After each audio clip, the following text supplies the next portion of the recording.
Hello, hello. Hello, everyone. Hello. I hope you all are having a good day today.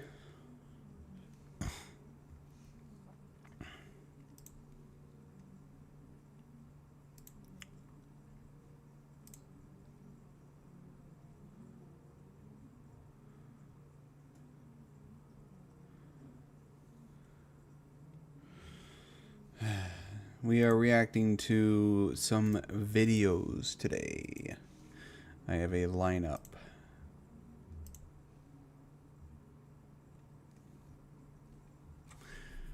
So, got my ear. Ah, da da da da.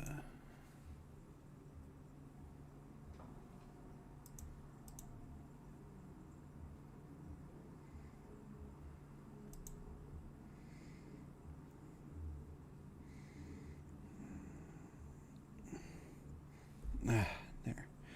Ear was itching like heck. Okay, let's see. Da, da, da.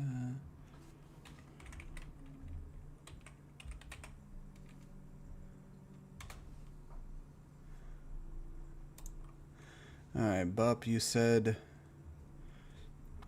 you have a new video out. I see that.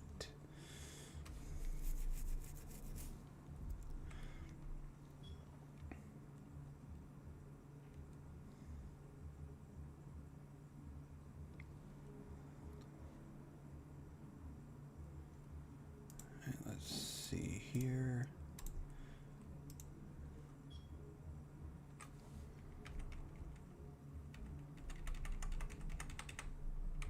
All right.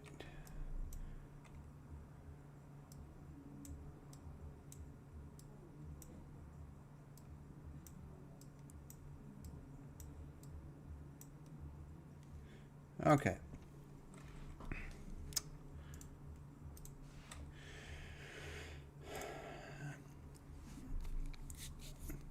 We're going to start out with Bup's new video because she just told me that she just posted it.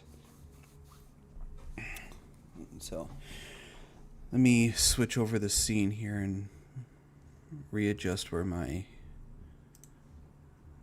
guy is here. There we go. Ta-da. There we go. Alright. Yeah, just chilling, trying to catch everyone's stream. Yeah, everybody be streaming. I don't work tomorrow, and tomorrow, if all goes well, me, Linksy, and Lord Intellectual will be doing a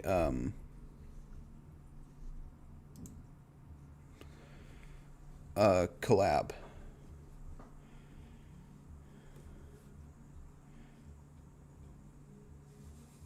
Take a look at my DMs. Okay. I'll do that through my phone so I don't have to bring it up through. Let me see here.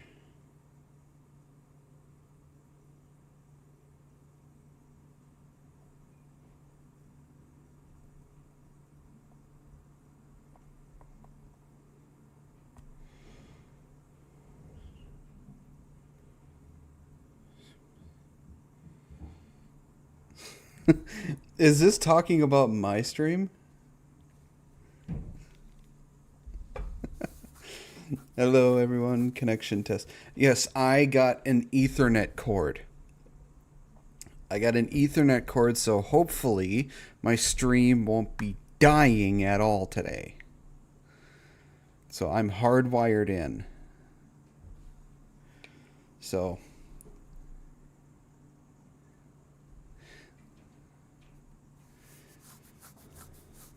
now the stream is hard and wired. Yes. So if the stream does die, then the only other explanation is that Streamlabs OBS has a problem with multi-stream. So hopefully it won't die at all. But all right, the first video we got here is by Buppy. This she just posted this like almost an hour ago, and it's called the Vtuber Games. So let's see. Let's check this out, shall we? Please hang on. I'm almost there. Gaming Syndicate. All right.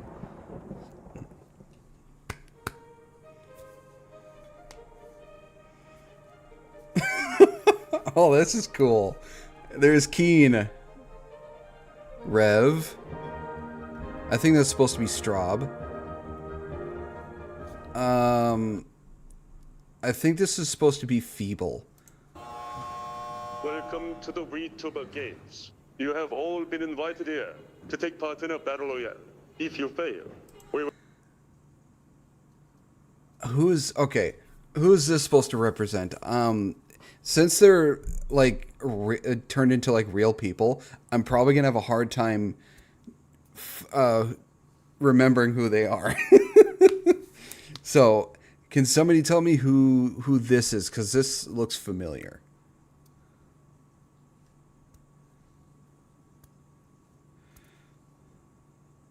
Venatrix? I don't know if Buppy is still in here, but so it's Venatrix. Okay.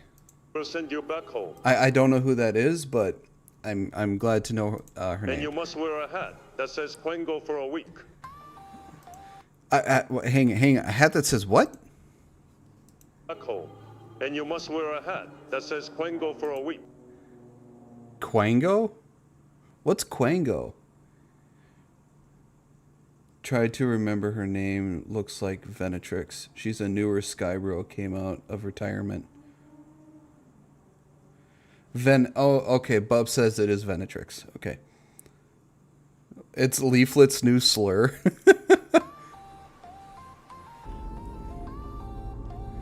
Alright, let's see who we all can recognize. For this game, British slang quasi-non-governmental organization. all VTubers no must idea. play red light, green light. Female, it's femken, fem intellectual, and fem skybros. The goal is to make it to the finish line. Okay, we have Mummy. I'm guessing this is supposed to be Eustace. I don't know who the pink hair is. Actually, I'm guessing this one is supposed. I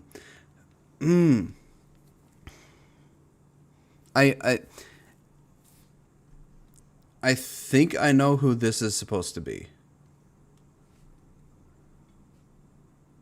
Weebs and Nasky. Okay. Failure to do so results in elimination.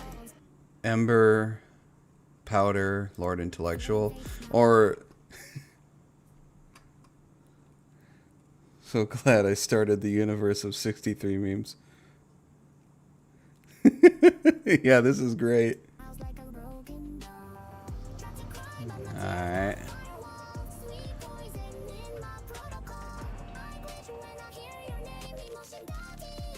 Gummy worms. That just makes me want gummy worms. I love gummies. Gummies are like my favorite candy of all time. It's also basically one of the only candies I can actually have that doesn't hurt my teeth.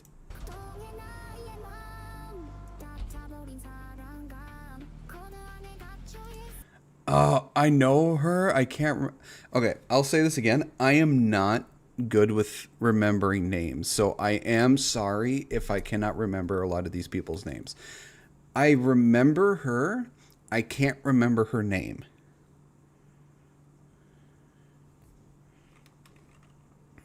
I think it's supposed to start with a C.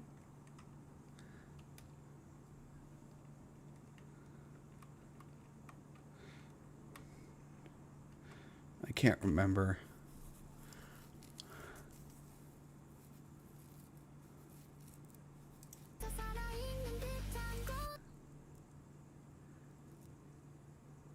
I'm making myself jealous with the beard. I wish I can grow a beard as fantastic as this. Oh, I'm so jealous.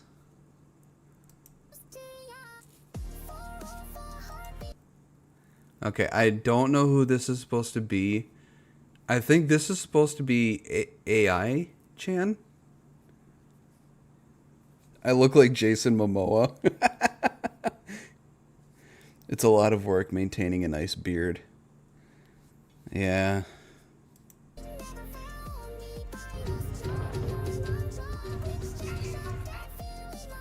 Philip and the gorilla fucking perfect. Oh, okay. AI makes me feel like that too. Oh, Coroni.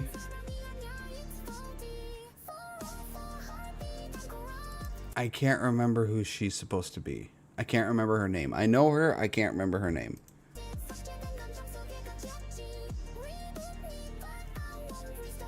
Congratulations on winning this game. The frontman would like Linksy! Hey, Walkman. Look at it, it's Linksy. to see you. Celeste. Okay. Alright, Celestium. I figured it was probably her. I just couldn't remember her name.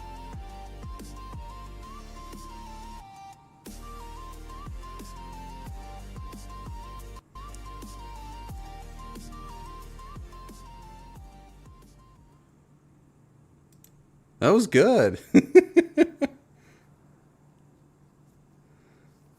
Yeah, it looks like Linksy won the Vtuber games.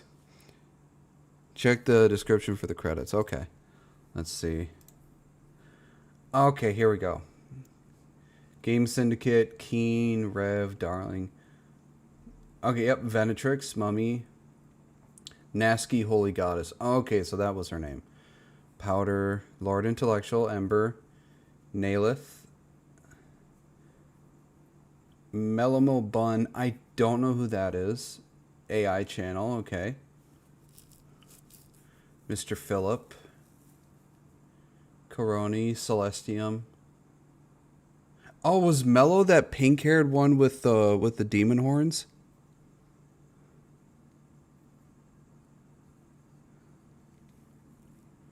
Lynx, of course. Skyrose. And Eustace. Yep.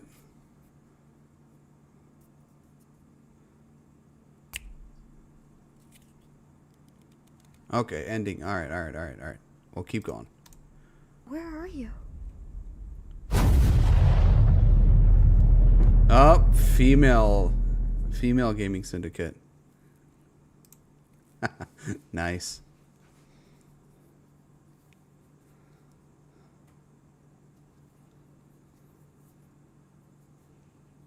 Femme Syndicate. Yep. That was good. Femme Syndicate actually looks pretty good.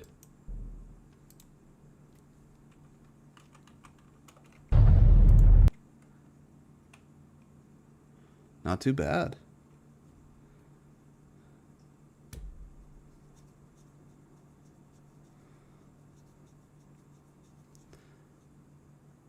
That's pretty good. I like that.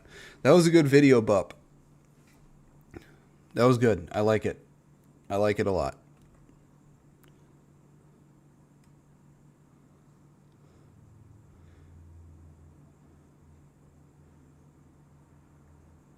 Okay, so I'm guessing Mellow Mobun was that pink-haired one with the devil horns. Where is it? Right here. I'm guessing this is supposed to be Mellow Mobun.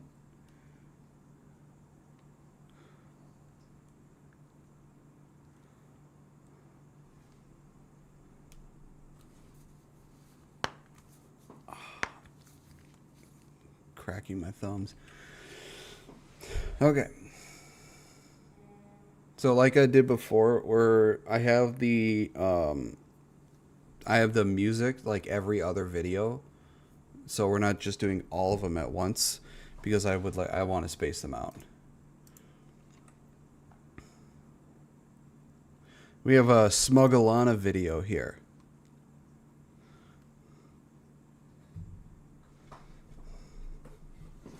This is my Oshi.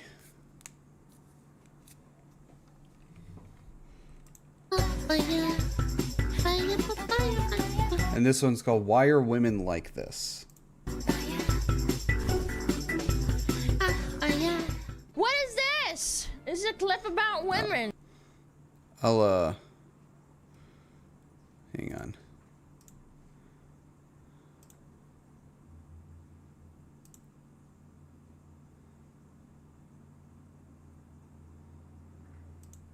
Make my guy a little bit smaller, so I'm not totally blocking Alana.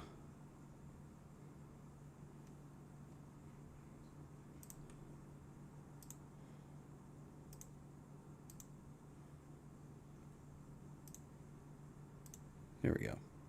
I'm smaller. Okay. Like I said, this one is Why Are Women Like This? And speaking of women, I don't talk to any. All right, let's see it. What's she yapping on about? She's scared of Dating is women. boring and men are not interesting. I do not. I wouldn't say that we're not interesting.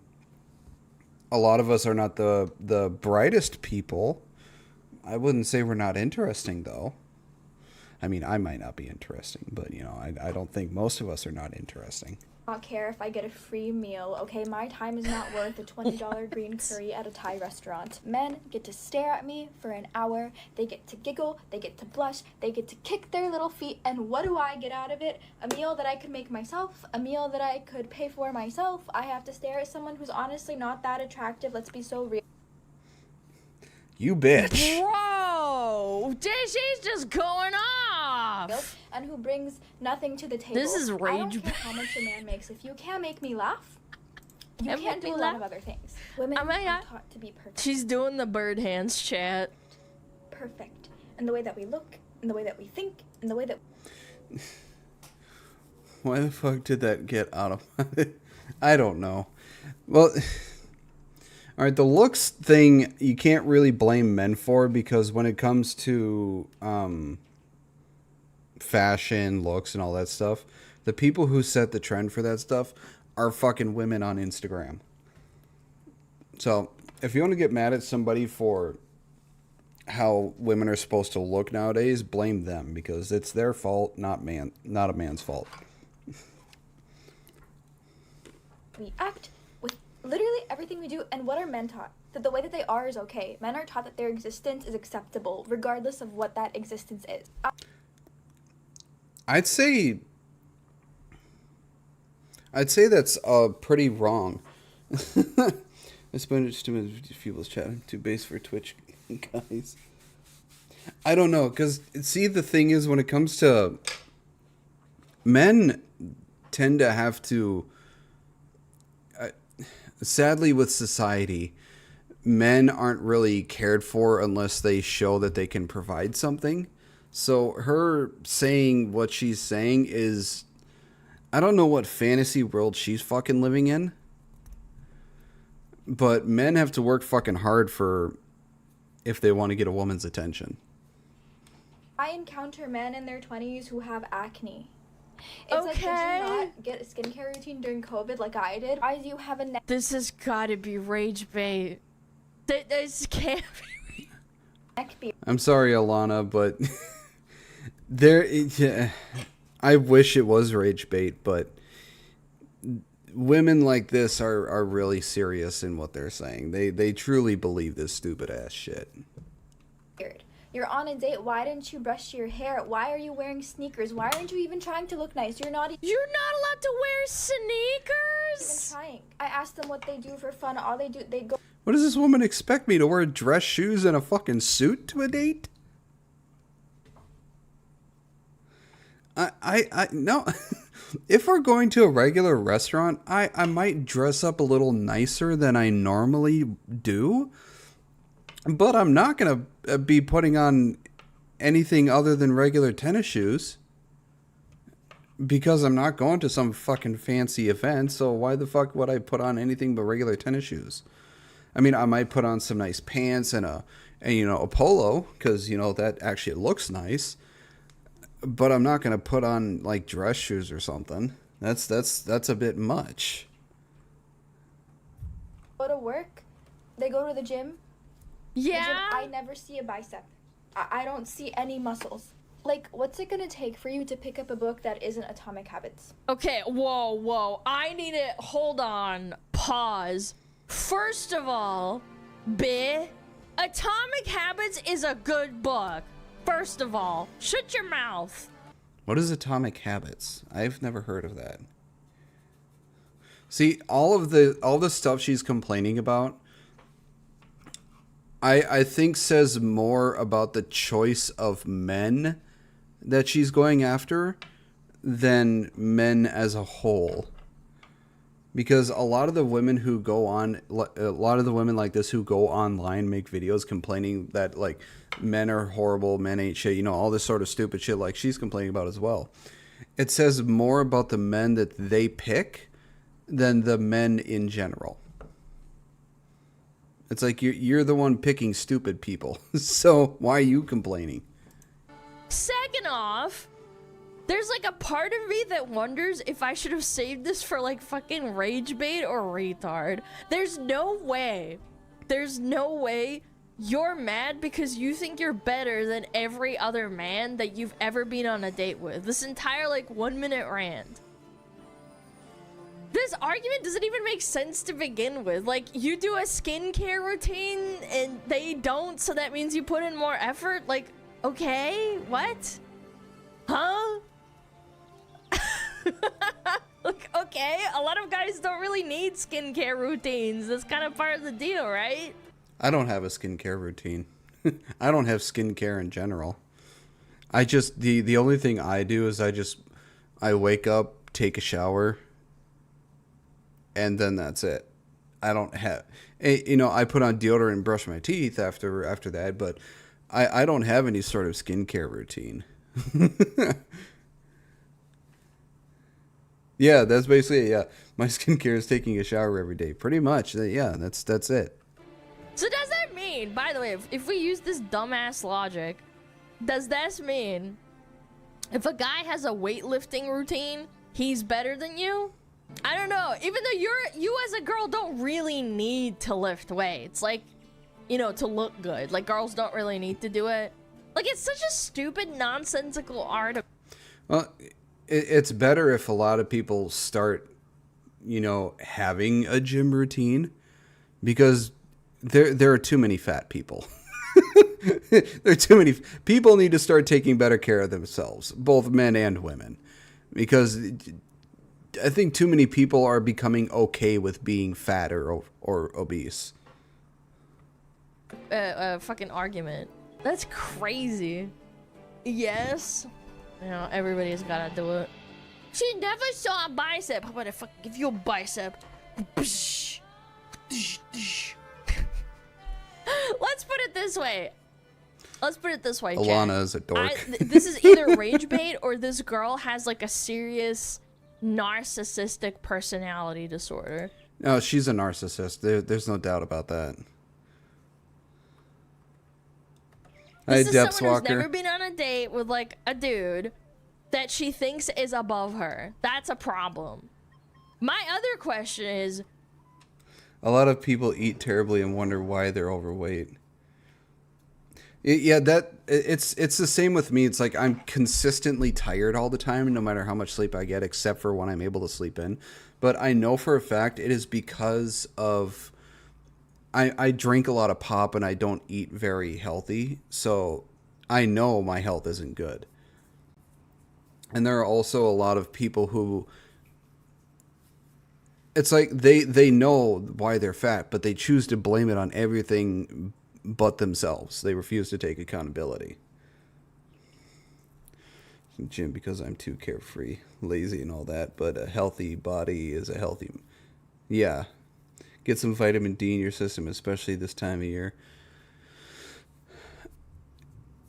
I need to go outside more. why are you even going on the date? Like, you clearly can tell at a glance that you're not interested because of the skin or whatever. So why are you going in the first place? If you think there's like this perceived effort, like, is less than yours. Like, I don't know, chat. This is kind of fishy. There's a strong possibility of just pure rage bait. I honestly don't think this is rage bait. I think she is being absolutely serious, and she is just a narcissist, a dumb narcissistic bitch.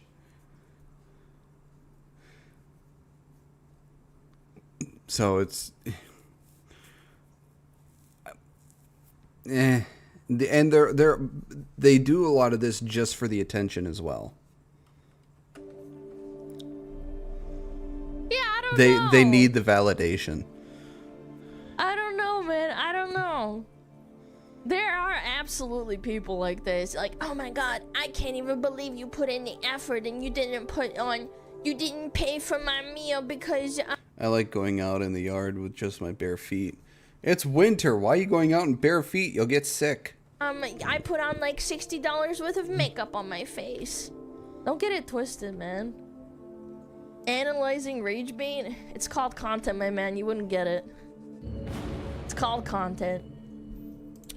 James221, thank you very much for the sub. Welcome to the Nerd Empire. I hope you're having a wonderful day.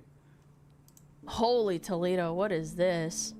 Liberal woman says millions of women were genocided in the same... Oh, you can immediately tell that this is a crazy bitch. 1, the hair. 2, the septum piercing, the nose ring here. Feeling the grass and dirt against my skin feels nice. Nose ring, yep. Nose ring, crazy lady. Salem witch trials. Hang on, The hang on. woman says millions of women were genocided in the Salem witch trials. The reality is 19 people were killed and 5 of them were men. Okay. Okay, crazy lady. I used to play bare feet outside, but assholes threw glass into my yard when I was early teens, cut the shit out of my foot, and needed stitches. Damn. Yeah, I ended up cutting my pinky toe when I was going walking in the shallows of a lake. It ended up being a broken bottle under the sand. That really sucked. Hey? I don't know why, but all of a sudden I just started thinking about the Salem witch trials, and I'm just so mad. Okay. Yeah, people were fucking paranoid as hell back then. Because that was just a mass genocide of women. Is she high? Is it just me, or does anyone else think that she looks like she's fucking high off her ass? And they teach it in school like it's something fun to learn about. Well, yeah, history is a good thing to learn about so we can learn from our mistakes and what happened. Otherwise, history is doomed to repeat itself, but it's going to repeat itself either way. Sorry to hear, scenario from Lunkhill country. 19 people died in the Salem witch trials. Yeah, and some of them, like the post said about, like the retweeted post said about this, and you know, a few of them were actually dudes. No, 19 people counted as a genocide. It counts as a mass murder. They tortured, sexually assaulted, and then murdered millions of women. No, they, as soon as somebody was like convicted of being a witch, they would burn them at the stake or stone them to death. At least as far as I'm aware. They would tie them to a pole and burn them at the stake. And that in itself is torture, because as far as I'm aware, it is said that the most painful way imaginable to go is burning to death. Oh, they were hanged? I thought they were also burned. They got away with it by accusing them of being witches. Wait, I don't what? know why, but all Did this woman even go to school? Millions! Holy... Chat, it's okay. Hold on. I can solve this one for you. It's not rage bait, she's just stupid. She's just stupid. Well, the exception was one guy who had stones pressed to his. Oh yeah, that's called pressing, if I'm not mistaken. One of the men was yeah. It was called pressing or crushing. I can't remember. Hello, Zayla. I had to read The Crucible in high school. I know a bit about the Salem witch trials. Yeah, well, there's a game for it called the Salem. I think it was called Salem Town or something like that. I'm doing all right, Zayla. Hope you're having a wonderful day. I recognize the facial expression, okay? This is a Karen in training. She's currently in her feminist arc where she's like perceiving everything in the world around her, like current and past events, all as attacks on women. No, This can like often Zayla, we're not calling Smuggalana stupid. We're calling the woman here with the nose piercing stupid, because this lady is fucking stupid. Oh, I read your thing wrong. What's this about? Smuggalana calling her stupid. Okay. This lady believed millions of women were killed in the Salem witch trials when not even 20 people were killed. So this is why Smuggalana is calling her stupid. result in making up your own fucking headcanons about historical events. Like many such cases, this is not the first and it will not be the last. Dude, this is crazy.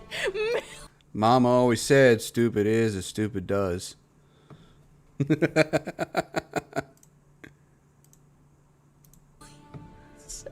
Millions of women die. Millions. What are we Millions, smoking, people. Millions. man? Billions! Billions! Millions! Thousands! Oh my god.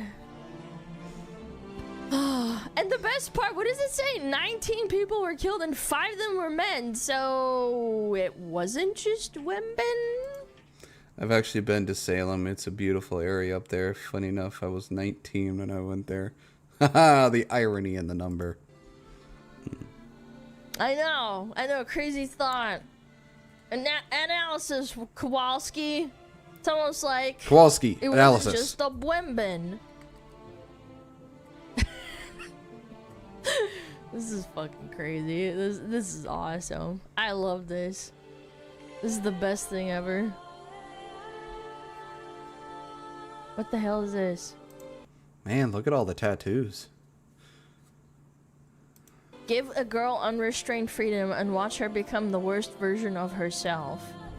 And then it's a quote retweet that says, "My theory is that a reason these men don't like tattoos on women is because it's an outward sign of creative agency and self-ownership."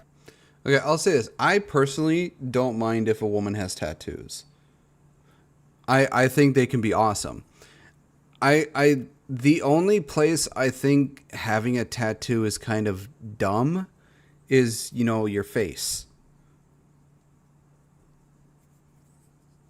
I think it's kind of, you know, a dumb thing to do to have tattoos on your face, but that's just me personally. Other than that, I actually love tattoos. I have 1, 2, 3, 4. I have 5 tattoos myself. No, I mean they're all on my arms, but you know, I have tattoos. But I think tattoos on women can be hot. They can also be stupid. It signals that the woman's body is hers and no one else. For me, it's more of a religion thing for tattoos. Yeah, that's the other thing. There are religions that don't like it when their followers get tattoos, or it's like against their religion or something like that. Well, I'm dumb as well, it's for me, it's basically what I was told growing up, because unless you're like somebody that's has a lot of money or is famous, it's not the best idea to get facial tattoos because it can ruin your chances to, you know, get employment. Hi, White Wolfie. I don't like tattoos on women the same way I don't like graffiti on a building. That's understandable. I'm not against tattoos. I'm more in the area, or more in the arena of them having meaning when you get them. Something that's personal in meaning since they will be there permanently. Well, unless you have the money to get tattoo removal, but I heard that that's like more painful than actually getting the tattoo. But the thing I've wanted to do for my tattoos, and I wanted to get tattoo sleeves. Like one arm will be all evil, the other arm will be all good, and on my back, like a demon will be coming off one, and an angel will be coming off the other, and they'll be clashing swords, and it's supposed to represent the battle of good and evil everyone has. I think the worse than tattoos is people who morph their body to look like anime or demon-like or animal. Yeah, I think the dumbest thing that people do is the ones where it looks like they have like a bubble under their skin or some bump on their face or some things like that. It's like that's like one of the dumbest things you can do. It's like, I don't understand that. Why are you doing that? It aesthetically undermines and rejects men's felt entitlement to our bodies. Okay, women like this are really dumb. Why? I don't understand where women got this idea that men feel like we are entitled to the body of women. Because, you know, men who live in reality, who think logically and have, you know, a conscience, morals, you know, all that stuff, we know that we have no entitlement to a woman's body or anyone's body for that matter. So where women got this idea that all men think they have entitlement to a woman's body is beyond fucking me. Like, where the hell did you get this idea? Yakuza do the same when it comes to their Irizumi. You can generally learn about one of them just by the Irizumi they bear. Is Irizumi like another word for tattoo or something? Like, I seen a person who butchered their face to look like a tiger head. Same with another one for a dragon, another for a demon. That's just really dumb. Oh, okay.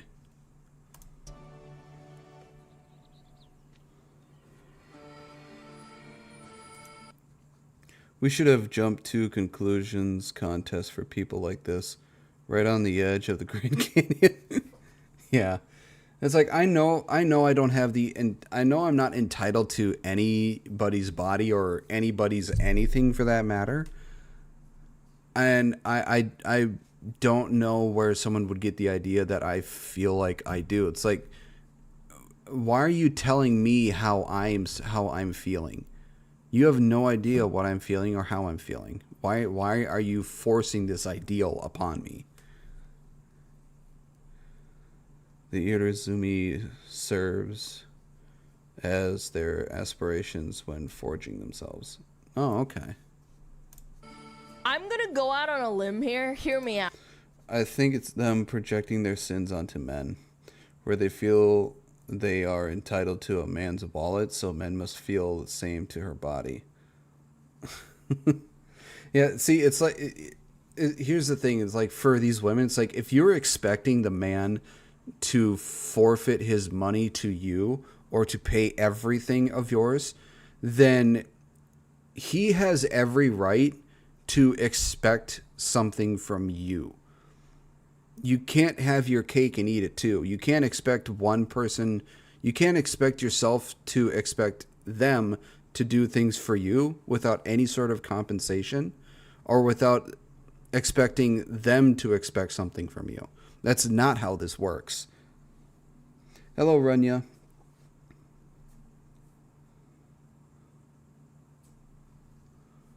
Out. Both of these people are retarded.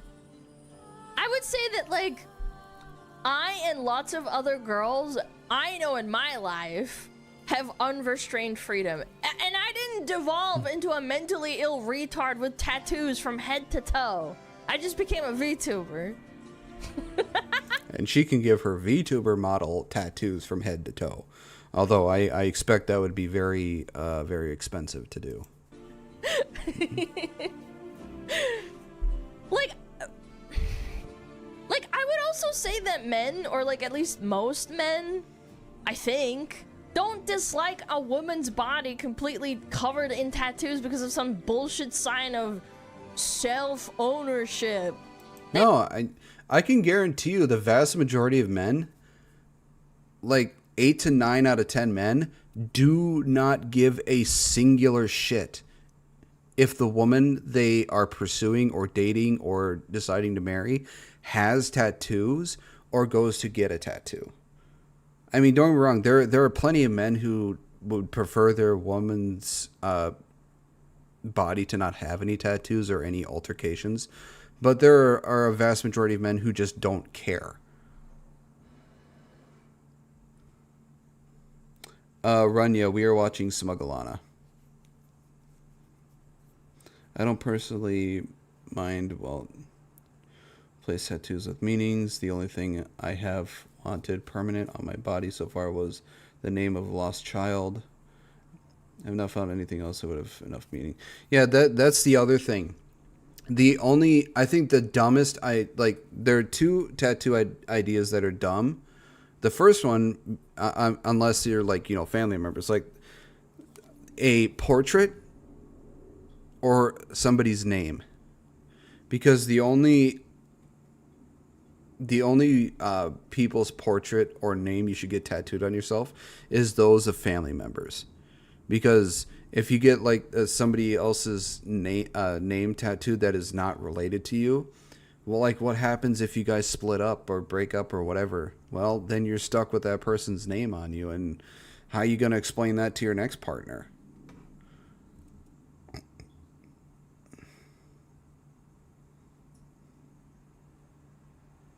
Hey, Black Number. Especially that many tattoos are poorly made. Teenagers, young adults are going after cheaper ones, and it shows.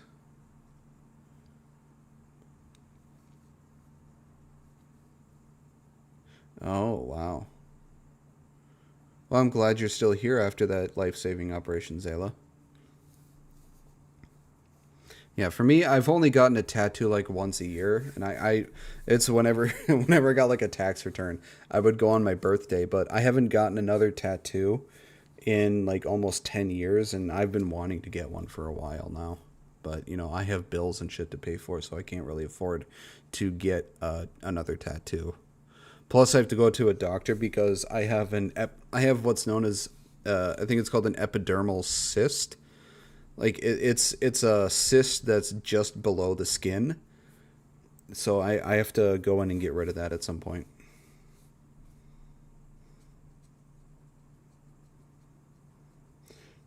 My brother did make a meme of one. He has the golden ratio tattooed on his bicep.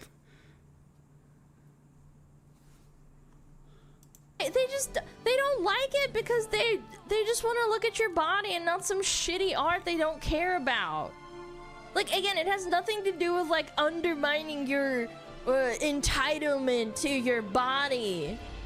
That is such a retarded statement. I actually can't believe she said this unironically. These tattoos will look bad on a guy too, by the way. Yes, and from head to toe, I would... like, I know this is profiling, but, like, if you're covered from head to toe, as a dude, I probably will say, like, were you in a gang or were you in prison? I think that's a fair statement to say. I think the only tattoos I'll ever get is the ones I'll put on my arms, and that's it. Like, once I get the... like, once I get the sleeves that I want, I'll probably be done getting tattoos, and that'll be it.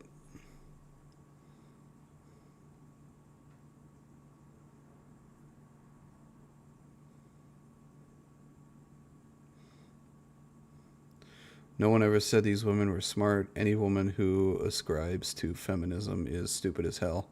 Well, I would say modern, like current generation feminism. Because the first and second generation, they were actually fighting for something that was, worth fighting for them. But when it's third and current generation, I don't know what they're fighting for, because the first and second generation has basically accomplished everything they were fighting for. So like the current generation one is just basically they're just bitching and moaning and fighting for supremacy instead of equality. The other thing I'd say against tats is when you get old, they will look melted, but that many years in the future. Yeah, you've been able to super chat for a while, Black Number. Yeah, like face tattoos and stuff. I'd be like, damn, are you in a gang?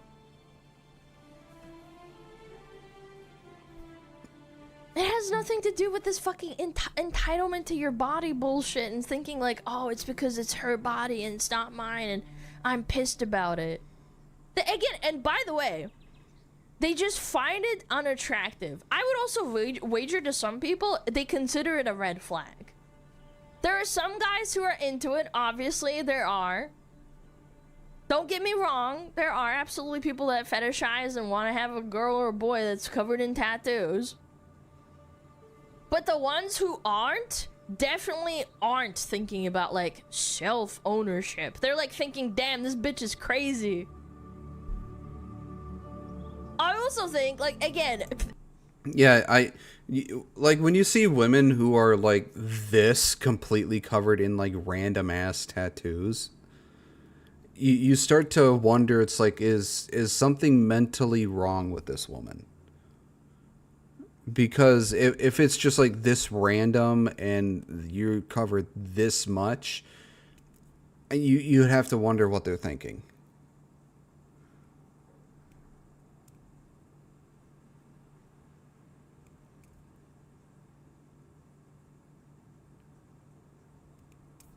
Yeah, that was like I can't remember if it was first or second generation happy.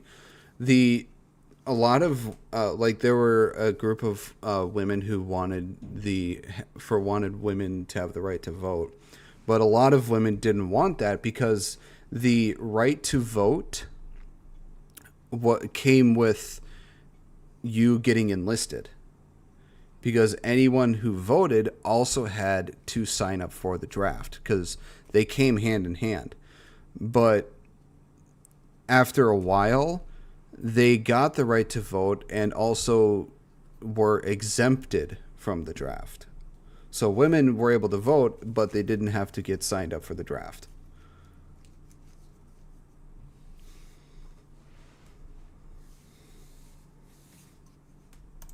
Head to toe tattoos in most cases. Also, only people that had financial investment interest in the U.S., i.e., property owners, could vote. Both genders is a moderate sign of mental illness. I don't have any tattoos, but if I did, it would probably just be like one or two things that mean a lot to me. That's usually kind of the point, right? My brother has one of his best friend passing away from cancer, and it's a little beep machine thing, the heartbeat, and that's one of the only ones he has. He has like 3. That. I've seen plenty of people, plenty of pictures of people who have the heart monitor thing on their as a tattoo. It's like the last little thing before it flatlined.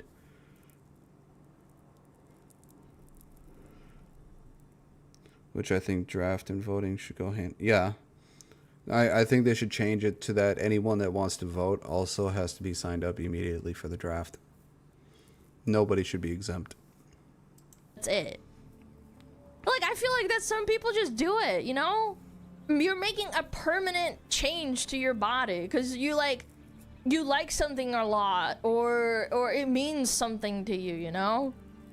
When you cover your entire fucking body from head to toe, I'm assuming goes all the way down, and it's like in 100 Black Number, thank you for the super chat. I have a long sleeve of black and white feathers. It's personal, covering some scars, and a maple leaf on the other arm with crows inside. They're all personal. A tattoo should not be a statement. It should be intimate. I agree. A smug reaction. Nice. Yeah. Hi, Voxelor. And yes, it is this is my first time reacting to a Smugglana video on stream. I normally just watch Smugglana like in the like on my second monitor while I'm doing something on my first. Because I love watching Smugglana. I love her. She's awesome. Different pieces of art. Maybe this is just me. Maybe I'm the weird one. But it feels like there's some kind of like mental disorder going on. And let me clarify. I think there's a difference between getting like... we can kind of tell that this lady probably more than likely does have sort of a mental disorder because she got the nose ring. She got the nose ring, people. Hello, Kura. One big tattoo that maybe covers your whole back. Like maybe it's your family member or like it means something to you, right? Yep, nose ring theory. Or your arm like a sleeve or something, right? Maybe it's a cultural thing versus someone that does like 20 little fucking tattoos like this and they're all different. And yeah, it's people like this. It's like they get these little random tattoos all over because they see something and like, oh, this would look cool on me as a tattoo. And then they get money together and put it on their body. It's like, look, I get that it might look cool as a tattoo and everything, but if you're like Black Number said, if you're gonna get a tattoo, it should be something it should be something that has meaning to you. Not something that's just random and a bunch of it.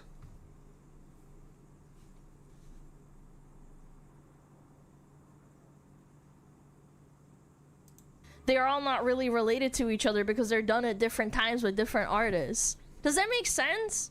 Like the one big tattoo, your sleeve, your arm, your back, maybe like your leg or something, it has clear intention and it's done by one artist usually, right?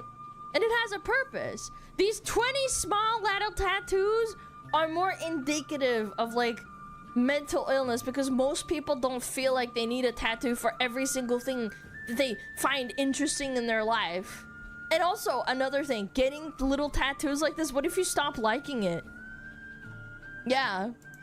Yeah, I have a tattoo on my chest, goes from the bottom of my neck to just under my nipple. It's a dragon holding a yin-yang symbol. It looks like it was sketched on me.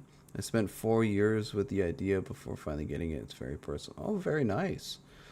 To be honest, if there were more henna tattoo options, more henna tattoo options to get every day and not only one for holiday, it would be cheaper for normal tattoo. It would make normal tattoos less popular. People would try out. It would be gone in 2 weeks. I've always was interested in possibly getting a henna tattoo, but wasn't really sure.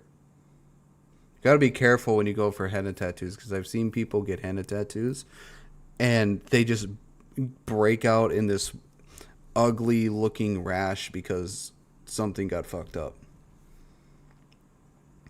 Me, when I was younger, I really wanted to get the Terra Nada tattoo that Scar had on his arms in Full Metal Alchemist. It was a bit of a chuny when I...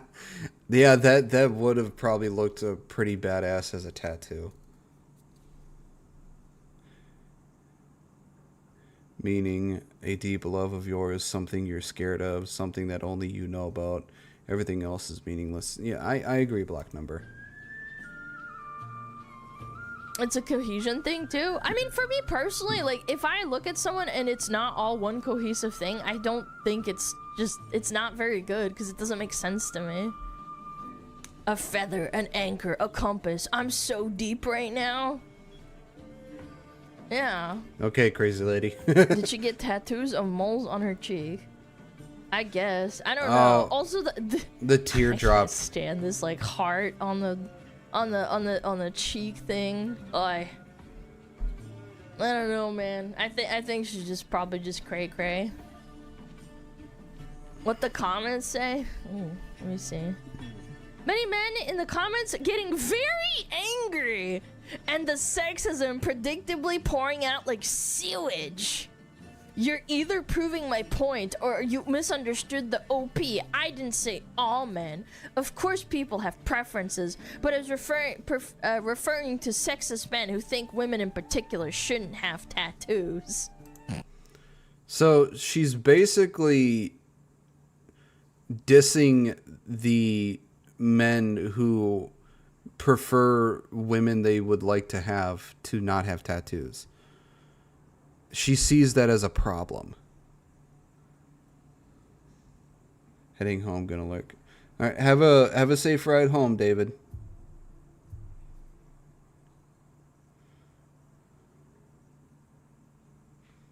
It's like so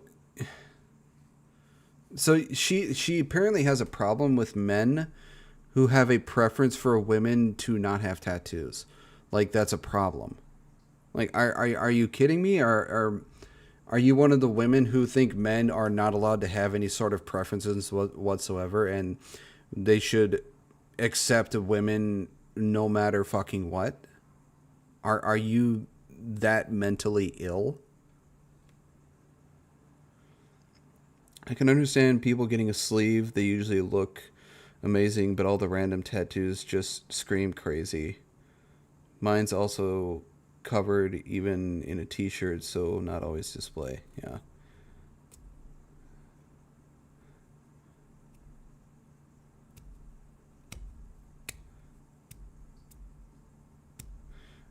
I may get a tattoo saying F Quangos for the memes, but it would be just, yeah, don't do that. Unless it has actual meaning to you, Kura, don't do that. There was this person who had this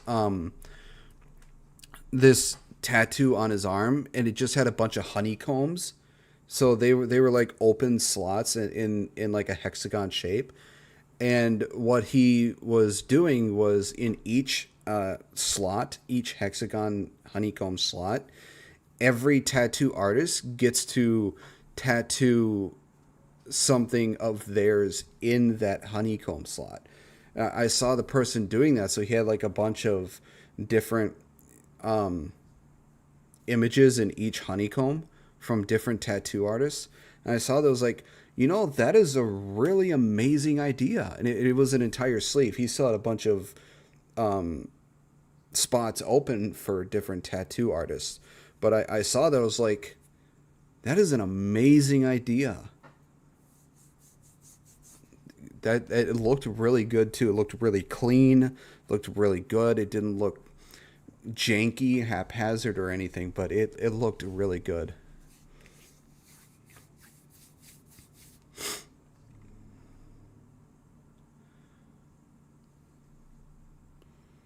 There was another tattoo one that I think I still have it saved. It was like a TikTok of it. I can't remember though. I think I have it still liked.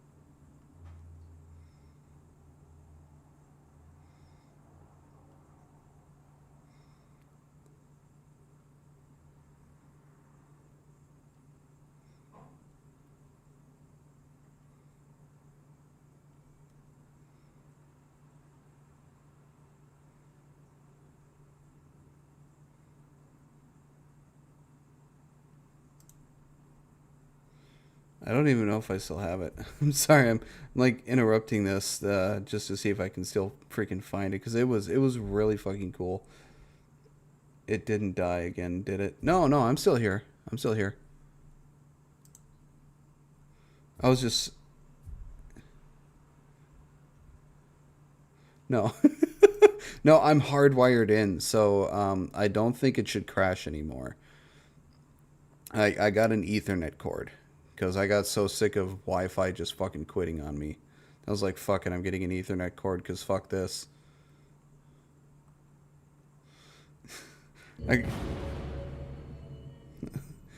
Vuxlore, thank you for the 100 bits.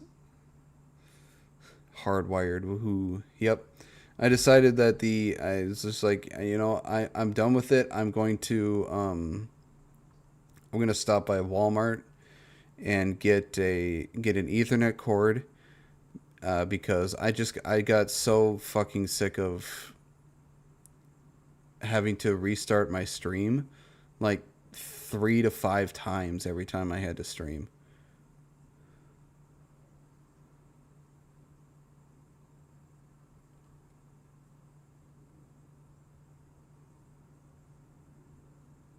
Yeah, I'm sorry about that, Zayla. I got sick of it too. I was just like, if it's gonna keep doing this, I don't want to stream. And it's just like, I fucking hate this.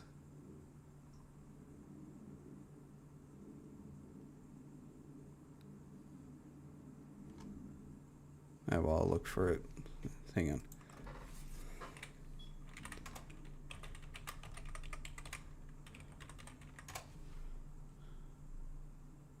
Okay. I think I found it. All right, this was a tattoo I saw on TikTok. I couldn't find the video of it. But no, go away. I saw this, and this was one of the most badass tattoos I have ever fucking seen.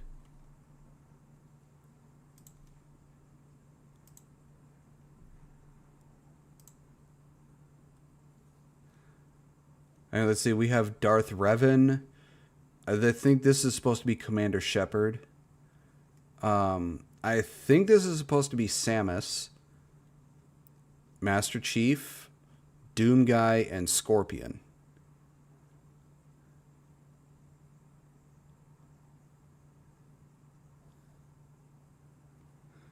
And if I'm not mistaken, this style is supposed to be the marker.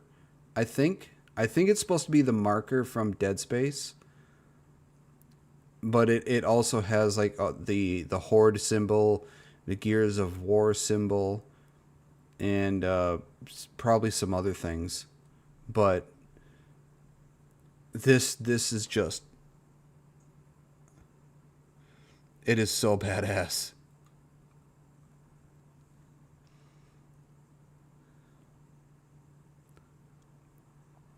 This is probably this is probably a few $1,000s, mainly because of how detailed it is and the amount of color and ink and time that went into this. So it was probably a few $1,000.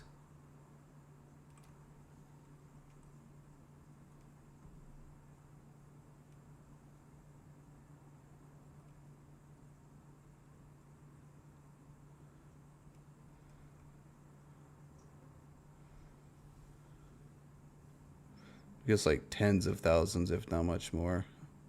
Yeah, it was a good one. Bro. See, now that's the kind of sleeve tattoo that I would love to get, because I am a giant fucking nerd and I will be gaming and I will be VTubing until they put me in the fucking ground. I will never stop doing any of this because I genuinely enjoy doing this. And I genuinely enjoy hanging out with the people in my chat. This is something I will do until the day I die. I will be the oldest VTuber in existence.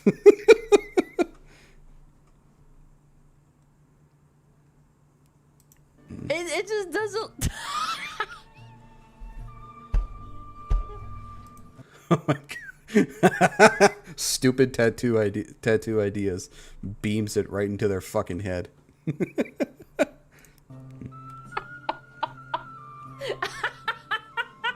she has shitty little tattoos as well. Oh my god. It's the federal agent. They're laser beaming stupid ideas into my brain. Oh my god. Yeah, no, it just doesn't look good. I'm sure there's ones that are like full tattoo sleeves that are awesome, but like at the end of the day, yeah, most people are just saying like, oh, it's ugly. There was, I've seen the video pop up on my TikTok feed a couple of times. But there's this woman, she has a full body tattoo, and it's basically one singular tattoo that goes from like her ankles all the way up to the top of her neck. And it's one singular fluid full tattoo, full body tattoo, and it looks amazing.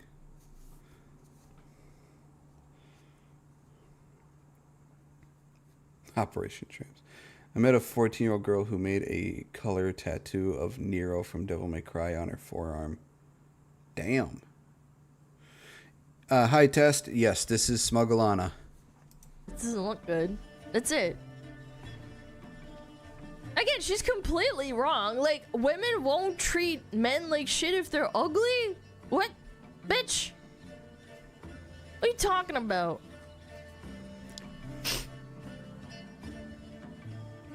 Like, you're making a permanent change on your body, bro. Nah, but in all seriousness, my tattoo that I want is Sanguinus at the Eternity Gate's wing spread with the words Imperatus Sancti in a scroll at his feet. That actually sounds like a really good tattoo idea. If you ever get that, make sure to post it on Discord or something, because I would love to see that. Bro, you're covering it all head to toe, and then someone has to look at it. What if they don't like the art style, man? No. You're just being dumb. This is not the point. I did say that this is also a dumb retarded statement. Did I not? In the beginning, I do think that, like, not every girl is gonna go out and fucking do this kind of shit, or like get a bunch of piercings. And even then, I would argue piercings aren't that bad, because you can take them out and they'll grow back, or at least like fade away. Some of the piercings, like, people need to understand there is such a thing as too much. And I've seen people with so many piercings on their lips that it looks like they're constantly chewing on metal. And that looks so fucking dumb. I do find tattoos unappealing on women. See, no, yeah, and that's totally fine.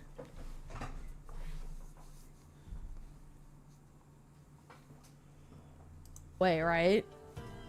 Yeah, I would honestly argue like tattoos are way more permanent, because even then it costs thousands of dollars to remove them. If you don't like it, God forbid you're like a fucking Rick and Morty fan, and then one day you change your mind, and then it's like, oh, I've got this Rick and Morty tattoo on my arm, and now I don't like it anymore, and I have to get rid of it. And it's also painful? Yeah, I bet. You're lasering off your skin or some shit. Yeah, I've heard from some people that tattoo removal hurts a lot more than actually getting the tattoo. Yeah, it's eating the tattoo ink. One back tattoo has. Yeah, Tess. It's you know, it's not uncommon that there are people who prefer women without tattoos, and there's nothing wrong with that. I mean, it's a preference you have. The face piercings and head tattoo, not a fan. The rest is fine, but the design is awful. If you're going to tattoo, then get something quality. Don't cheap out on your skin. Yeah. Yeah, like I said, it's just a bunch of random tattoos. Like, it's... Tension is cohesive, it looks good. When I'm responding unrelated, makes you look like a high school bathroom stall. Yeah, it's because it's like... I'm doing fine, Psychro. How are you? All different people marking on your body. Because it's all different artists, usually, you can tell. Like, this person who drew this didn't draw the spider, and, like, they didn't draw this spider either, you can just tell. 4 of the tattoos that I have are all from the same tattoo artist. The first tattoo I ever got was, I think I was 20 or 21, my mom decided to get me a tattoo for my birthday. But other than the 4 that came after that, I paid for myself, and I went to the same tattoo artist every single time because he does a fantastic job. People that tattoo themselves boyfriend, girlfriend names and then they break up. I know, I never understood that. Like, I can understand tattooing your child's name because it's like, it's your child. But like, a girlfriend, boyfriend, husband, like, you never know what's gonna happen. Like, I would assume most people when they tattoo their kid's name, usually, they'll be like, you know, I want to keep this kid forever. Do you have tats? No. I thought about it when I was like maybe in high school and then I never got it. I have piercings in my ears, that's it. Go for our own. Yeah. All right, Zayla. Yeah, our mom. Yeah, I think I can understand that, but like, I like the idea of lip piercings. You can lock their mouth shut. It's like in the new Bup video. It's a Squid Games parody. Yeah, we actually just got done reacting to that one test. Fidelity of design is important. Makes it work much better. like all this like random stuff. Like, what if you don't like it anymore? Then it's over. Haram ears? Is that haram? I don't know.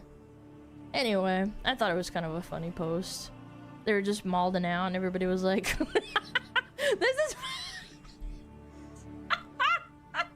is stupid tattoo ideas. Oh god, it's funny. Oh, Jesus Christ. This is the funniest post out of all of them. I don't know, man.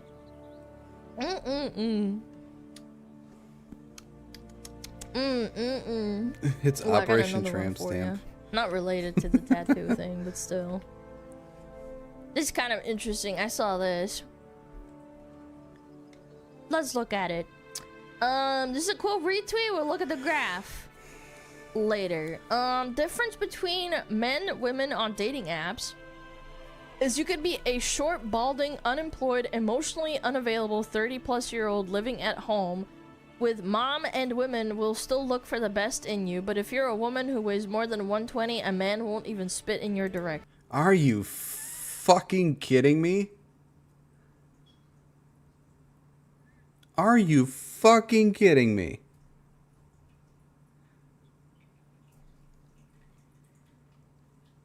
What fucking fantasy world does this Chris person live in?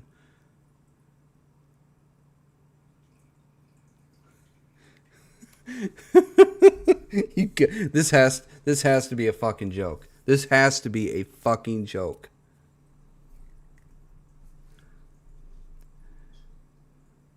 You could be short, balding, unemployed, emotionally unavailable, 30-plus-year-old living at home with mom, and women will still look for the best in you? Bull fucking shit. If you're not 6 feet or taller, the vast majority of women on dating apps won't even look in your fucking direction. Are you kidding me?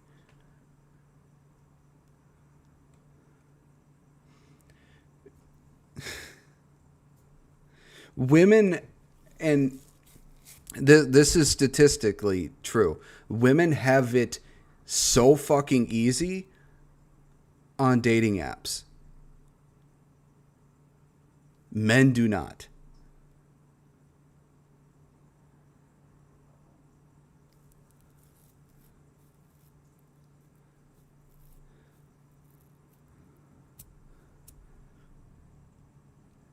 I mean, in the dating world, in general, women have it a lot easier than men do. And this is not to sound mean, but women have it a lot easier in the dating world than men do. Because men have to be a certain height. They have to, if they don't have the height, they have to be funny. If they're not funny, they have to be good looking. If they're not good looking, they have to have money. They have to have at least something or multiples of things in order to have women even look their direction. A woman can be a 4 out of 10 and she'll still have multitudes of guys wanting to get with her.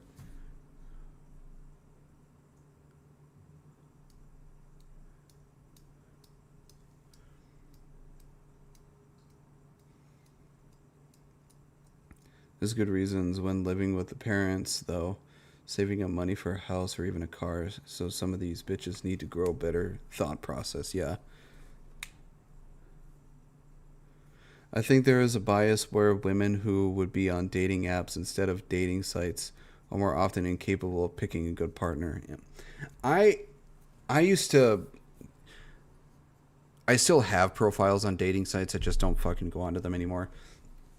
I stopped doing dating sites because every single person that ever matched with me would talk to me for like 10 minutes and then immediately try to get me to go onto some cam site or go onto their Instagram or OnlyFans or some stupid shit like that. It's like, is this site full of fucking bots? I'm on here trying to find love. I'm on here trying to find somebody to marry and start a family with. And then there are also other people on these sites who are saying, I already have a boyfriend. I'm here to just make friends. Then why the fuck are you on a goddamn dating site? If you are with somebody, you should not even have any sort of dating site on your fucking phone or your computer. You are already dating somebody. You want to find friends? Go on fucking Facebook or something. Don't go on a fucking dating site. What the hell's wrong with you? Women who get in relationships through hobbies or meeting people IRL are biased towards being reasonable. This is my belief along the... Well, yeah. Yeah, it's just... I can't stand those... I can't stand dating sites because they're just they're full of superficial shitheads. For the popular vote, the taller candidate has done better, winning the majority of the popular vote in the 62 elections. Thank you for the super chat. Men need to work for their attractiveness, gym, work, intelligence. Women, like, exist. Even if they are fat, ugly, they have more chances than me. We gotta hate that. I was on one in the past as well, but it was like... I walked into a coffee shop and found mine. Well, lucky you, Wolfie. Oh, that's good. I think people need to start going out and actually meeting people again rather than trying to find somebody through an app or online. You have I think you have a better chance of actually finding somebody when you actually go out and meet people than you do actually on an app or online.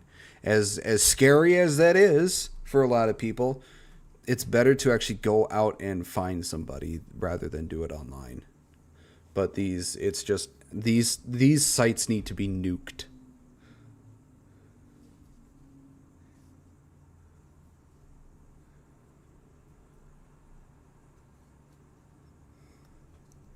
And that's the other thing. There was this list that someone put out, like a list of things that are a red flag. Like if the man brings you to like a coffee shop or a cheesecake factory or a walk in the park or something, like it's a red flag. Like what? How is that a red flag? This list is basically saying if he's not spending hundreds of dollars on you on the first date, then he's not worth it. Bitch, your dumb gold digging ass ain't worth it. Excuse me.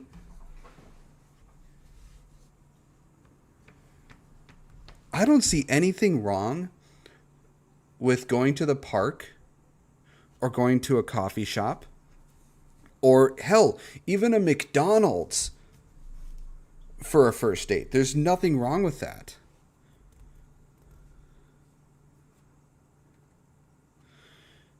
It's just like one of the things I've always thought, it's like if you're bringing, I do believe that the guy should be the person who should pay for the first date. That's how I grew up. That's tradition. That's how I traditionally was taught.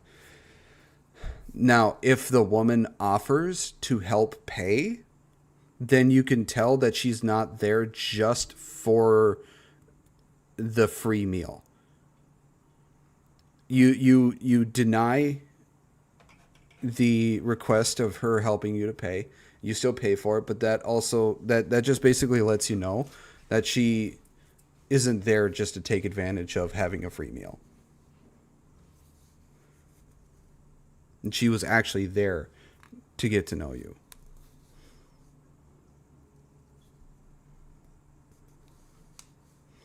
Women like this are going to be so mad when the androids can give birth. And I'm the same way, dude. Getting to spend time with someone anywhere would be a treat.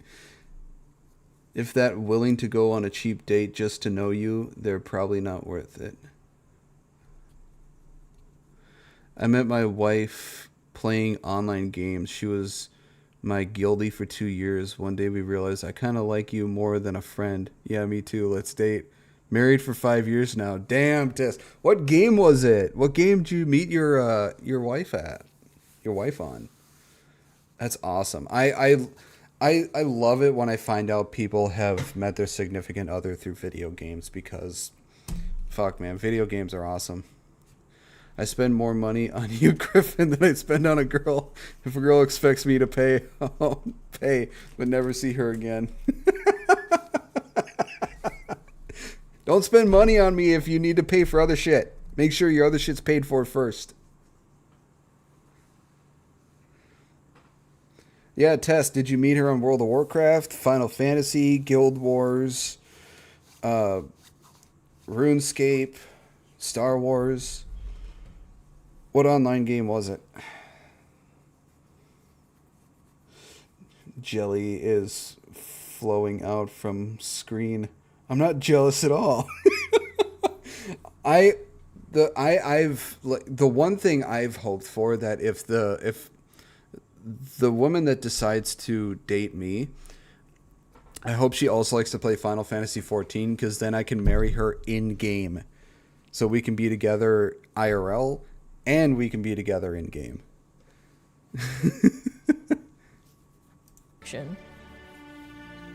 Okay. Interesting statement. Counterpoint.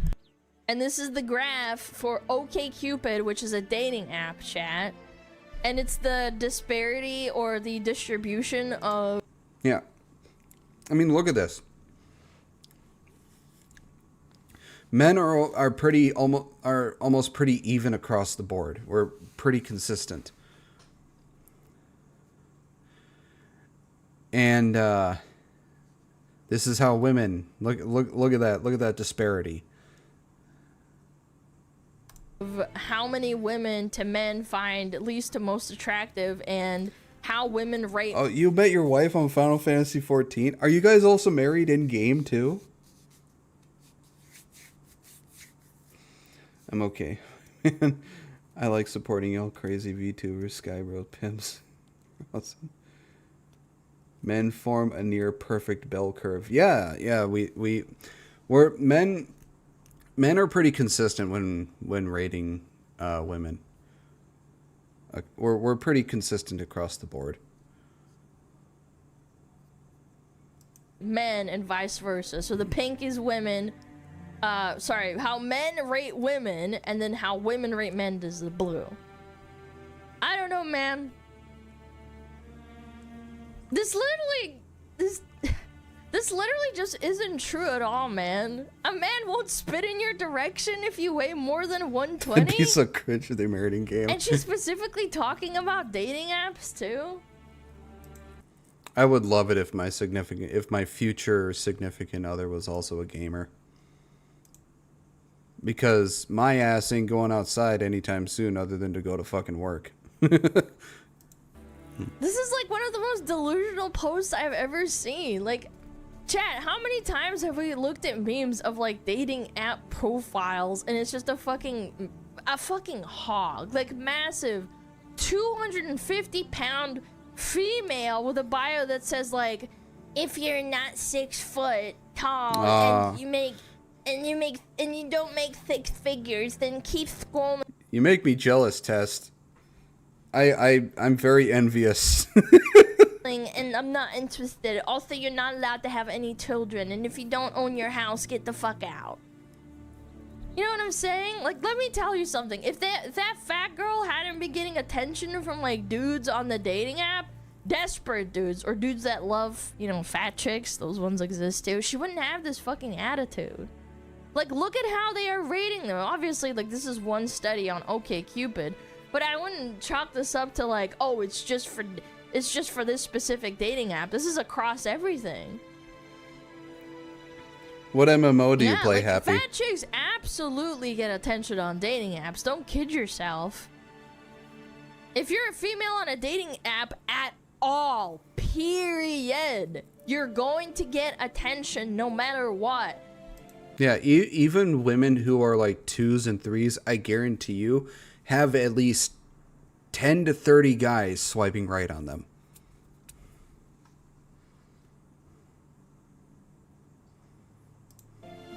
Because the demographic of the user base for dating apps is like 90% men and 10% women. You're like, you're outnumbered like 10 to 1 or 8 to 1. It's ridiculous. Even fat and attractive women gets dozens of matches and messages? Yes.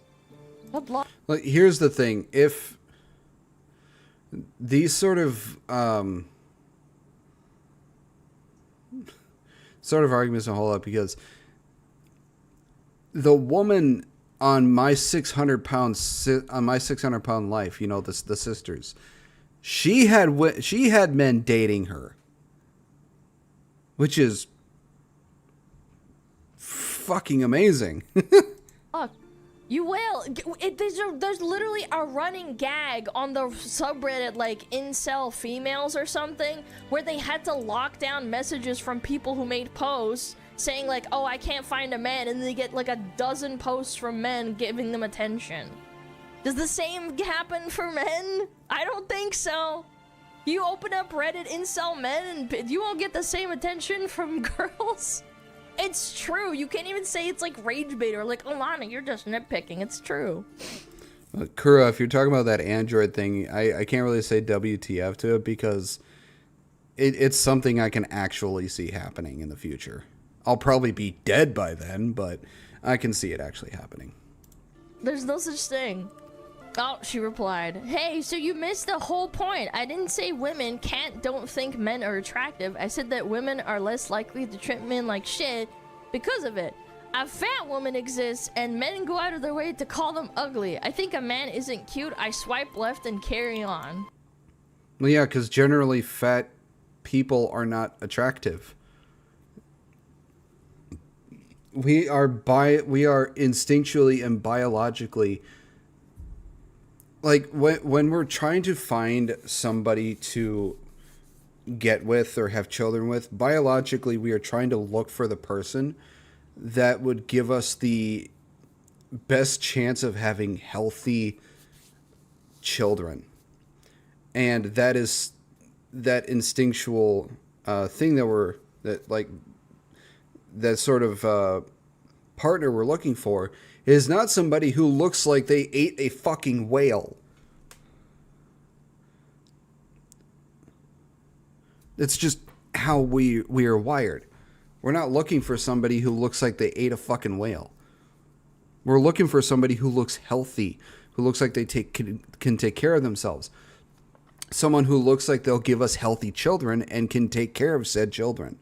That's just how we are wired. And fat people in general are just not really attractive.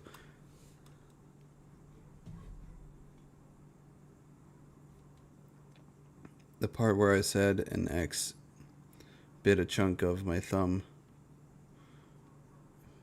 off is why we don't date anyone. Damn, Kura.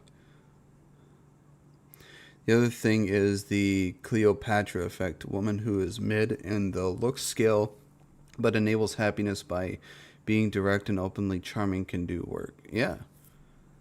Let's also be real here. Eating is not attractive. You don't look good or sound good while you eat except to specific people. And yeah, those are the people who like mukbangs, which is just weird.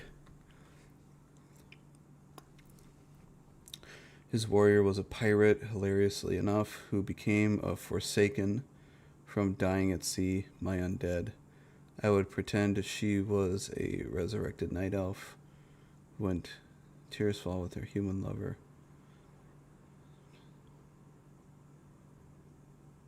Yeah, we want a woman who can walk up a flight of stairs without losing her breath, but also a woman who's not going to snap at a slight breeze.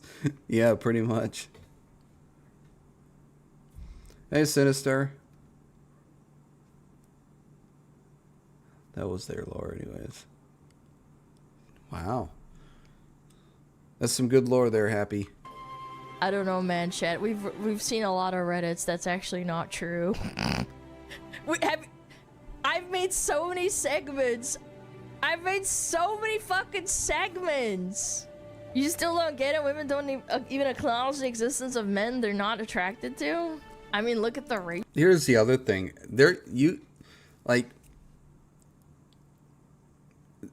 The woman in front of you can be the most attractive woman in the world. Or in front of me, she could be the most attractive woman in the world. If I find your character and your personality absolute fucking shit, you will instantly be unattractive to me. I don't care how fucking good you physically look. If you are a complete shit of a person, you are ugly to me. I mean, yeah, you're still good looking enough to probably fuck, but that's probably about it. I don't want to be with a person who is a complete shit person.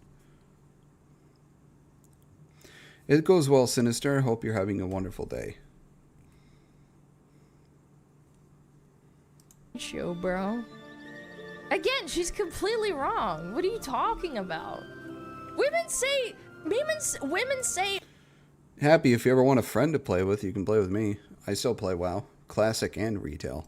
Men have like small dicks if they own too many guns, or if they have a big truck, or I don't know, if they have like a fish in their hand in their profile picture. They call them insecure. Do you guys attitude not does go remember a long that? way.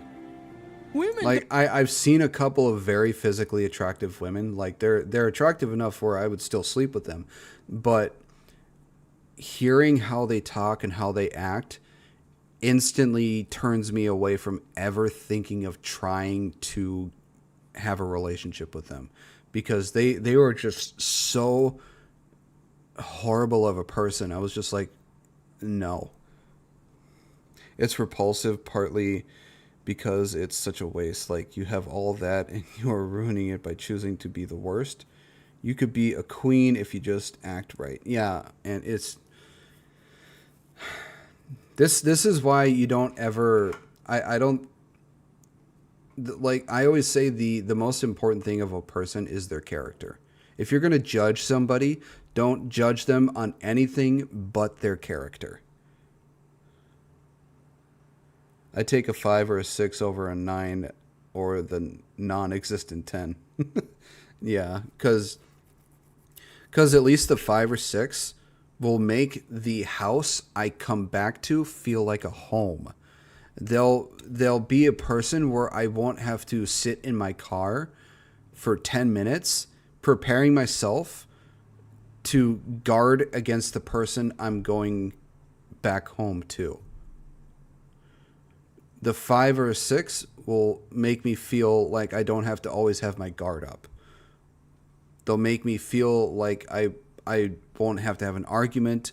They'll make my house feel like a home. They'll make me feel like I'm loved, I'm appreciated, and all respected. You know, all this stuff. Hi, Lunar.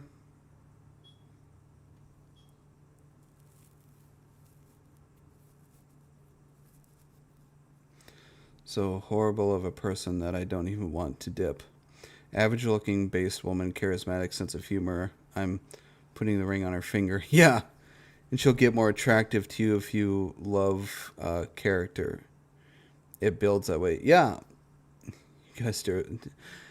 That I don't think I deserve anything.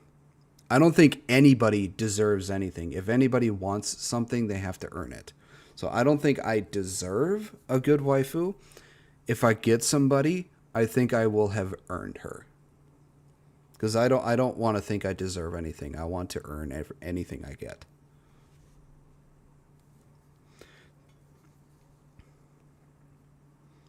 Respect is the single most attractive personality trait. Yes. Respect and honesty. And people say, like, when it comes to relationships, communication is the number one thing. It is that is partially true. Because you have to have both communication and comprehension. If you can't comprehend what they're trying to communicate, then there's no point in communicating. So it has to have communication and comprehension. You have to have both.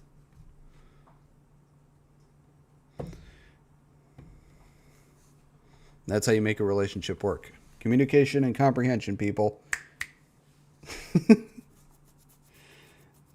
They're a creator that goes over expectations, reality of women. Color band, his charts. Oh, yeah, I know Homath. I've reacted to, I think, 1 or 2 of his videos before. You're a good man, though, and I know you will meet someone wonderful one day. Yep. Communication and comprehension. Don't treat men like shit.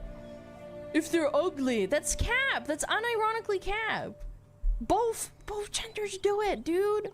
Women created the T app explicitly to shit talk and dox their exes. God, the fucking T app. That was like one of the most toxic things I've ever seen come out of, like, come through Twitter. It's like, what genius person thought creating the T app was a good fucking idea? Well, have a great stream, and I'll catch you later. Have a good one, Vuxlord. I always appreciate you having you here.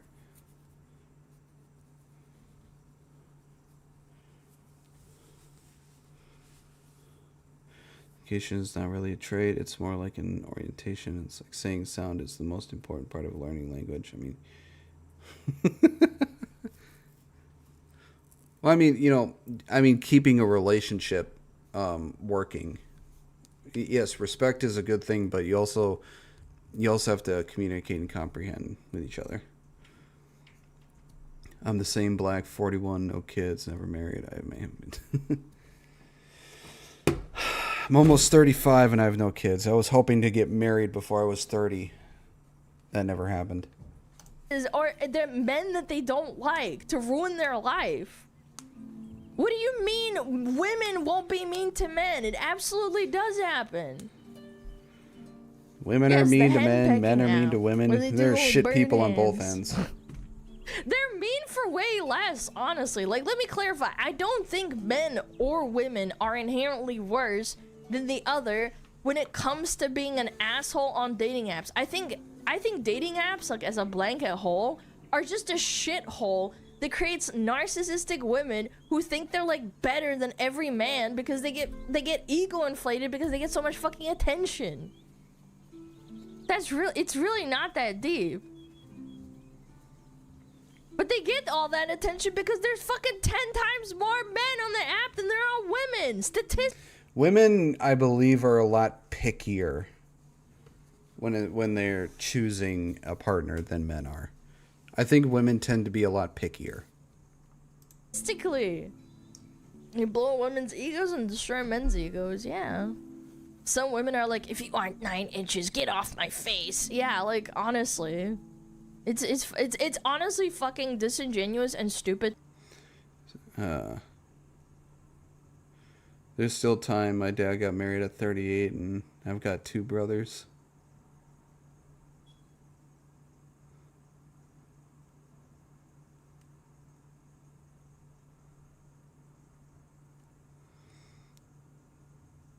No video about relationships.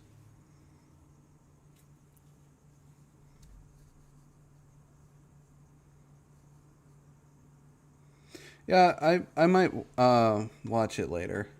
Test.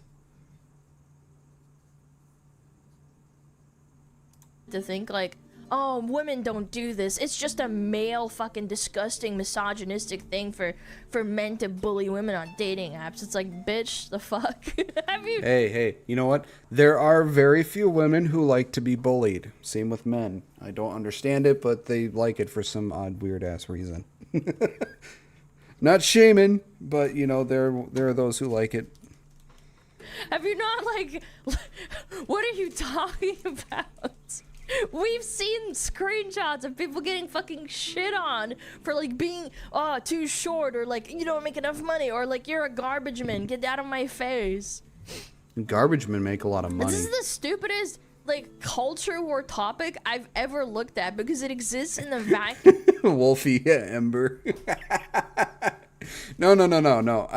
Doesn't Ember like to do the bullying? I mean, from what I've seen of the pictures of her and Lord Symbexual, I can't say the actual word. Lord Intellectuals. I'm just gonna go with his name. Isn't it Ember the one that likes to do the bullying, and Lord Intellectual the one that likes to get bullied?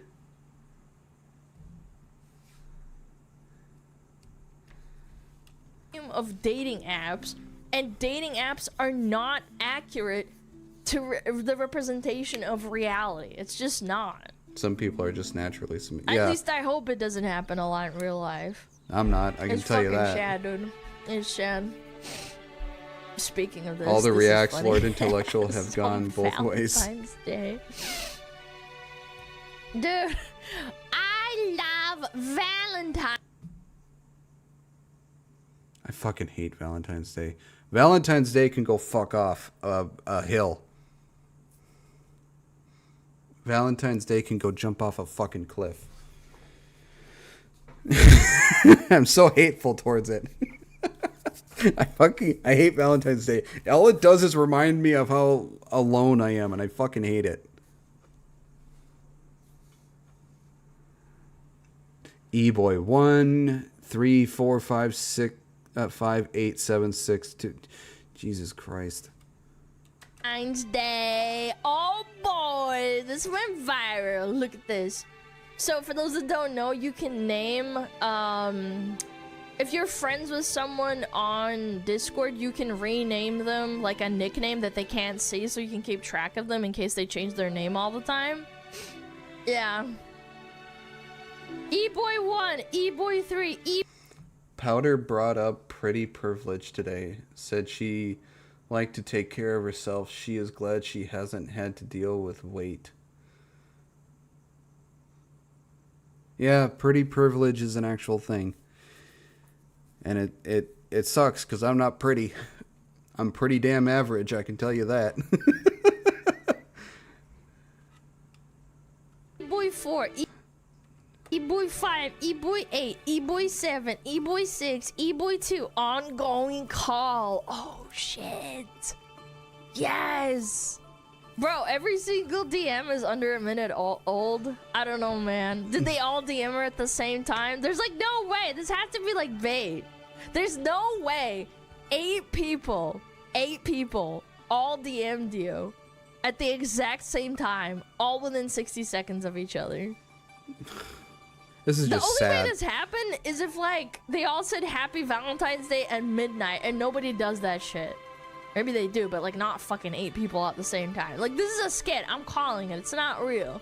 And I'm sure shit like this does happen. Sorry to hear that, E-girls Sinister. and E-boys do all this shit all the time. They change their profile pictures. They have these profile pictures to match.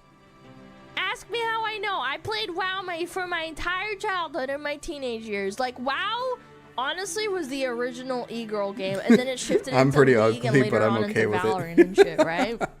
I'm fugly, and I'm okay. No, I honestly, when it looks-wise, I honestly believe that I am thoroughly average, which I'm okay with. Because that means that the person who falls for me won't fall for me just for my looks. I got home and I have Wendy's. Oh, it's good to know you made it home safe, David. I hope you enjoy your Wendy's.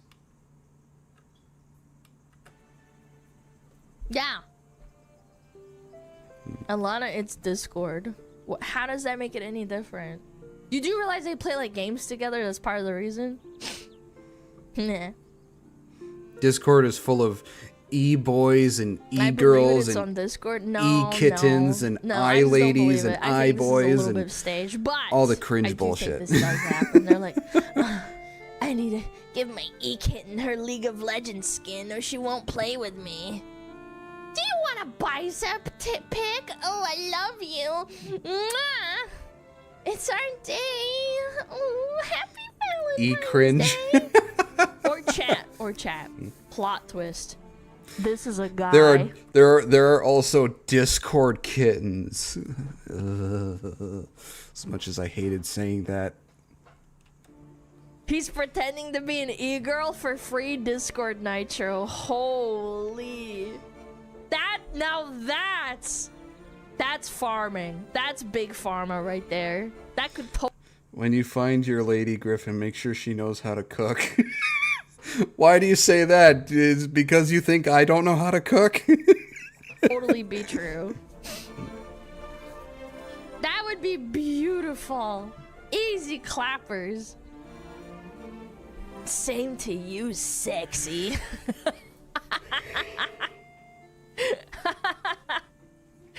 Why blur out one of the e-boys? Probably an inappropriate picture. I don't know. Understand how unfunny a man is until he starts sending you Instagram reels. Like, genuinely, I stare at the screen with a blank face because it's either so childish, immature, or violent. And the thing is, they get mad because they think that you're trying to humble them, but honestly, it's just really so unfunny. Like, Men find the stupidest things funny. It's just how we are. Men are very simple creatures. We're a bunch of idiots. We find childish things funny because, you know, our inner child is still alive. Unlike yours, you seem to have killed it thoroughly. You dumb, boring, unfunny bitch.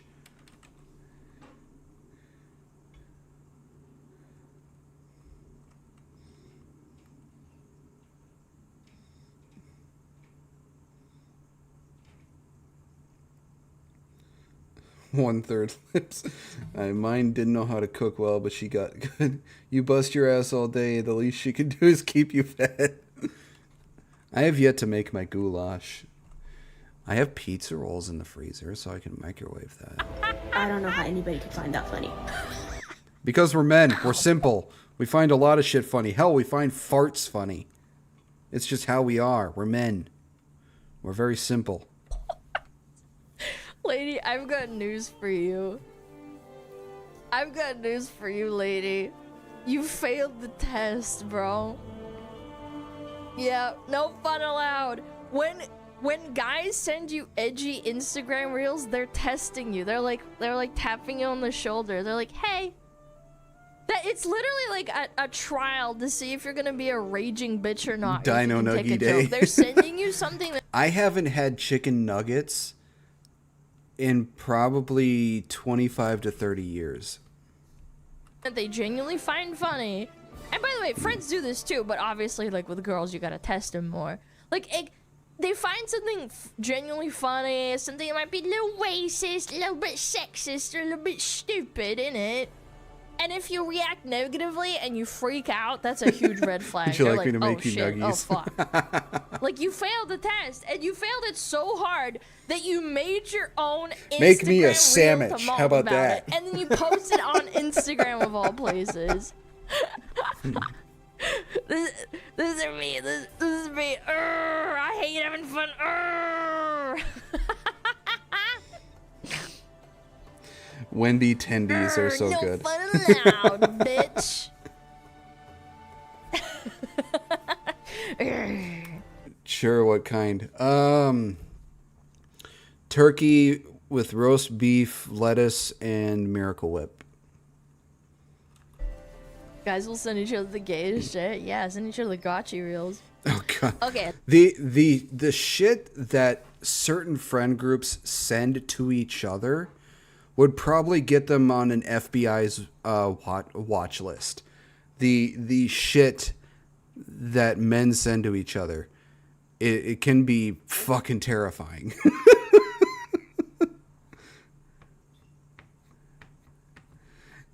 It's yeah, it can get us on a watch list. Ugh, yikes. Last one. What is this?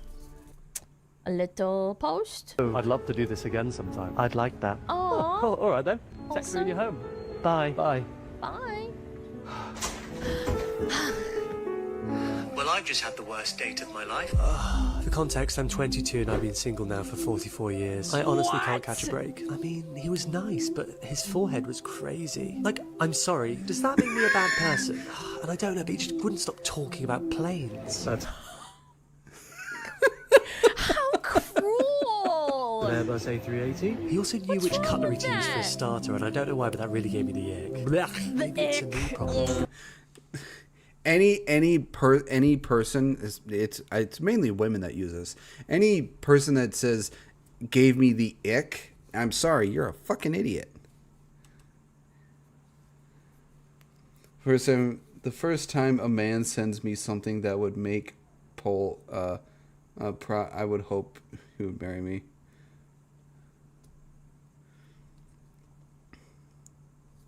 Alaskan Malamute. Those are big boys. My mum told me this quote today. Love is a lot like jelly. Sometimes it just feels weird in your mouth. God. And that really stuck with me, you know.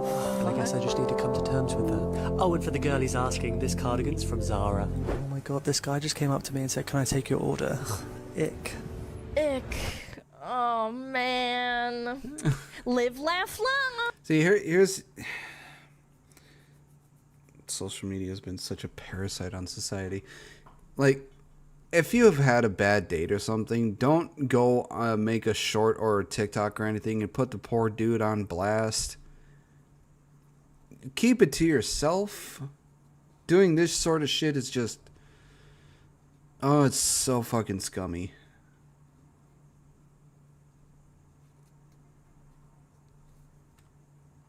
I like edgy World War II style jokes.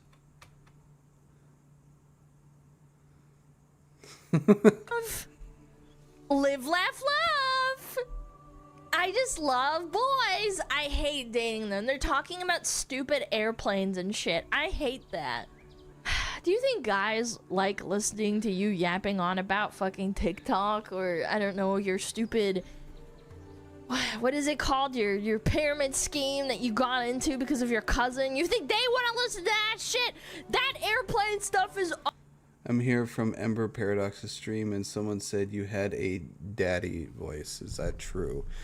I don't know, Jem. Do I have a daddy voice? I find it really weird that people think I have a daddy voice. Who in Ember's stream said that I had a daddy voice? Who was it that said that?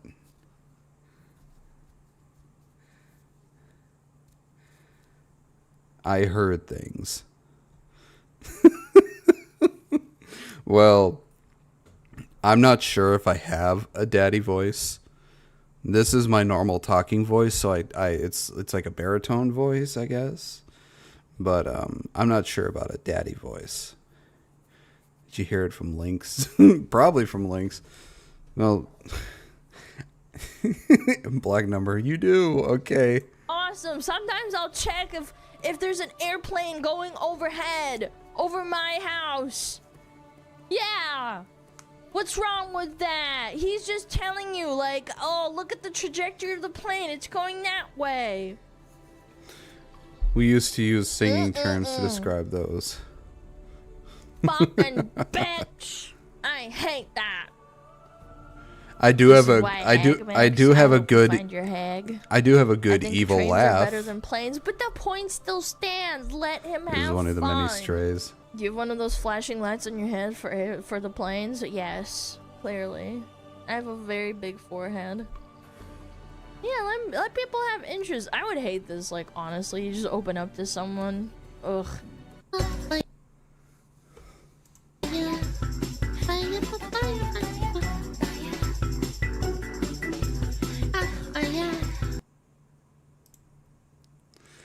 Yeah.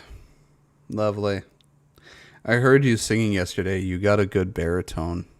Maybe you could use some. Yeah, I know I could use some singing lessons. I'm self-taught. Haha. All right. I was tagged in this video. Somebody, I think it was in Discord or Twitter, told me that I was in this.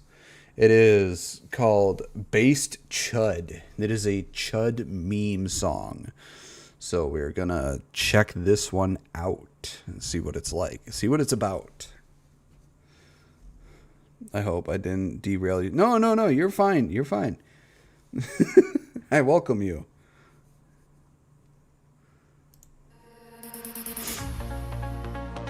Chibi Rev. Kirsche. Oh, I know the fairy. I know her. Oh, what the fuck was her name? There's Leaflet. I know. I've seen her videos. I can't remember her name. I think it's God, what the hell was her name?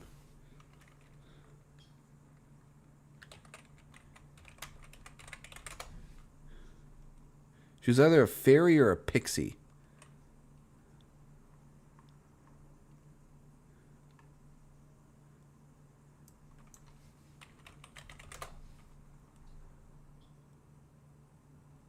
Oh, okay. I think it's, yeah, Tiny Pixie Day. That was her. Yep. For the life of me, I couldn't remember her name.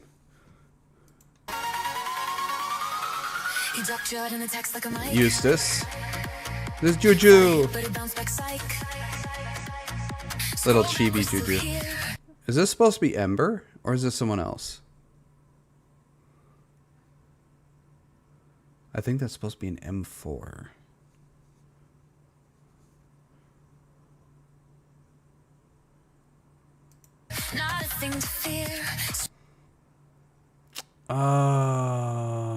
I think I know this one. I can't remember.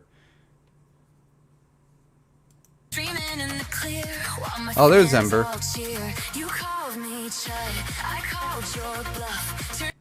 I don't know who this is supposed to be. There's Nox. This is a good song.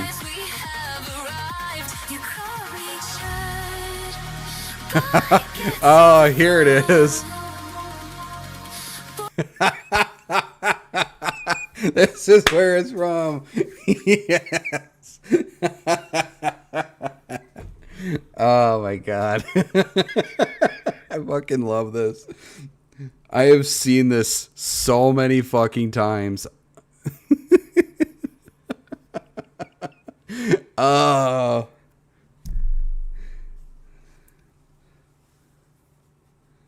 Oh, it's counter intel crew. Okay. Oh, this was so good. I loved seeing this because it was freaking hilarious. Small guy with the purple hair is chibi reviews from X. Oh, okay. Oh, look at this. Oh my god. Asmon. Okay, oh, okay. Free Ren. I like this anime. It's a good anime. Keen. Straub. Chud Bucket. Oh, Vesper. My fellow demoness. I'm gonna show some love to Vesper. That's nice.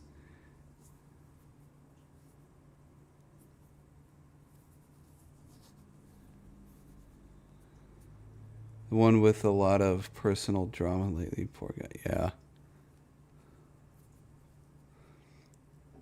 If Ember is queen, that means Lord will be king? I don't know, maybe.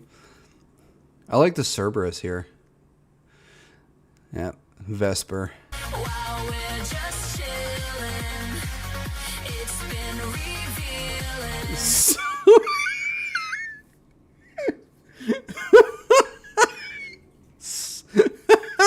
That book suck from the back.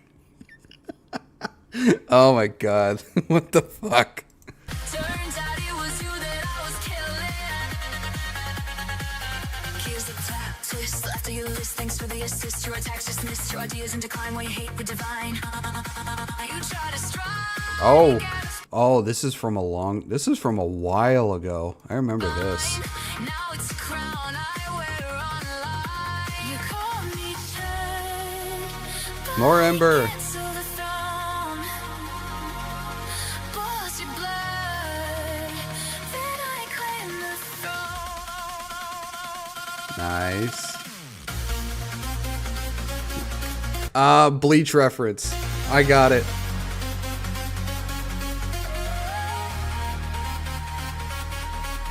I like Bleach. It's a great anime. Oh, yeah, Notre Dame. I like to call this song VTubers Are Sitting on Thrones.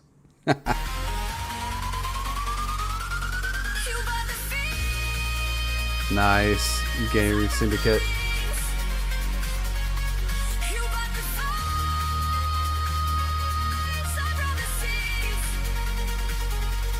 Time to give up, submit, resign. We're on the set, guys, by design. Pippa.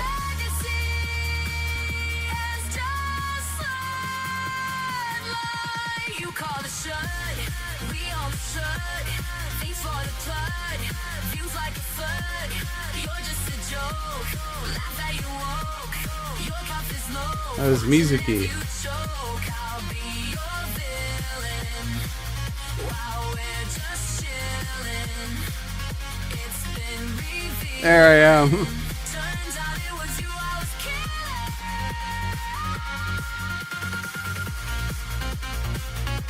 Linksy. Celestium. There's Powder. Walter Moss, thank you for the sub. Welcome to the Nerd Empire.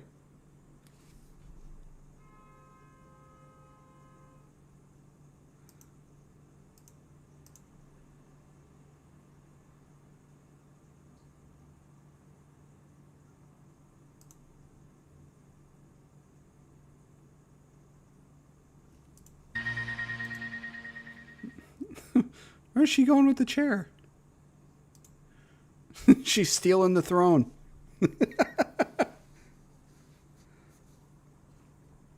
Vesper was struggling a few days ago with no electricity. That's why she's grilling everything. But also because she's hot and gorgeous. But she's yours, Griffin. She loves you. She's mine.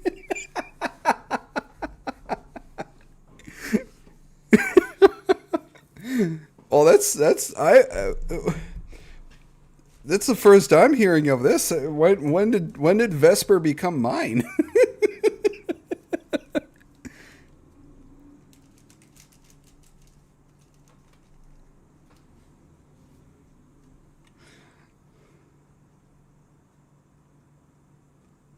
Lynx is a smoke show avatar. Oh, that was good. Counterintelligence, if you ever see this reaction video, that was really good.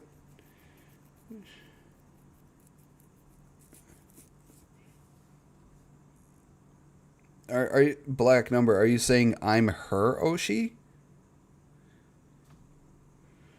Damn, the single cameos are pairing off.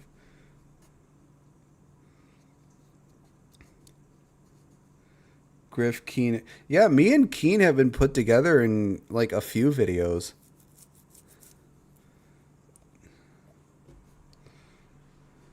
Yeah, now Vesper joins in.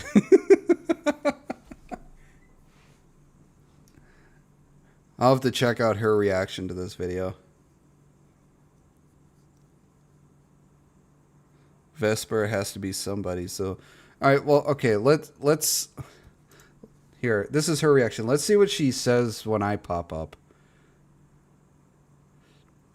Let's see, where am I?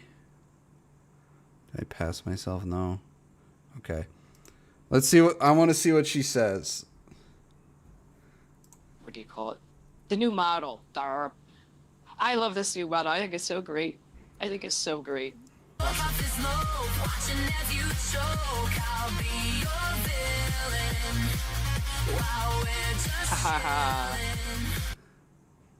I don't know. He's too wholesome to be in the pits of hell. Too wholesome.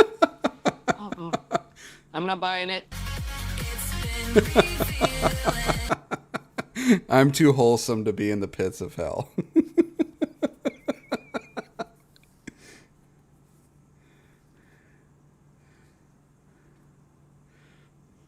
Oh, I don't know. Oh, God. I don't know if I can be anybody's Oshi.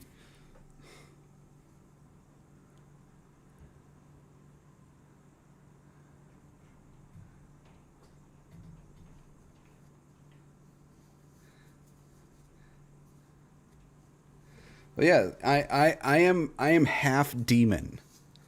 And I'm half dragon, so I am a demonic dragon. Bro, as I said, it's to stop beard teleportation. I'm gonna go grab a drink and use the bathroom real quick, so I'll be right back. I don't think I could be anybody's Oshi. I don't know about that, Black.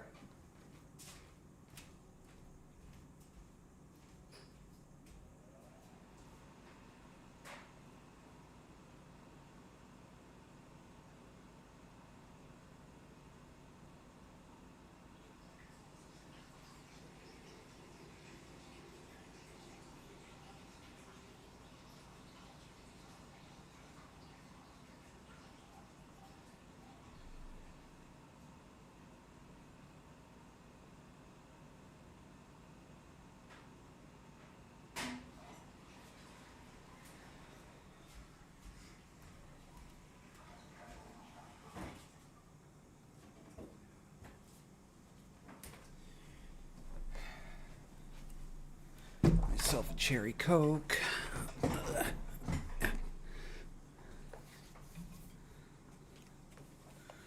I don't think Shy Lily really cares for all this stuff, to be honest.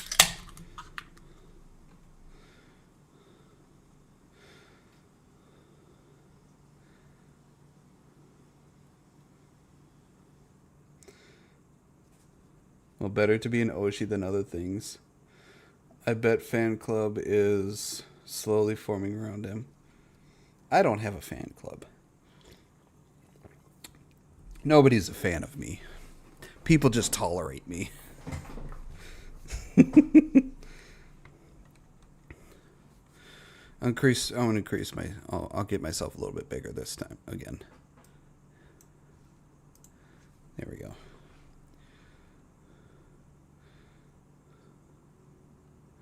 Yeah, she's yet. Nah. I'll never have a fan club. I'll never be somebody's Oshi. I'll never find love. I'll be alone forever. So when are you and Vesper getting married? Reasonable Tax Gremlin, thank you very much for the follow. Welcome to the Nerd Empire. Look, for somebody to want to marry me, they would have to be crazy as fuck. Hell, for even somebody to want to date me or think about dating me, they'd have to be crazy. Okay, we're on a mission. Found you after spelling wrong 100 times.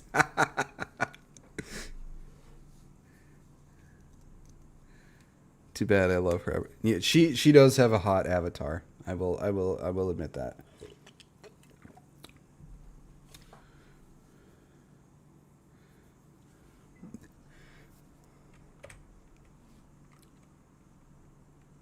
All right, this is Let's Game It Out.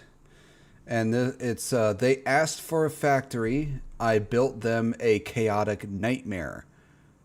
Arknight's Enfield. I think the unofficial rule has been avoid non-independence. Pippa was the exception because of her being on the edge lord as part of her brand. Scarborough's taken any backlash fatting her. Yes, I go out of my way to watch you so I may sit here and tolerate you. Yeah, people just tolerate me. Nobody loves me. Nobody loves watching me. They just tolerate watching me. No, but no woman will love me. They'll just tolerate my existence. Rose literally dodging the subject. Yeah, she doesn't... Vesper barely knows I exist. She would never marry me. I'm not marriage material.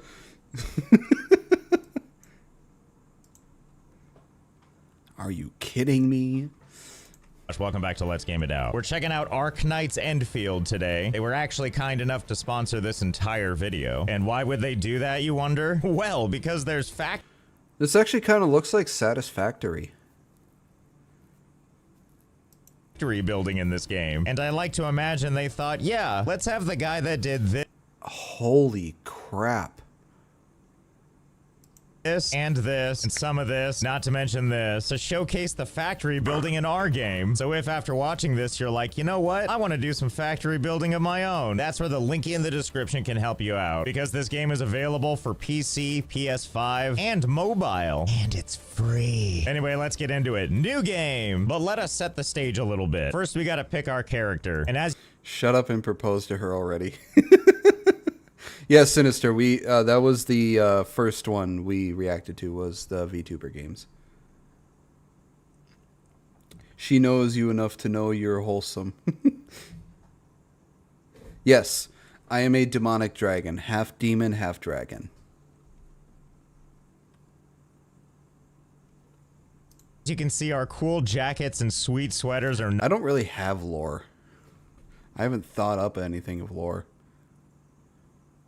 Not optional. Neither is hiding our eyes, ooh-woo. And you might be thinking to yourself, what in tarnation? This doesn't look like a factory game. Well, hold on to your horses, Judgy. It's not just a factory game. It's also got story and characters and dialogue. And we're not just a pretty mask. We can also run, fight, and do all kinds of story stuff. Or because this game just knows. Not only can you skip story elements, but it'll give you a nice little summary. And to do all those things effectively, that's where the factory building comes in. Behold! The AIC, which stands for something. Wait, no, I remember now. Automated Industry Complex, also known as the heart of our automation madness. So let's get started. But first we need to head over here so I can show you something. Here, look, we have minerals. And we could just go up to these things and smack them until they fly onto the ground like that. And then we could take this Originium ore right off the ground, like a bunch of commoners. Or we could take advantage of this node, giving us an unlimited amount. But in order to mine from that node, we gotta head back over here to the AIC, where we can access the facility list. And for starters, we're gonna...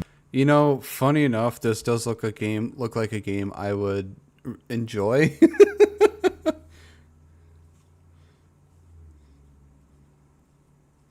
Romance video about his parents. I'm gonna lurk. We'll be cooking something new for the future. Okay. Bro, I'm the best man at this wedding. I don't give a fuck. I have a speech and everything. Well, you need to take that up with Vesper then. Take that up with her. Because she doesn't know anything about this, apparently. She doesn't know about her own wedding. Build this portable Originium rig. Mining rig for digging up Originium ore. Does not need to be connected to the power grid. We'll get to that in a bit. As it powers itself. And if we head on over here to the construction tab, we need 5 of these things, which we don't have yet. Ah, Oreo crusts. Don't worry, they're easy to create. All we need to do is first build this thing, the refining unit. Because in order to build that, all we need is 5 of these. The ore we just picked up. And I already have 518 of that, because previously I ran around for a while. And me and my team had the hardest battle of our lives. lives, taking turns beating up the ore. It is nice though, your party members help pick stuff up, which means you have more time to stand there and do nothing. Or in her case, you get to watch as she tries very, very hard to hit that last piece, while the rest of your team looks around like, not my job. Don't worry, I'm sure as we walk off, she'll figure it out herself. Yep, see, there she is, just like a magic trick. Anyway, let's build a couple of these and construct. There we go, now we have 4 of them. And now that we have these things, we gotta place them down somewhere in our factory. I mean, I'm just gonna place it wherever for now, who cares? Okay, now it's time to use it in unpowered. You said it. What are we, engineers? Anyway, luckily this isn't a problem. We basically need to make sure that this thing is powered by connecting it to this thing. No problem, we just need some electric pylons. Once connected to the power grid, this pylon can wirelessly power all in-field facilities within a sizable area of effect, which only take the ore to build, so we're gonna build a bunch. And you know it's working because once we place it down, you can see the little wireless transmission power cord thingy connecting from the pylon back to the main thingy, which means if we put one over here next to our refining unit, now it's nice and powered. Finally, the fun can begin. It's refining time. Okay, so here's basically how this works. As you play the game, you get access to new recipes, like this one that makes the original pizza crust, which turns this unsophisticated ore into this. Why, yes, I would like that very much. And hey, look at that. The moment I drag it in, there it goes. Just hey, refining. Look at that. Links went live. A new one every 2 seconds. And I could just click claim all and take what it's got and then let it build up more. Or we could do something a little more fancy, like these right here. Conveyor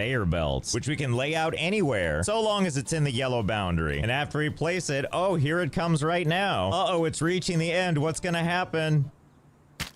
Oh dear, we have a traffic jam. That's fine, I'll kind of bring it down here, and then I'll like run it over here, and then maybe over here, before finally going into this chute right here. Yes, there we go, it's perfect. Go ahead and deposit yourself into the automation core. That also means that I could go to one of these outports, tell it that I want Originium ore to come out of it, and then I can run that conveyor belt too. And then I can just take that and run it into the machine. That way I don't have to keep feeding the refining unit. I can let the conveyor belts do that for me, and thus production continues. And it's not a perfect system or anything, because after all, we have this ore coming out automatically. But if you recall, I got this ore by beating up on crystals. Fun, yes. Automatic, no. But that's where the portable rig comes in. After all, now that we've got our refined flavor crystals, we can start making them. So I'll make a couple for now. And then we must construct additional pylons. Clear all this riffraff out of the way. And let's go ahead and place our portable rig right there. Okay, look at it go. Yeah, you get in there. And there we go. Now it's just mining this on its own. And there's another one right over here, so we'll place that one too. And this is one step better, but it's still not automatic. After all, to collect it, we still have to run up to it ourselves, reach our hands in there, and then remove it ourselves. And if we're not paying attention, like we run out into the world to want to do stuff, and by stuff I usually mean finding people to casually beat up, by the time I make it back, I'm greeted with this symbol. Clogged? Can only hold 50 at a time. Well, I don't want to have to pay attention, but don't worry, you're not stuck having to do that for very long, because before you know it, we can upgrade to the mining rig. Requires power, but can mine Originium and Amethyst. And to make it, we're gonna need 2 things we already have. The portable rig, as well as our oregano crust. So we'll just come back over here, give me that, and that one too. Anime Satisfactory, that's what this is. It's Chinese for me.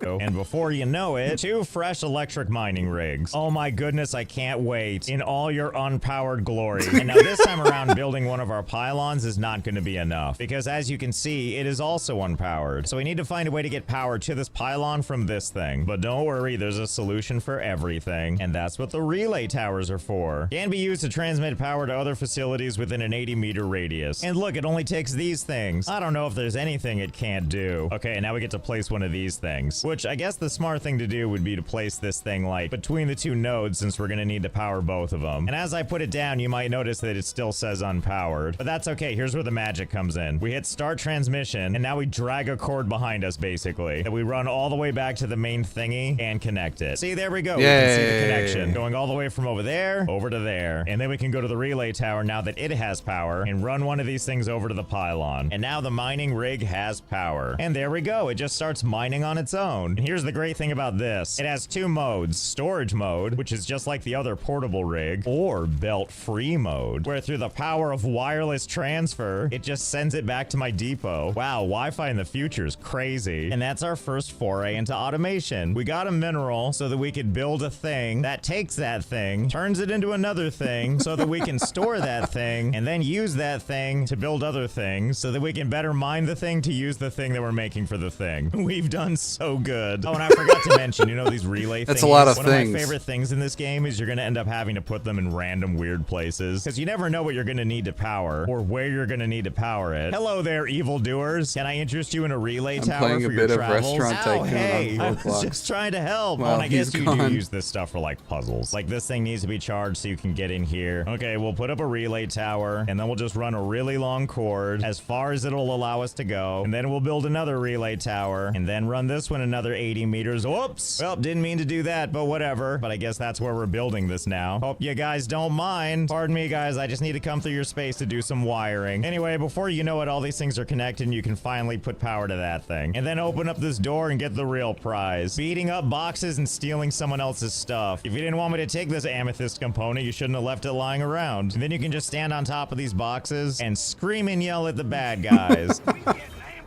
Yeah, who We goes getting there? ambushed. Don't mind me, sir. I'm just observing. Here, it's here. like I'm in the zoo and I'm watching an exhibit. Except they can't hit me, but I can hit them. So long, sucker. And you can just line these things up and make a nice little border around your entire base. And Oh my not only God. can they be wired to the thingy in the center, my as God. beautiful as that looks, you can also connect them to each other. Yeah, look at that. A nice, beautiful... Oh my God. It's like a defense rig.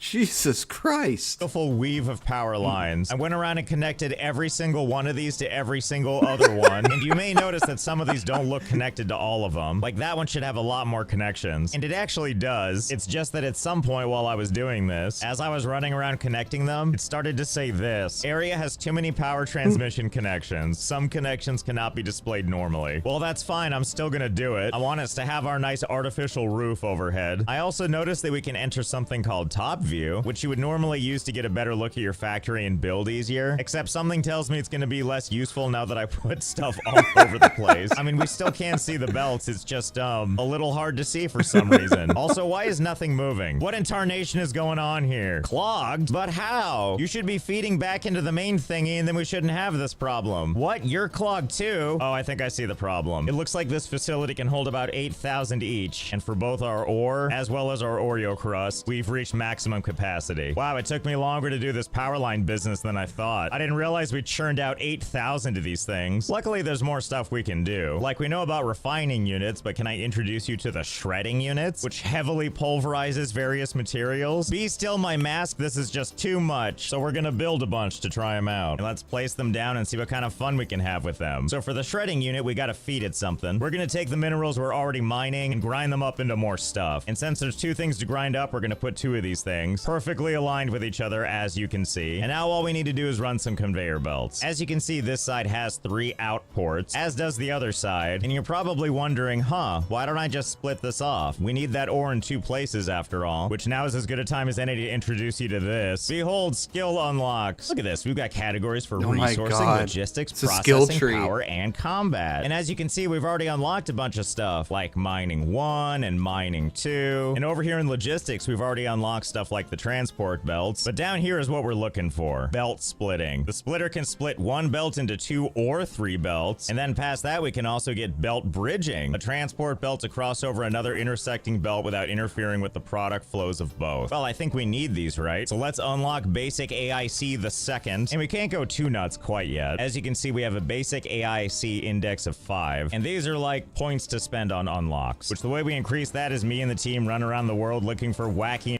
Wacky inflatable arm flailing tube man. inflatable dancing tube people. Then we run up to them, activate them out of existence, and it increases our basic AIC index. And through that, we can do more unlocks, which is good because just unlocking this belt splitting is gonna cost 1 of our 7 little cubes. But it has to be done, so gimme it. And not just the splitters, I'm pretty sure we're gonna need the belt bridging too. So let's go ahead and get that too. What do you think, Dragonface? You think this is gonna go well?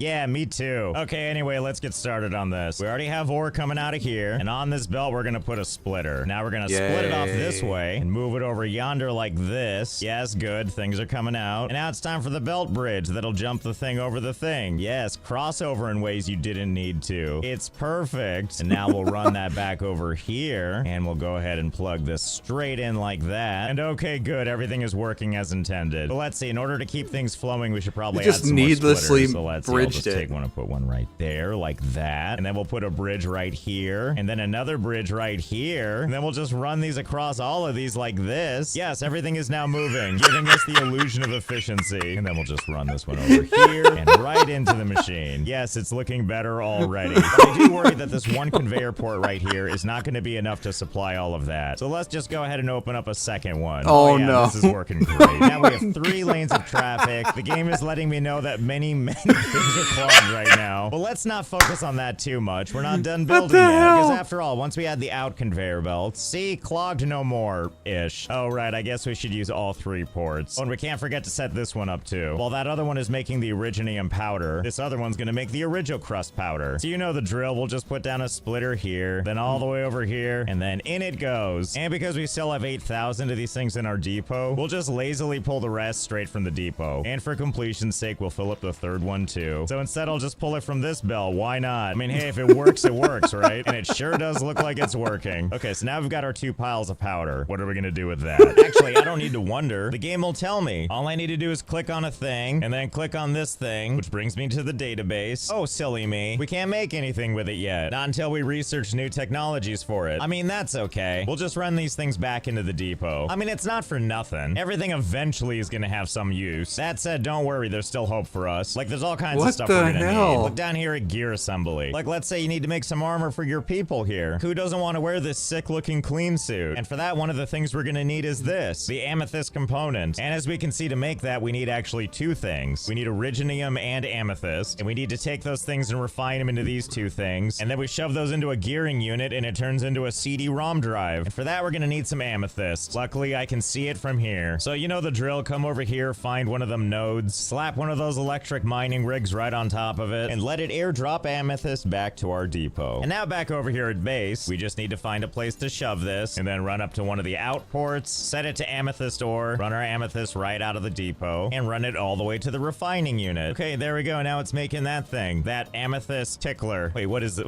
What is this? Oh, amethyst fiber. There we go. And then let's take this thing here called a gearing unit, smack that down anywhere there's space, and this thing is where we're gonna make the amethyst component. I love this about games like this. Just think of the unique mess you can make that's all your own. If you're finding it hard to follow this horrible heap I've made, that's okay. There's a lot of crap going all over the place. But the important part is that everything goes where it's supposed to go, which is to say in convenient little boxes. And then before you know it, we've got amethyst components coming in. I mean, in case you were wondering what these are my Valley stock bills. Eric the Red, thank you very much for the sub. Welcome to the Nerd Empire. Reward, which is to say you'll do quests that unlock other little outposts and stuff, which allows for even more factory building. Anyway, the important part is there's things we can trade. So for example, one of the things we can trade is good old-fashioned origicrust, which means for the second building site, we can just use all the excess originium ore we have, run it from our sub pack into a bunch of refining units, watch as it slowly moves origicrust at you like it's Guitar Hero, and before you know it, you've got a stockpile of stuff you can sell for sweet, sweet regional cash. Well, don't mind if I do. Anyway, now that we've got both, it's time to craft a clean suit. What a thing of beauty. And now the only question that remains is which one of my extremely fashionable people is going to be wearing my dorky vest? Well, that's a trick question. All of them will be. Well, I think I've made a good and horrible mess of this factory. Let's fast forward a little bit. Let me show you another one. Okay, and here we are in Wuling City. And as you can see, I got something of a glow up. You know, just me and my new best buds. This game has a lot of colorful characters to unlock. And speaking of, here we are in our brand new AIC. Full of lush greenery and a 70-tier waterfall. Ah, glorious. Anyway, this one's got other goals we're gonna have to do. And let's start by placing this thing. This factory isn't gonna build itself. And this new area incorporates something very exciting. Liquids. Hey, I can't just jump into that, can I?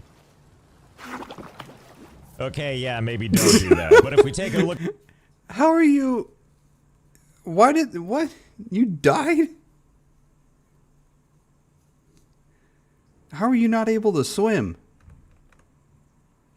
Look at our skill tree here. Look at all this. Pipes, pipes, and more pipes. Not to mention all kinds of fluid stuff. But don't worry, we'll explain. First things first, we need to start our power network. This new facility is all about using something called zeronite. And as you can see from the sidebar, there's all kinds of things we can make with it. But first we need to get some at all, and that's where the Forge of the Sky is gonna come in. Facility for making zeronite-based products. But in order to make this thing, we're gonna need these. Ferium parts. And how do we make that? Well, I'll show you. Basically, we need to follow this process. process. First, we have to find a mining spot, then we have to mine it into ferrium ore, and then we have to refine it into ferrium. Luckily, when we look up the ferrium ore, we can just click on ferrium mining spots, and it'll just show us a bunch in the area. And it turns out that one right there is not that far from where we are. Oh, I think that's just like right up there. Well, let's go get it.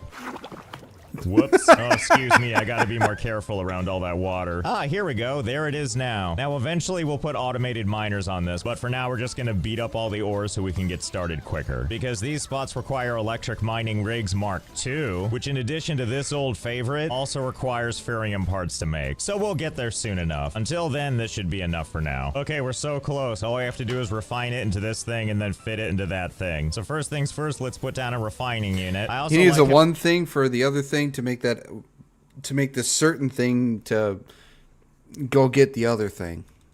It's very complicated. It's a lot. As you build this, your companions just love to stand in the way. And if you really want to, you can edit them out of the equation and phase them out of existence for a time. Anyway, you'll notice it's still unpowered. And that's because for right now, we're gonna have to use the old style of power. Disgusting. Even the game lets me know. Zeronite relays can automatically connect with other Zeronite power facilities. Yeah, I know, game. We're trying to build it. Anyway, now that the ferrium ore is coming in, it's getting automatically refined into regular old ferrium. And then set up a fitting unit. Run that thing from over there to over here. Wait for that thing to go into the thing. And look, it's making that thing we need. We did it! And now we can make the Forge of the Sky. We're not done yet, though. To get this thing to produce Zeronite, we need to make water and also stabilized carbon. And in order to make stabilized carbon, first we need to make dense carbon powder, which is comprised of these two different powders. Carbon and sand leaf powder.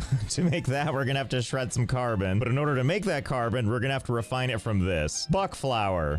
Likewise, we're gonna have to get some sand leaf. Oh, the fun never ends. Luckily, if you run around the world, this stuff is everywhere. And also here... Isn't stabilized carbon just diamond? I'm not sure. Here is some sand leaf. And now back here in the AIC, we're gonna build something called the seed picking unit, a facility that extracts seeds from common crops. And thank God it's easy to make. See these things? These are called amethyst parts, which we already have because you remember our first factory? You remember the ticklers? If we had a fitting unit somewhere, we can drag those extra parts over to it, and then we're covered for the amethyst parts we need. And now we can make a couple of these with ease. Oh boy, are you ready? Look how exciting this thing looks. All we have to do is take our buck flour, put it over here like this. And for every one buck flour, we get 2 seeds. And now we're gonna build this, the planting unit, a cultivating silo for growing various common plants and crops. And to build it, we're gonna need 10 carbon. Luckily, we can make that in a refiner using our plants, which we're gonna need to do anyway for the other thing. So we'll just put this over here. And in this case, I'm just gonna hand deliver all 10. And there you go. Before you know it, we have our 10 carbon. And now we can make our 1 planting unit. And we're gonna take this planting unit and put it right near the seed picking unit, like so. And now here's my favorite part. We'll connect a conveyor belt between the two, and now go the 2 whole seeds we have into this thing over here. It automatically turns those seeds. My daughter and I have been watching Let's Game It Out for years. Always enjoy Grace. What is end game of this game? Just keep making factories and keep making more things for other things to do the other thing. Seeds into plants. So it basically turned our 1 plant into a seed that turned into 2 plants. And those 2 plants turn into 4 seeds. And now we have 4 plants. And before long, we just have an unbroken chain of this process going. So much so that we're going to have seeds coming from all 5 of these conveyor belts. And likewise, we're going to make sure that there's 5 ways for it to go back in. There we go. Things are looking great. We can't expand this, though, through the glory of splitters. So we can just run these plants out here and back into the refining unit. And now we have more carbon. And then we can make another planting unit, place it kind of close to your other stuff, add some more splitters so you can send those seeds back into the other thing so that this thing can make more plants, and then you can go and collect waifus that get released bi-weekly. No wonder I didn't go over here and get even more carbon, make even more of these, and then just add another seed picking unit, and then another planting unit, and another seed picking unit, and on and on. Overhead is really helping for all of this. Truly, our plant production could not be more simple. Oh, and you know what's exciting too? We can highlight all this, essentially everything about this whole production, and we can save it as a blueprint. Don't mind if I do. Oh, Serve plants a lot. Description, I'm sorry. And there we go. Anytime we need to do another one of these things, go So Oh we'll my replace God. it. Okay, let's see. Where can we put this? You know, how about right here? That's probably good, right? Oh You my might be asking God. yourself, why on earth would I want 2 of these? Because don't forget, on our journey to make Zeronite, we're also going to need this sandleaf plant so that we can make this powder, so that we can combine it with our carbon powder, so that we can grind it into dense carbon powder. Uh-oh, but now we have a new problem. Insufficient power? 315 out of 200? Oh dear, but how could this happen to us? Don't worry, all we need to build is this. The thermal bank is a facility that converts originium ore or batteries into electrical power. And The end game is to make all the things. all we really need to do is place them somewhere so they're connected to the grid. I mean, that's not Storing that power would have interesting results. not all we have to do. We need to put something inside of it that's going to generate that power. And as you can see, different things give us different amounts of power. Like, yeah, we could just use good old-fashioned originium ore and get ourselves 8 seconds of 50 power. But we're going to do this one because we have the materials for it. To make that battery, all we need is ferrium parts, and you might recognize this. It's originium powder, which we've been making in horrific abundance at our other place. So first, let's go harvest a little bit more ferrium ore. I almost We can't do spat out my automated pop. miners yet because they would need power. But your party members Hello, Nordic. I'm doing good. How are you doing today? work for free, so that works. Except her. I guess she's just vibes only. But first things first, we are gonna feed just normal old originium to these. Because it's that, or I delete all this stuff back here to get our power back. And that sounds like way too much work. So instead, we'll just set all this up. Oh, and look at that, we're looking good. Now we have 350 available power. No, excuse me, 400. No, wait, 350.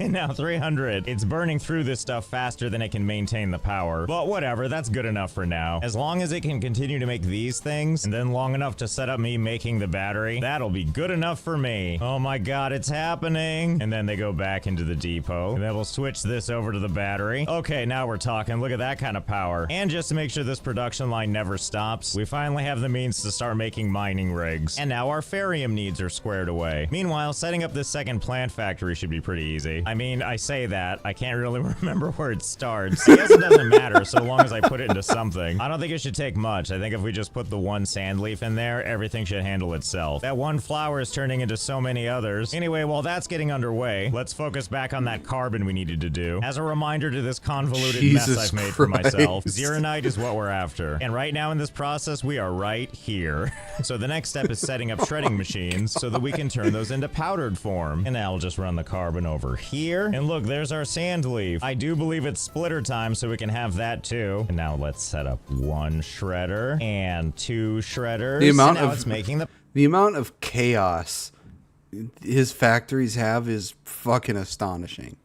powder we need. Oh, you know what I actually forgot? As part of my original blueprint, it's also grinding up carbon over here. Well, I think I know what to do. Let's reroute one of these so that we can bring the flowers right through here. And now we have a second source of carbon and sand leaf that we can grind up. Remember what Bob Ross used to always say? There are no mistakes. Sometimes you make a thing and forget that you already made the thing, so now you have double the things, and that's probably okay because you're probably gonna need them anyway. I mean, I think that's what he said. Either way, we've got a bunch of the things we're gonna need. Now what we need to do is shove them through a grinding unit to make this thingy. Oh my goodness, and they're huge. Yeah, sure, we can make this work. Requires more. In you go. This is just more complicated. Requires more autism than I can muster.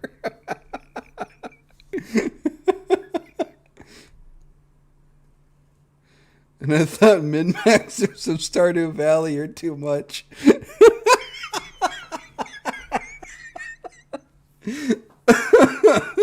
You should see Satisfactory. It's just as convoluted and fucking chaotic. Oh, yes, there we go. Clean implementation as always. And there it is, making dense carbon powder. All we need now is to refine it in a stabilized carbon. Now, the smart thing to do would probably be put it like right over there. But I mean, it's not that big of a machine, so why not shove it like, yeah, right there like that. What could possibly go wrong doing this? And look how easy it is to connect it. It's great. I've even got space to use all 3 ports. Oh yeah, there it goes. As it converts it into land tiles from Settlers of Catan. It's And not at long chaos. last, we're gonna It's shove this into the forge of the... It's not chaos, it's calculated nonsense. sky if I can remember where it is. Let's see, I think it's, oh yeah, it's right there. I genuinely cannot believe this is all working. And now there's only one thing we have to do before we get Zeronite out of this thing. We have to add water. At long last, our day has come. It's pipes o'clock, and for that we're gonna need the fluid pump, a facility for pumping fluids. Okay, let's see, how does this thing place? I guess we just kinda, oh yeah, okay, there we go. Well, it's nice to know it's that easy. But wait, can we place these somewhere else? Like, can I place them on the bridge? Oh good, you can. I'm gonna assume that means we can place them over here too. And the answer is yes. Well, I think we're gonna stick to using this one because it's the most in the way. Okay, so let's see, I think we can just run a pipe from here. It's the most in the way. Look how easy this is. And when I place it down, we can see that it's transparent so that we can tell the water's really flowing through there. And let's see, let's take the long way around because I would love to know exactly how long these pipe systems can be. Oh, well there you go. Single pipeline length exceeded. Connect to a facility or another pipeline. But what about if I use a pipe splitter and then I continue it? Oh good, looks like that works. Yes, good, let the journey commence. And now every time the game is like, no, it's too long, all I have to do is back up, put down another splitter, and let the journey continue. And I'm a big fan of these pipes because they can go outside the core AI. Dear Lord, wait to see what core keeper bring out in people. Water, not the only fluid going through that machine. Oh my god. Area, so you really can just run pipes all over the place, up to and including outside your base. Yes, good. This is what I was hoping for. Why? Wow, look at all this nice scenery out here. Sure would be a shame if we made it all awful looking with pipes. Oh yeah, now we're talking. Oh, what do you mean that's not working? I lined up everything perfectly. Well, I'm outraged. Wait, never mind, it's coming through. I'm not gonna question it. Pipes are truly magical. When I found an even easier way to keep going with this without having to stop and place a splitter, if you cross over another pipe, it'll automatically put down one of those bridge pieces. And in doing so, I think it resets how long you can make these pipes. What a dream come true. Oh well, my so god. far I'm pleased. It sure was nice of them to let me build my garbage. I can't.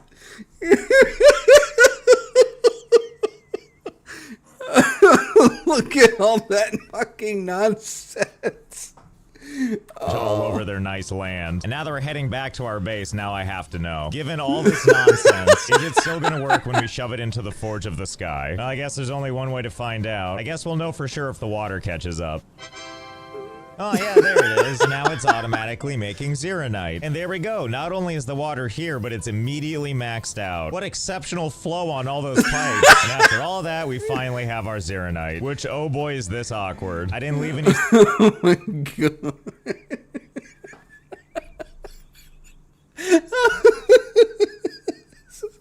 My stomach hurts.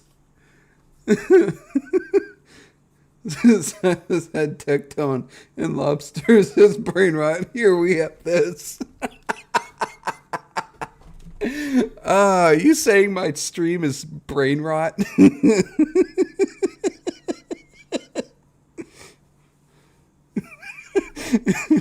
So I heard you like manifolds. Oh, maximum autism. Space for us to place conveyor belts to get it to leave this facility. But luckily we can fix that real fast. We'll just click and hold to move it, and I'll just shove it down here somewhere. There, that was easy. We also don't have to run it back over to the main depot. We can use something called a protocol stash, which can teleport items back to the depot. So instead I'm just gonna place one of those right here, and then all I need to do is run one conveyor belt, and into the protocol stash it goes. And every 8 seconds it'll get transferred over to the depot. What a... Brother, he's what we call the magical engineer. I stopped thinking some time ago. I like his vids. He always breaks the games in creative over the top trash ways. You know, this doesn't give a new meaning to piping someone. Deal. And the whole reason we did this is so we can make Zeronite relays and Zeronite pylons. Basically, it's like these ones, except we don't have to wire them. Here, watch, I'll show you. So let's say I were to put this Zeronite relay right here. Just like the other stuff, I still need to place it within 80 meters of whatever the closest connection point is. But now when I place it, it just automatically connects. I don't have to wire anything. Which means it's oh so convenient when I'm running around the world and I can be like, okay, time to place another one. Which also means as you're running through the city centers, you can place your things in there too. While still making sure that everything you place down is a beautiful... He puts it in the way of everyone. Bringing the pipe. Griffin is losing it. This is so fucking funny.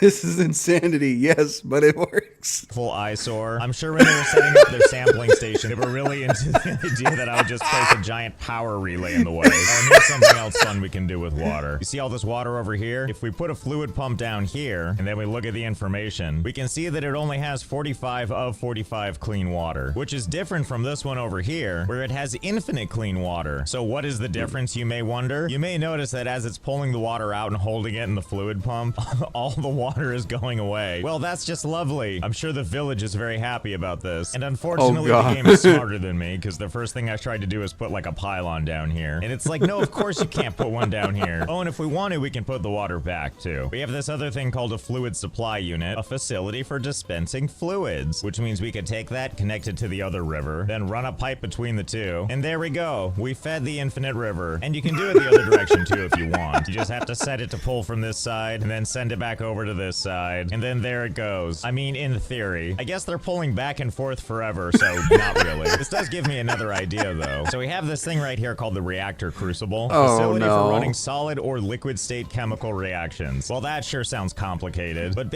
I don't think the cafe is zoned for pylons. Sir, another manifold has hit the tower. Drought-induced industrialization.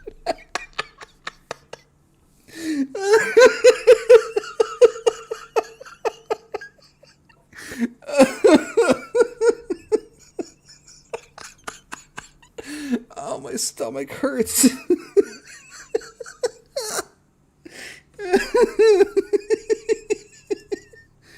Oh, ow.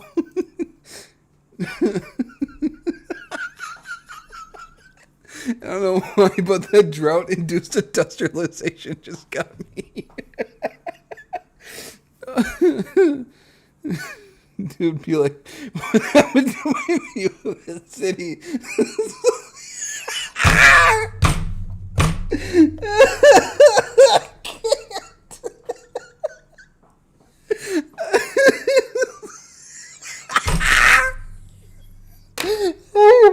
breathe.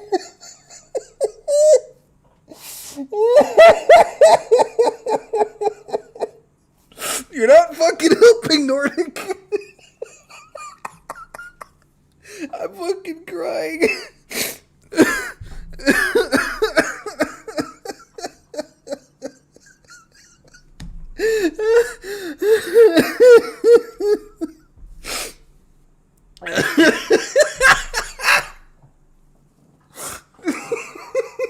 Something got a... I can't even read it.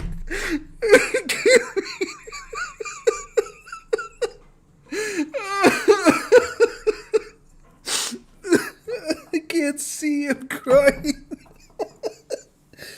Oh my god.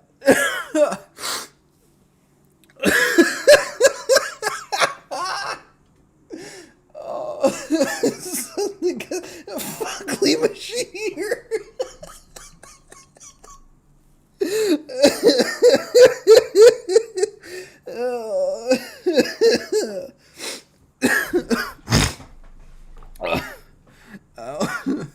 Nordic, that one just fucking sent me right after the drought-induced industrialization just broke me, and then your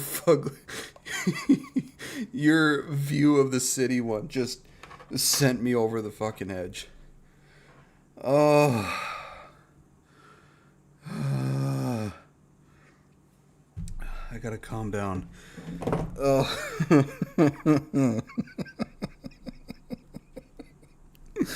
Okay. Tomorrow Griff will send a photo of his new six-pack. Yeah, it feels like that. Oh. Oh, yeah.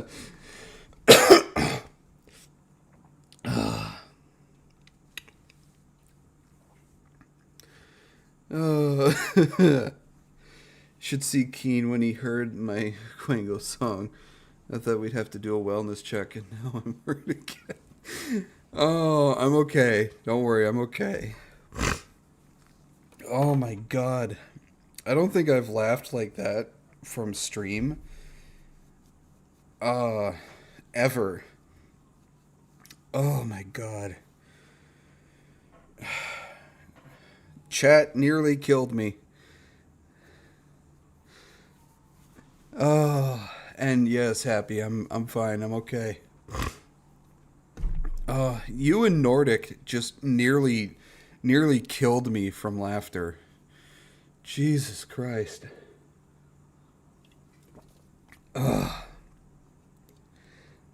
New meaning to shitty view. I every time I kept looking at the one where it said it suddenly got a fugly view of the city. Every time I kept looking at that, it made me go all over again. I couldn't finish reading it out loud because it made me laugh.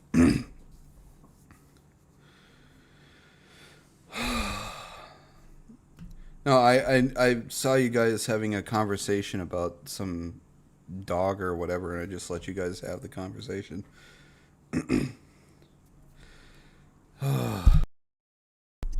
I think I'm good. I think I'm good. Clip it. You're gonna clip that entire segment of me just dying of laughter. Oh my god.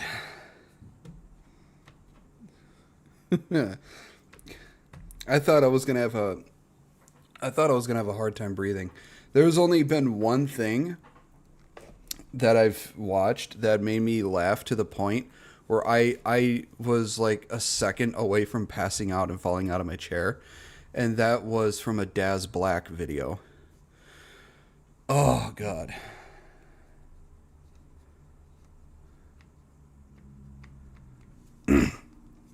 Oh, that was good. That really got that really got me.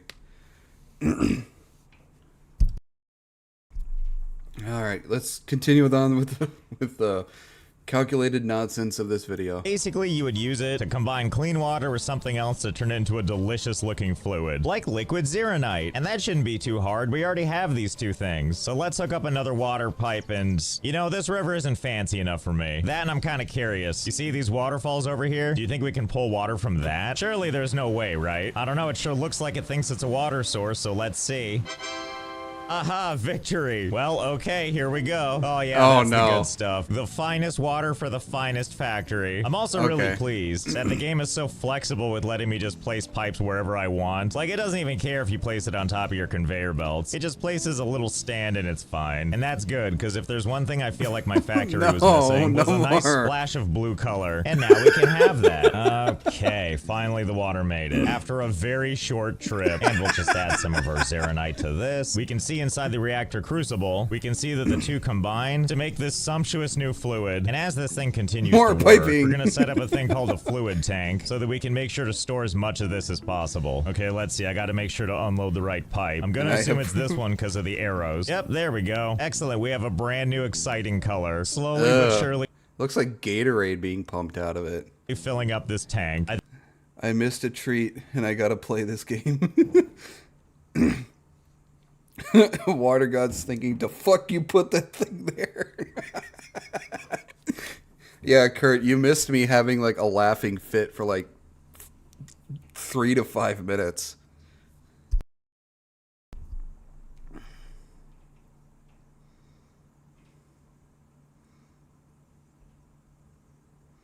You can see where this is going, right? Let's see if we can take this beautiful green liquid, run it back over to the other place, and feed it back to the river. Oh no. Oh, there it goes. No, green color. I'm sure the city will thank us for this. And maybe now that it's got extra vitamins and minerals, maybe now we can swim in it.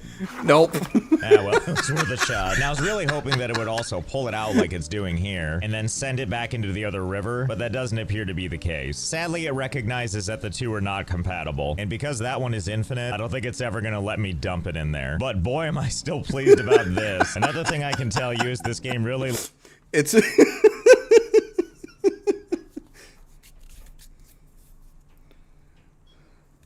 No, we're gonna add sludgy devastation to that industrialization. No. This is how they make slurm from Futurama. That's the immediate thought I got. Is it's now filled with slurm. Lets you put these pumps in a lot of really choice locations. Oh, yeah, I no. know, sir. I'm surprised too. Who would have thought this fountain would be a good place for me to pull water from? Don't mind me. I'm just gonna take it away. Honestly, the game navigating God. stairs with the pipes is probably one of my favorite things. I mean, it's encased in this glass or whatever, so I'm sure it's gonna be fine. All of this so I can hijack their water and bring it back over to my base, where I've set up a bunch of the fluid supply unit things so that we can just dump all their water downstream so that it can't be enjoyed by the city. And not just that location either. It turns out there's tons of beautiful locales here, with wildlife to disturb, with our horrible technology that's gonna get in the way. Who doesn't love a little progress? Out of the way, kids. Important in-field business coming through. Oh, And no. if you try hard enough, you can get this game to do some pretty wacky placement. Oh yeah, that's Oh, the no. good stuff. Come on, Pipe. Let me place it all the way down. Yes! Oh, you guys having a little meetup? Well, surely my support poles won't get in your way, right? Oh yeah, things are looking great. What the This is certainly the kind of factory and city I'm interested in building and living in. I'm sure all the citizens appreciate my contribution to their land as I siphon all of their nation's water and try my hardest to push it downstream as best I can. Well, I'm satisfied with this factory. Oh my This is really only scratching God. the surface of the stuff you can do in this game. And don't forget, you could be playing this game for free. If this looks like something that speaks to you, check out my linky in the description below. And or fire it up on PC, PS5, or mobile. So I hope you had fun. I know I did. Thanks again to Jesus Arknights Christ. and Field for sponsoring this one, and I'll see you next time. Oh my God.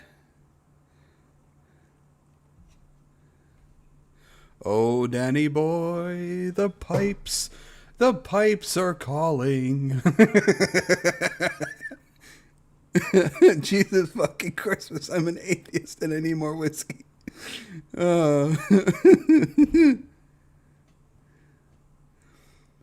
Oh my God, pipe autism will be the next trend. No water. Why did you grow legs and run? Oh God, this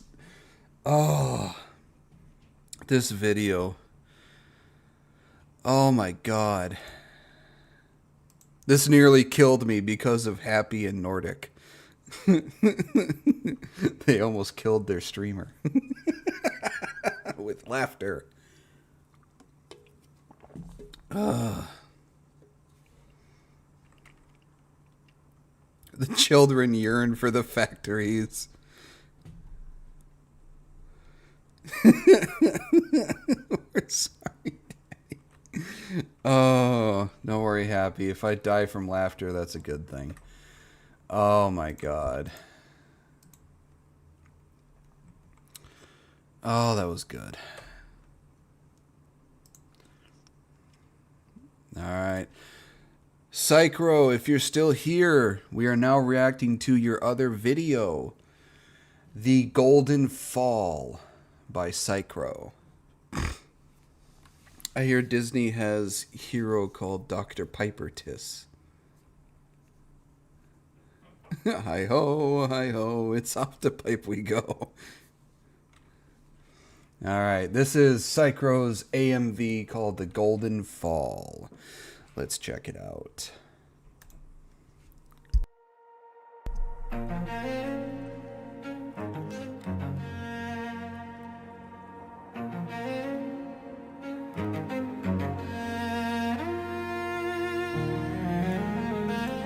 She looks very elegant playing the violin and just sitting there like that. She looks very elegant.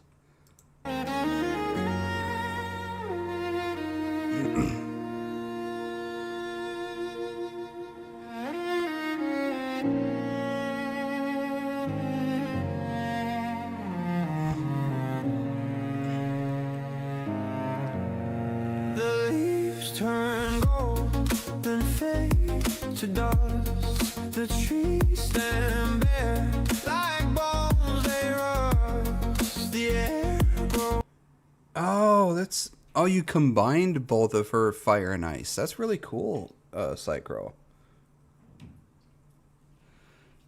Sharp, it cuts, it bites. Let's see, Eustace, Syndicate. Who's the green one? All right. We'll listen to the entire thing and we'll come back and we'll figure out who's who. We'll listen to the entire thing first. The fading light, oh golden fall, you break, you mend, you whisper softly all things in. Yet in your dying, I still stand tall. I'll carry on through the golden fall.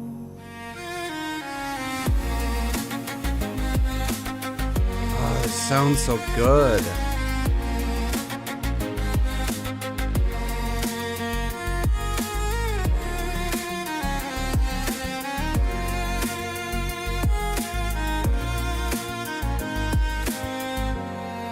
The rivers slow, the fields grow still, the crows take watch on the side. That looks so good.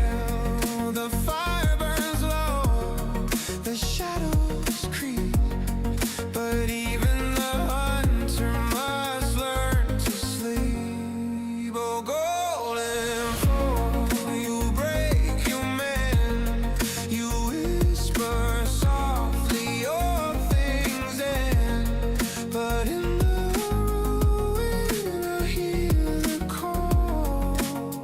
Life keeps its breath through the golden fall. Every season carves a scar. Every wound tells who you are. And though the cold will claim the land, I'll light my fire with my own two hands.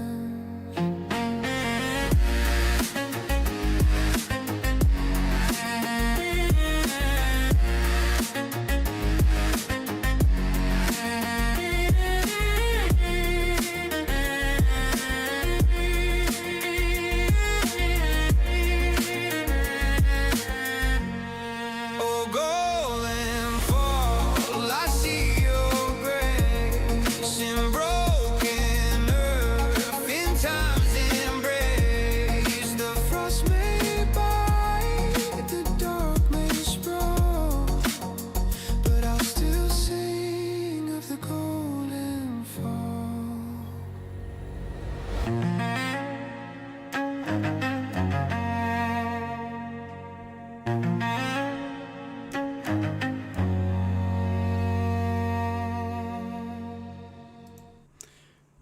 That was really good. Honestly, it's very, very soothing. It's very, very soothing and calming.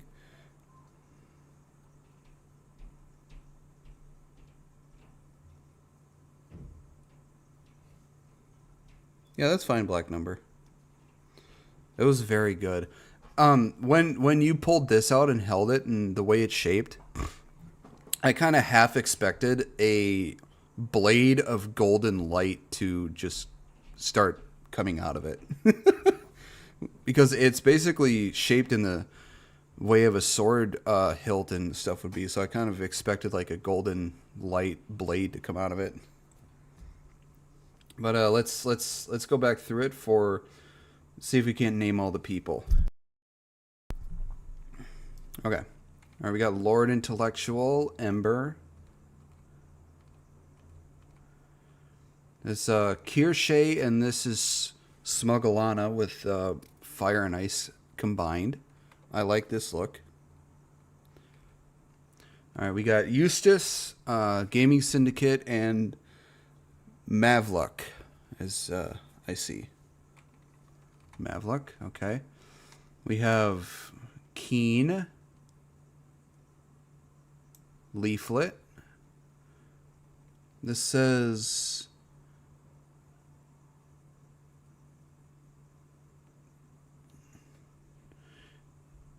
I can't tell what that says. I'm having a hard time telling what this says. Is anybody able to tell me what this says?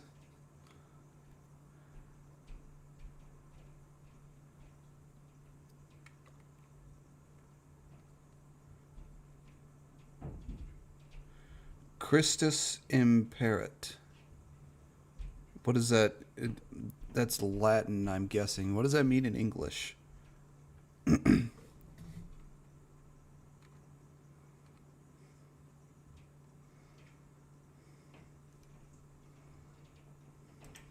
Actually, I can just Google that. Christus imperit. Christ commands or Christ rules supreme. Okay. Okay. All right. All right. So this one is feeble. I can tell from the eye patch. I know this person. The person is supposed to be the cat and being held by the girl avatar. I can't remember his name though. Raya? Raida. Okay, Raida. Yeah, Raida is supposed to be the cat being held by the anime cat girl. I don't know who this is supposed to be. Jesus Christ. Calm down, people. Silas. I love his avatar and want a plush of him. Okay, this is Silas. All right. Sounds like somebody's angry out there. Silas Frostrunner. Okay. All right, we got Mizuki's black nine-tailed version. Then we got, of course, me. I want a plush of Raida. Oh, okay. And we've, of course, got me here. I look like a demon lord. I like it. I like how you got me looking here. Is it music? Yeah, it's Mizuki. And then, of course, we got Banana Juju.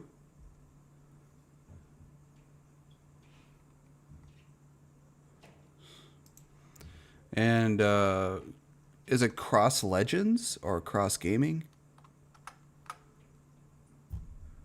I know it's spelled as X Ross. What is it? Is it Legends or Gaming? I can't remember the second part.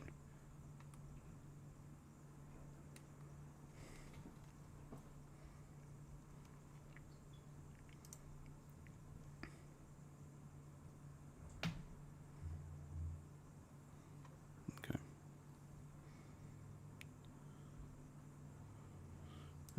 Oh, then we got, of course, Sky Bros.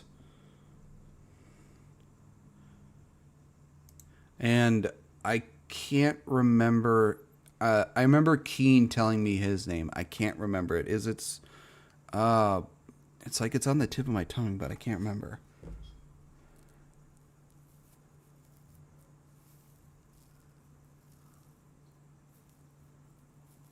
I just want to say thank you.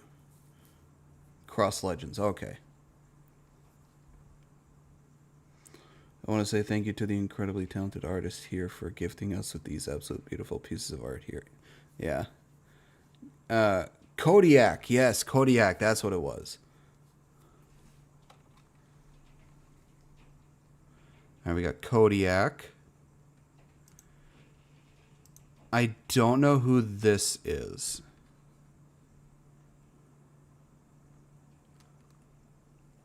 I don't know if I've seen this one before.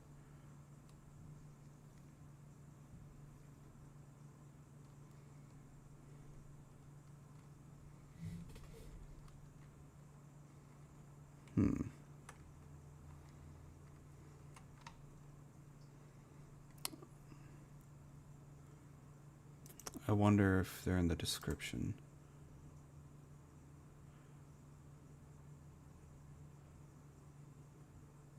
Okay, the ones we haven't named.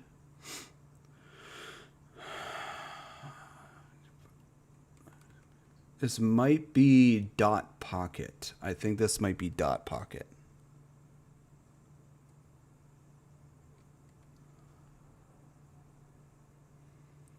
Then once again, we got Smuggle on his fire version and Kirsche. And then it just... Lord Intellectual, Ember, Skybros is the next one. And then, to top it off, we have Psychro. Nordic, thank you for the hydrate. I still have a water bottle next to me.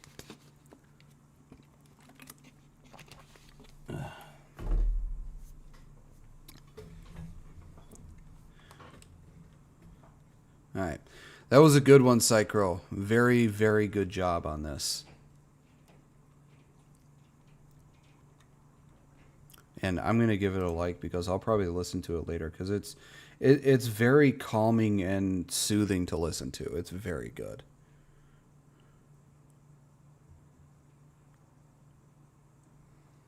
You did a very wonderful job.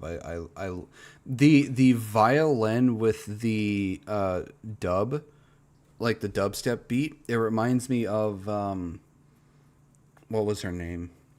She's the violinist that does violin with dubstep. I can't remember what her name is.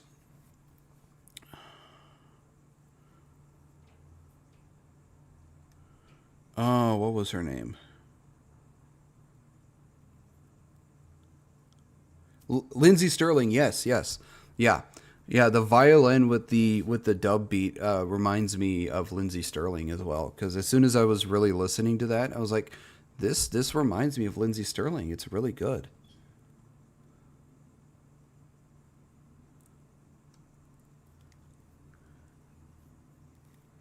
Yep.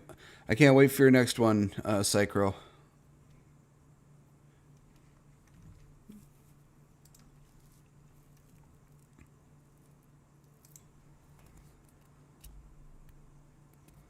It's all right, Kura. All right, next one we got here. This is Funny Blarg from Smitty Warzone, from Smitty's Warzone videos.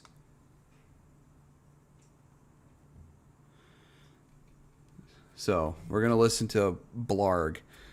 I love these guys. Smitty, Blarg, Grizzy, Soup, the Dew. Fuck.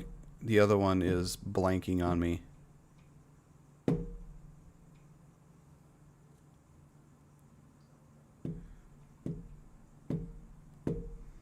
He's blanking on me. He's the guy with the box for a head.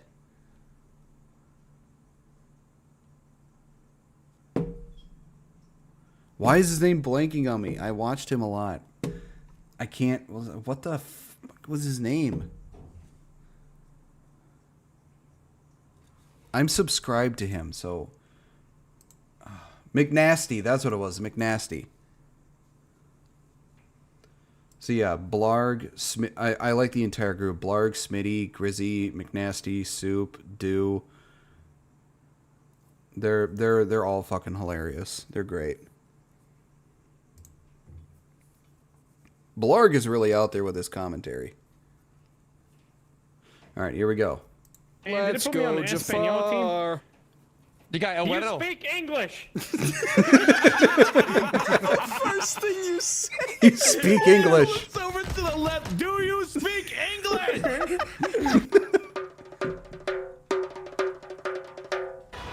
Cool loadout. That's incredible. It's not possible anymore. How did you do that? How did you? My friend, God. I am talent. You can't die to the loadout.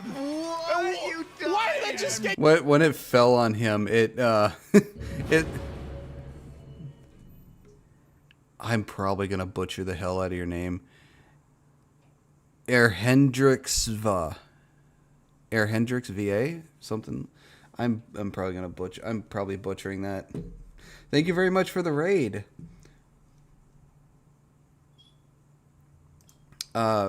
Welcome in, Raiders. My name is Griffin Knight. I am the Emperor to the Nerd Empire. I am a variety streamer. Hendrix is fine. Okay. Oh, I see you have ER Hendrix VA. Okay. Yeah. Black Number, thank you for the super chat. Are you going to pull up some AI shenanigans yourself? I'm curious of what your mind can come up. I can't. I don't know how to do any of that. Any of the stuff that Depths, Walker, and Psycho can do. I don't know how to do any of that. And I'm not good with making music, so I'm not talented in the least when it comes to that. I can sing a little bit, barely, but yeah. But welcome in, Hendrix. What were you streaming?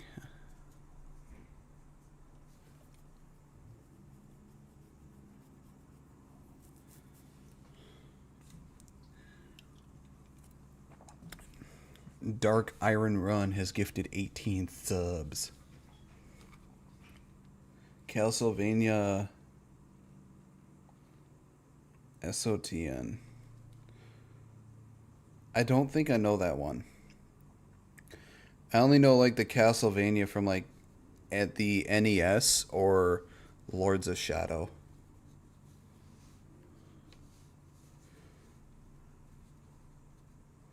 Song of the Night. Symphony of the Night. Oh, okay. Huh.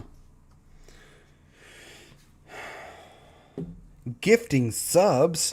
Oh, that's taboo. Nobody wants to give subs.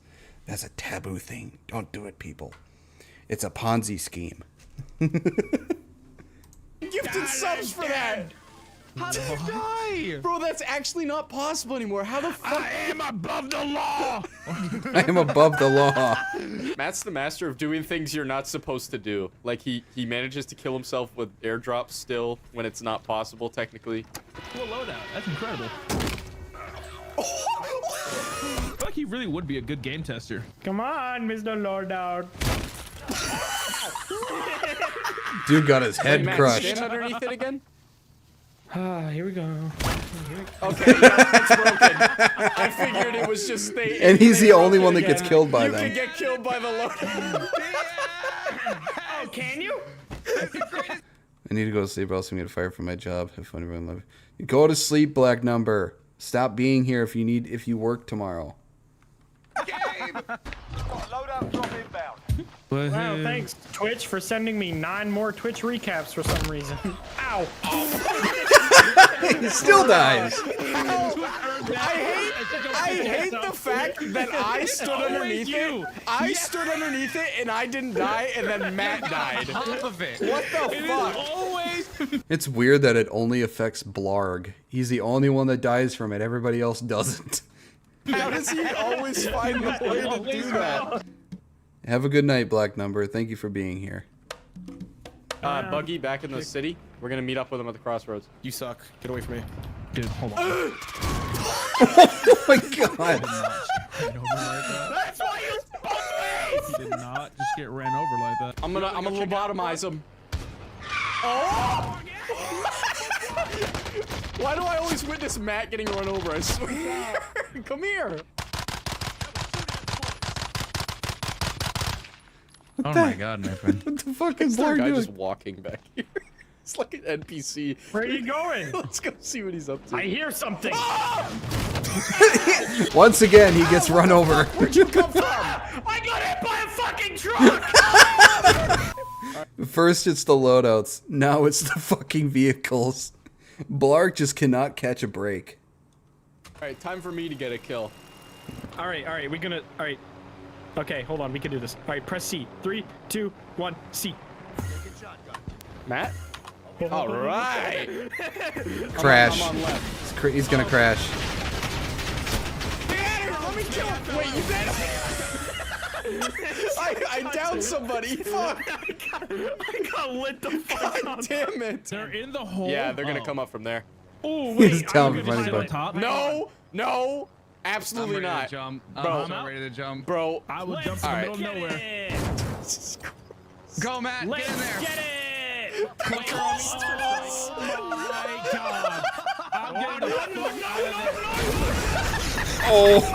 Oh, damn! He got cluster fucked.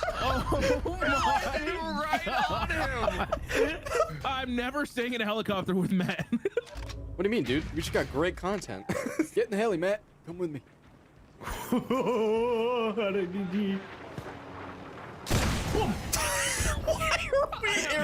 Why are we air striking? I see one. Oh no, they're on apartment. They're on apartment too. Bro, they are lighting me up. What? Into the tree. Did you not account for the fucking trees? No, I was worried about getting shot. Oh my god. I'm just hitting play again, bro. I fly? I not fly. You can fly. I can fly? Yeah, ready? Oh my god. Oh, wait, where's the diamond? Oh no. How do I fly? How do I fly again? I barely have any ammo. I'm not shooting. Oh, okay, that's. Hi, White Rose. See, there. Don't turn really hard. I'm getting in the back seat. I'll be your instructor for the day. Instructor? I'll be your wing. I don't know if I want you to be my instructor. No. I'll be your instructor today. Okay. And I'm gonna go for the plane. Oh, fuck. No! Sorry. Get in! Drive! Get in the plane! Why are you shooting? Drive! I got out! Gunner. Oh, you got out? Switch! Oh my god. Wait, Damn. they Plane right next to you. Oh, shoot! air brakes. We're gonna crash! How do I go down? Get away from me. Go down. Control. How do I down? Oh wait, hold on. I press C. Please. Okay, we're good. Good God. I'm descending in my helicopter. I'm descending in my helicopter. How is it alive? Oh my God. I got it. I'll be violent. I steered off. Blarg on the phone. to the action. Answer the phone. Answer the phone. That's my friend. Smitty, answer the phone. Hello. Holy fuck, that's not my friend. Bro, hang up. Hello? I'm calling about the... No! Warranty! No warranty, please! I'm calling about your car's extended warranty. I don't even know what he said. You were yelling. Oh, the phone! Phone ringing. Oh, who's the answer now? I'll pick it up. What the fuck you want? Alright. He actually just hung up. You scared him. You scared him so much. Damn, son. On this. Hi, Kia. Why do you turn into a zombie when you just panic? That's it. I'm beating the fuck out of Yebob. What? Who the fuck is Yebob? That's it. I'm hitting my microphone. Wind up, bit. Fucking Popeyes, motherfucker. I swear to God. Oh, I bought the battle pass. Did you get a spider? No, he bought the battle pass. It scared me. I forgot to turn my volume down. And it was just fucking in my ear while I was online. I just realized we joined off Matt, and Matt is now the host. Exactly what we want. Hello, Microsoft customer service. Matt, How may I come look at the scam you Hans. today? A horse is wearing jeans. No. This better be a cool fucking horse. Oh shit, Oh, wait, that's look a at cool this. horse. He has a cummy mouth. Cutscene! I told you what I say. Told him we got a cutscene. Yeah, but action heroes, Matt. You gotta pay attention to that. Stop! I'm getting shot at! Smitty! What do you mean, Multiple Smitty, loadouts. help? Where are you? He just went all the way. Oh my God. Well, there he went. Oh, Mark. my friend, level Okay, 3 that's threat, a Matt. lot better. That's a lot better. You know what? I hope you fucking die after that noise you just made. Yeah. Matt, when do you become PTSD? No, stay away. Go away. Go away. Oh no. Oh no.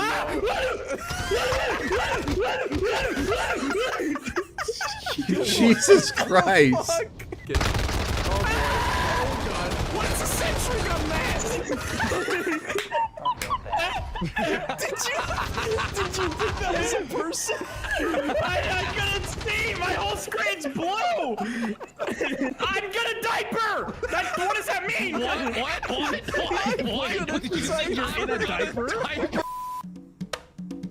I'll like my coffee like I like my woman without someone's balls in it. Has Matt been drinking tonight? Yes. Really? Oh, that makes so much sense. Do you want to hear the bottle? You just heard it. Oh. Oh my. That's not my bottle. I'm just pulling a butt plug out real quick. Oh my god.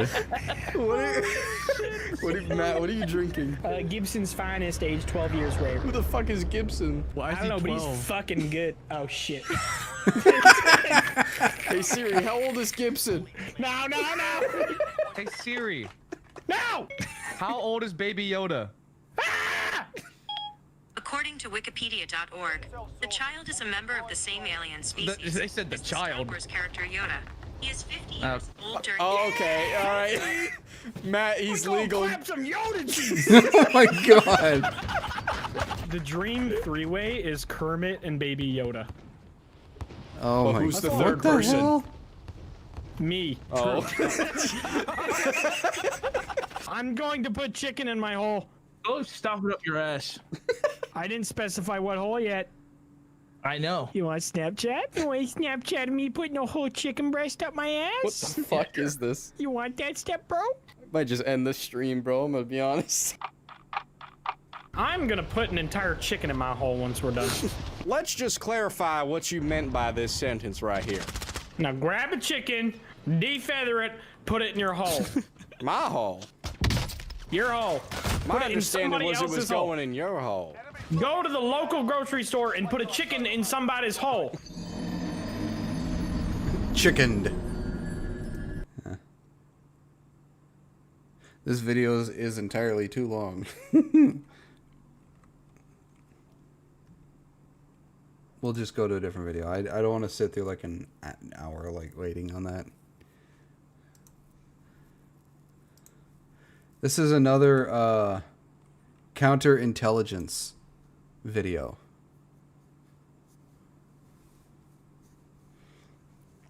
This is Asmon's Goal.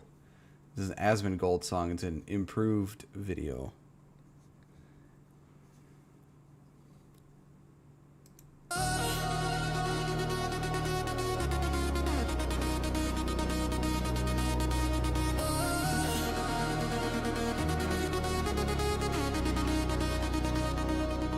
Boot the string, same old chair, fever dream, losing hair. Chat spams ball like a drum.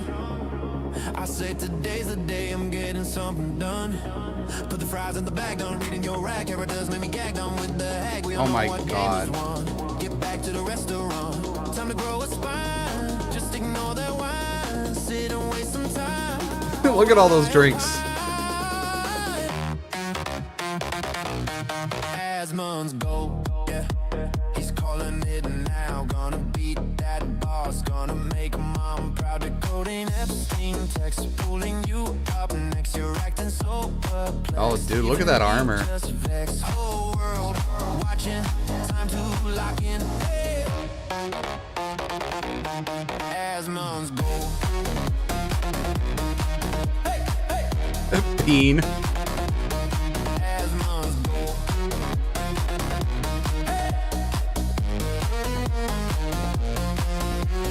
2% detected, woke nonsense rejected. Normies been neglected, society is Punch in the infected. face. Democracy is broken, the country's been left open. Left has gone woken, and the retards have spoken. Just one more pass and I'll touch some grass, but the cue pops fast and the plan won't last. Asmon's goal, yeah. He's calling for more. Let's show them the door. Get in and restore. Clear the trash somehow. Gotta do it now before my final bow. Just one more run. This is really good. They destroyed pizza in videos.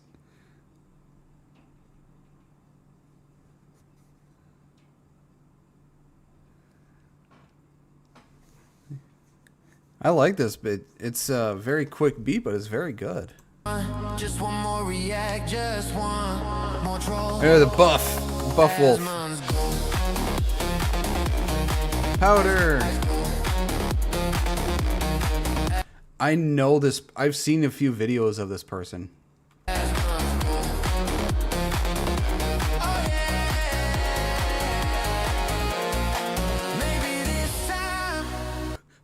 They put Fleekazoid in the video. They got Fleekazoid in here. That's awesome. You log off early.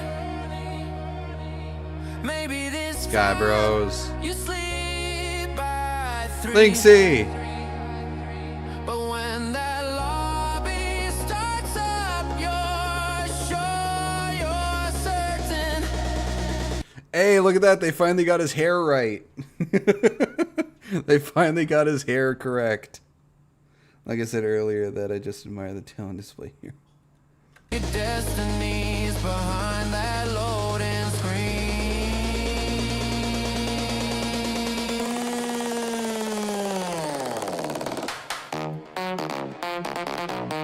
As months go, he's calling it now. Gonna fix these sheep, wake them from their sleep before we're into duty. Hey, look at all that Dr. Pepper.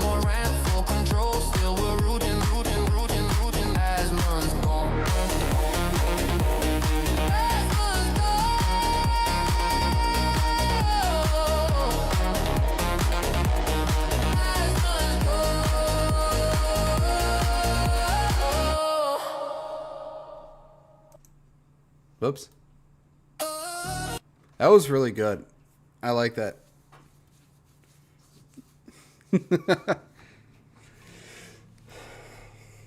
That was a good beat. I could really jam out to that one.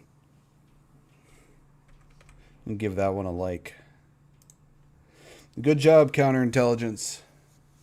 Another great video from you.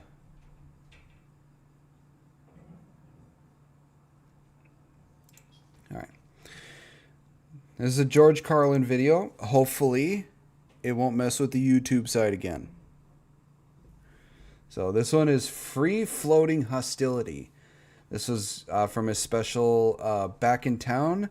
This was in 1996. I was 5 years old.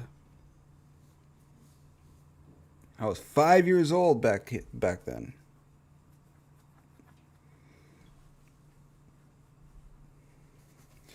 Happy you were 11. Oh, you're only 6 years older than me.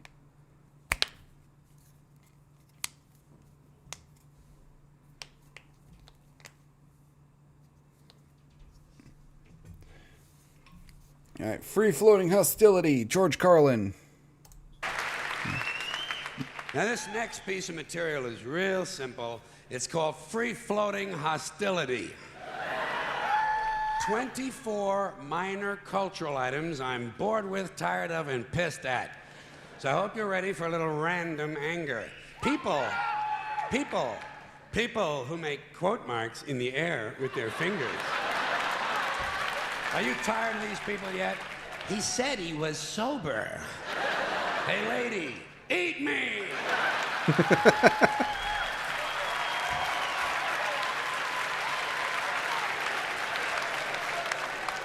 Bada boom, bada bing. Next guy says to me, bada boom, bada bing is getting kicked right in the fucking nuts. Bada boom, motherfucker! You wanna try bada bing? Bad hair day. Where did this shit come from? What a superficial culture. Put on a hat and go to work, you shallow cunt. Jesus.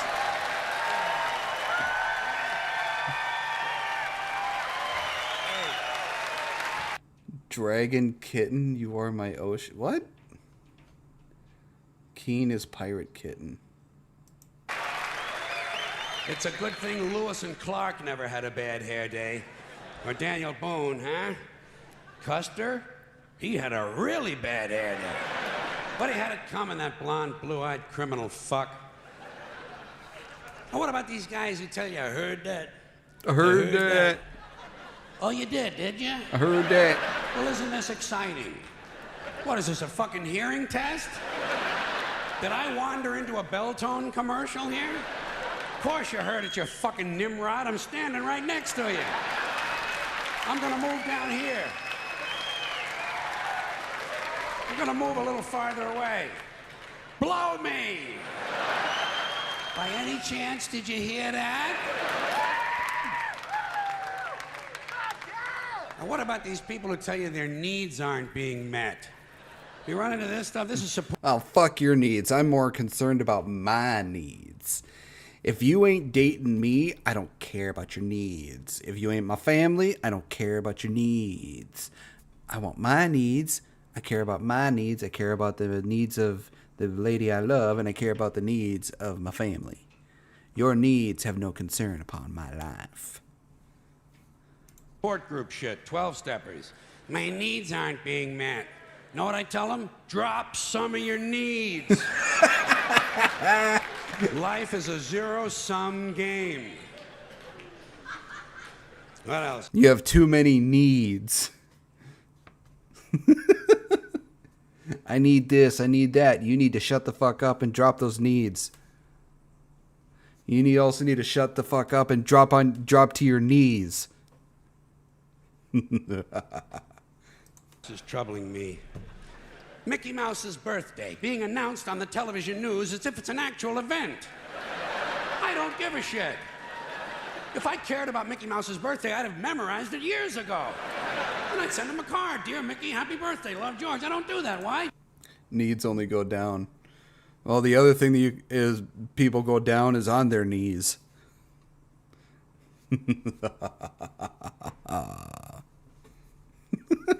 Don't give a shit. Fuck Mickey Mouse. Fuck him in the asshole with a big rubber dick. A big rubber purple double-ended dildo. Then break it off and beat him with the rest of it. I hope Mickey dies. I do. I hope he goddamn dies. He's never gonna I hope die. he gets a hold of some tainted cheese and dies lonely and forgotten behind the baseboard of a soiled bathroom in a poor neighborhood with his hand in Goofy's pants. Mickey Mouse. No wonder no one in the world takes our country seriously. We waste valuable television time informing our citizens of the age of an imaginary rodent.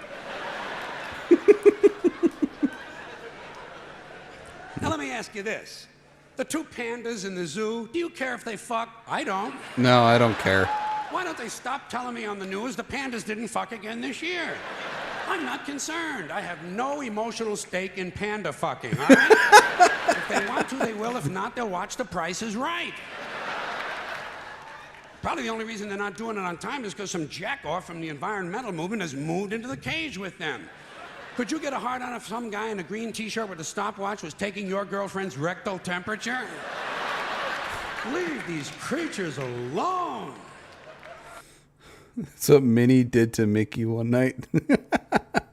Yeah, I don't care about if the pandas fucked. I don't even know if they have fucked, and I don't care if they did. I care if I fucked, and I haven't in 10 years. And...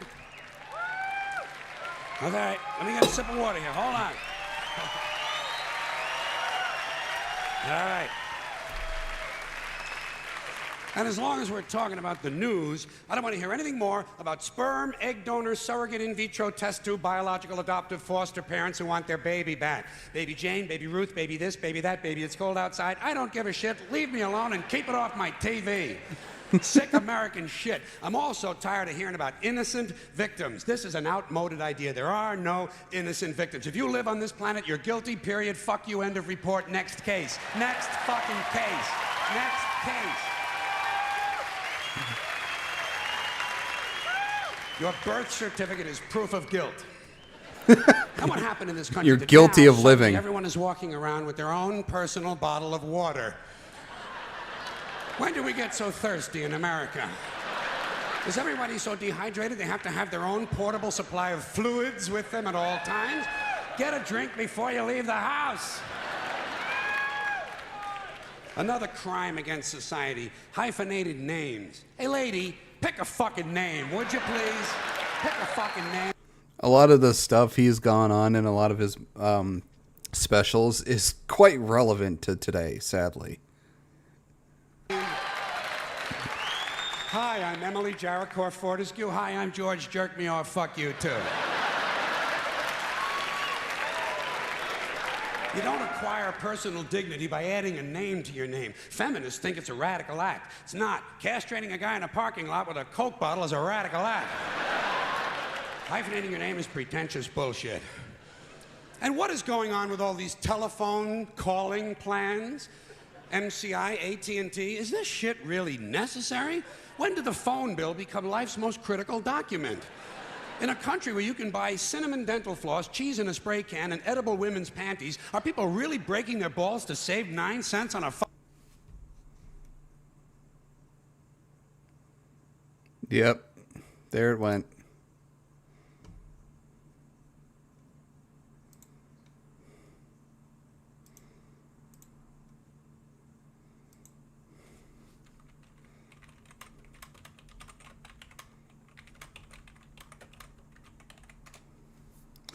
There went my YouTube side. I knew that was going to happen.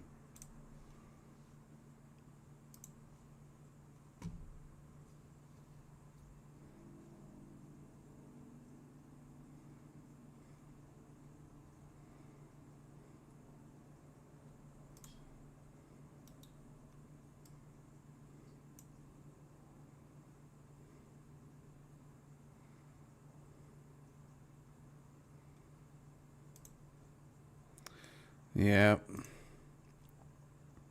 It'll probably be back in like a few minutes or so. So just hang on, I guess.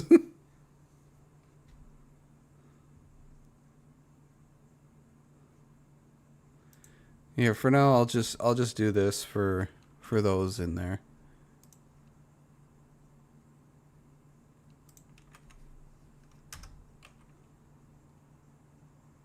At least until it comes back, I'll put my Twitch link in there.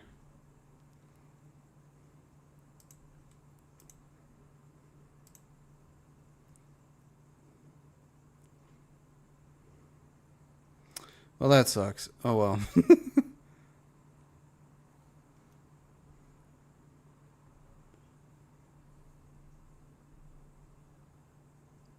That really sucks. I can't react to George Carlin.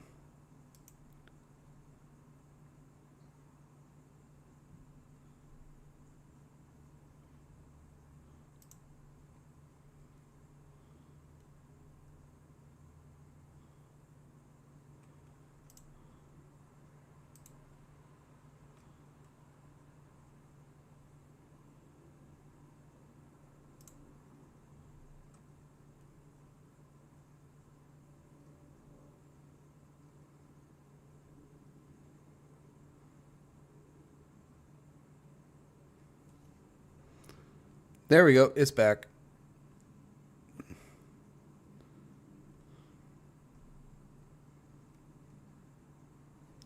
We back on YouTube.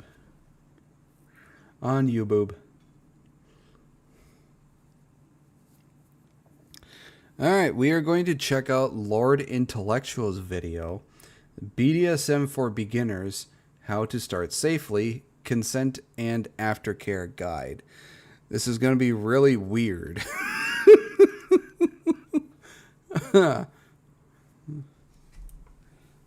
I saw that he posted this. I haven't watched it yet, but we're going to check it out.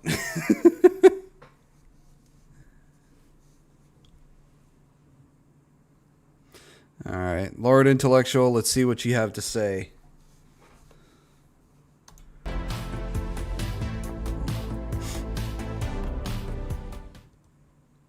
Hello there, Lord Intellectual. Why are we here? I hear you ask. Well, that's right. I don't know. That is a great question. Why are we here? Actually found this real educational. As hot as his avatar is, yeah, good images. The profound question, viewer. But the reason we're here today, specifically, is because Hollywood gets it wrong.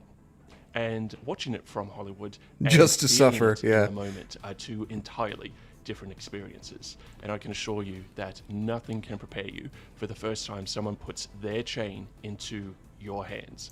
All right, here's the one thing. The oldest fetish in the entire world is the master slave, or another way to put it is the dominant submissive relationship. That is the oldest in the world.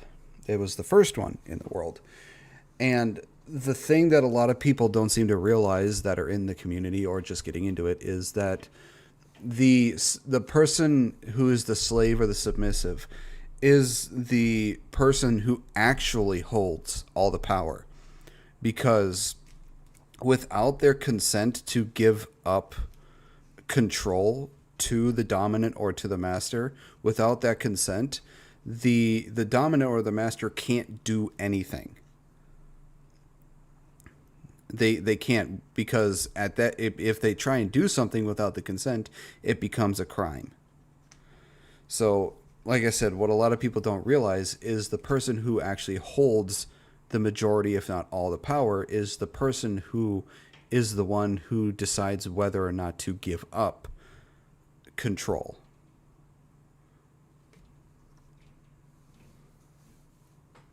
Now, everyone always starts there. Everyone always imagines themselves as being the one holding the chain. But I want you to come with me. We're going to go through a thought experiment.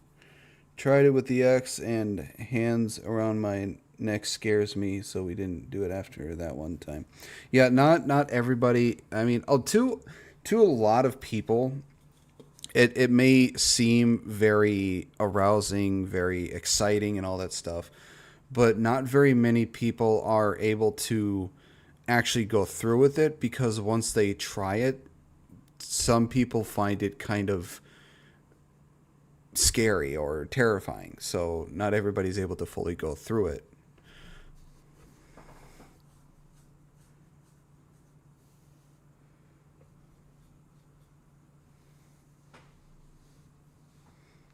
Yeah. Yeah, trust is the biggest thing with it. I've been part of the community for 16 or 17 years. And I hope to reveal something to you about yourself in this, and it will also help you be a better partner, which we're going to circle back around to in a moment. So I want you. Oh yeah. Hang on. I'll make my avatar smaller. I'll make my guy tiny.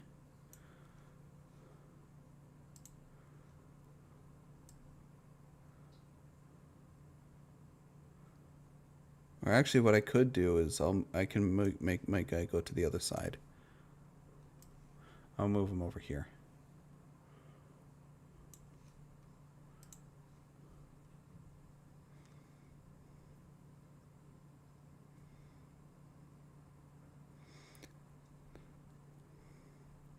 He respected me in that regard, and I was grateful for it. Okay. To imagine having someone that you want to take your chain. I want you to imagine the complete and absolute surrender of your autonomy into the hands of someone you trust at a deep and intimate level. I want you to imagine being able to cast aside all of your defenses, the cynicism, the dark humor, the detachment, the indifference, all of these things that we build up over the course of the day to protect ourselves from the world, and to be truly seen by someone when you are at your most vulnerable, with all the pretense, all the plausible deniability stripped away. To have a person that you care so deeply for look at you without any mask, at your ugliest and your most bare, and still have them truly and unreservedly want you. Yeah, with nowadays, with how much problems people have with trust and respect and all that stuff, it's very difficult for a lot of people to completely bring down all their defenses, take off the mask, do all this stuff and be absolutely 100% completely vulnerable with the other person. It takes a lot, and it takes a lot of time for someone to be comfortable enough to do all that. And especially for men. For men, it's a lot harder. Because society has basically shown us that no one really cares. And a lot of men have had problems with being more vulnerable because later on we find it's used against us, it's used to belittle us, you know, all this stuff. So the thing a lot of women have to realize that if a man decides to be completely vulnerable with you, the instant you betray that, he will never open up to you again.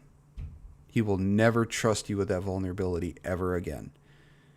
He will never talk to you about his problems. He will never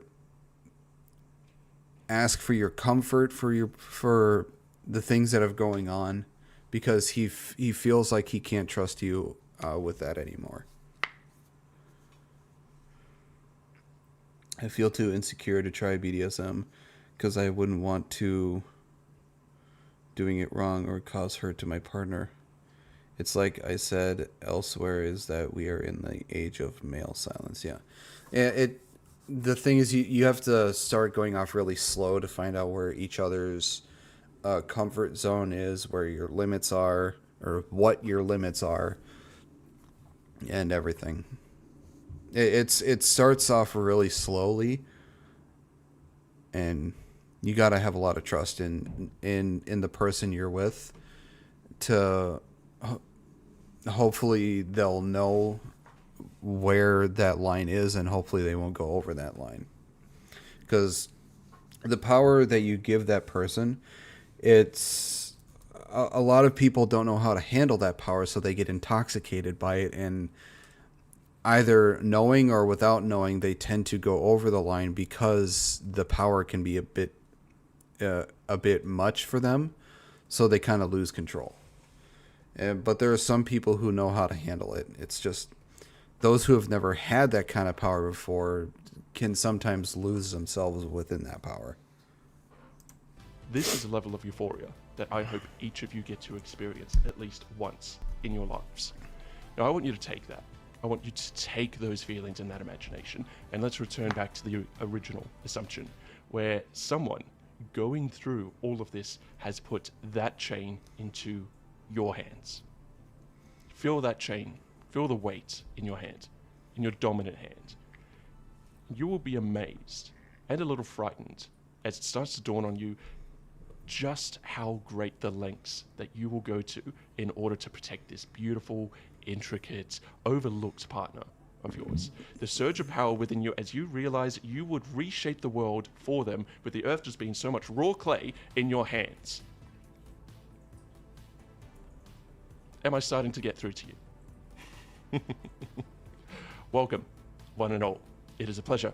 If you are not familiar with myself, I do typically do political content, so this is a bit of a stray outside of the usual topics of my videos, but it is an area in which I am intimately familiar, and being Lord Intellectual, it is all about that sharing of knowledge, and I believe the time is right to give you some of that knowledge. So I have put together this little presentation, let's say, about how to dip your toes into the water, because I do care about you, and this is a very exciting period when you do start to get involved in it, and I want to make sure that you're all doing it safely.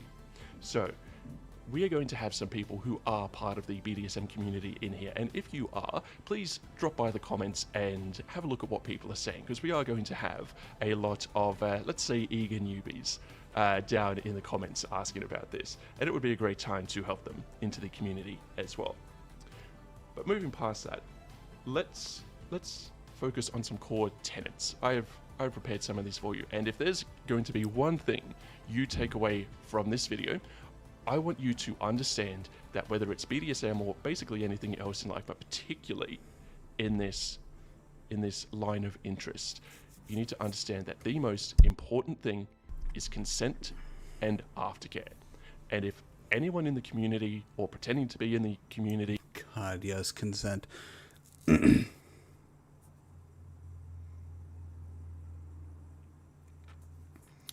I hate it because men can be just as victimized as women. Yeah, it's the thing about that is men are not taken as seriously because basically the response a lot of men get is you're a man, man up, or some variation of that. We're seen as, because we're a man, we're big and strong, we can take care of ourselves, all that sort of thing. So any claim that a man says that the woman is abusing him is not really taken seriously, because they see it as, how can this woman who is smaller and weaker than this man be abusing this guy who is bigger and stronger than her. So it's not taken as seriously, which is, I think, really bad, because a lot of men also go through abuse as well. But yeah, consent is a very big thing, and you have to make sure that you get verbal or written consent, because just thinking that, hey, this person did this thing or they did this action and I believe that's consent, that is in no way, shape, or form an actual form of consent. The person has to actually verbally say that they give consent for you to do this, that, or the other thing, or actually get written consent, letting the person know that you are able to do this, that, or the other thing. So I don't know much about aftercare. I do have an idea of it, because I've never been with somebody who has let me know that they were into this BDSM stuff. So while I have been part of the community, I don't have much actual experience with it.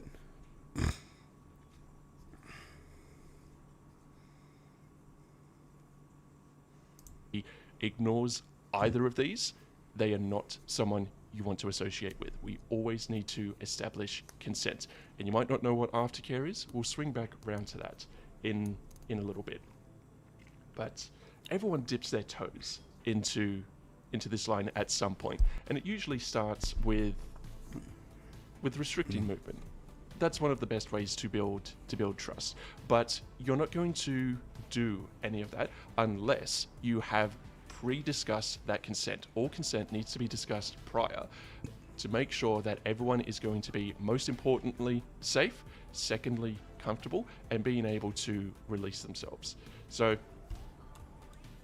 starting slow is probably the most important thing that you can do. When you're selecting a dom or a submissive, what you want to look for is someone who asks you, someone who learns you, someone who respects you enough to say no, whilst also willing enough to say yes. It's good to start with restricted movement to build that trust. The process is slower. Yeah, it needs to be a two-way street. Lord Intellectual is dead on. Women, as a woman, need to be more aware of this and need to pay attention to cues. Ember talked a little about that too. Yeah. Yeah, and a lot of guys that go into this, they also need to understand just how, like, the guys that are dominant, they need to be careful of just how much power they're putting into it, because a lot of guys don't realize their own strength against the woman that they're with, and they can pretty easily hurt them if they're not careful.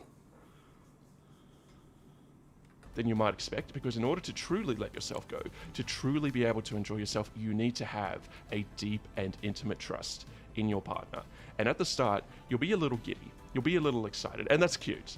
Enjoy yourself, your partner, your time together, have fun. But you'll come to realize the depth of intimacy, passion, and especially surrender when you truly trust in your partner. It just can't be rivaled by sex alone. Now, allow me to share some of my knowledge with you, both to keep you safe and help you to be a better partner. Now, when you start restricting movement, a lot of people will start with the handcuffs.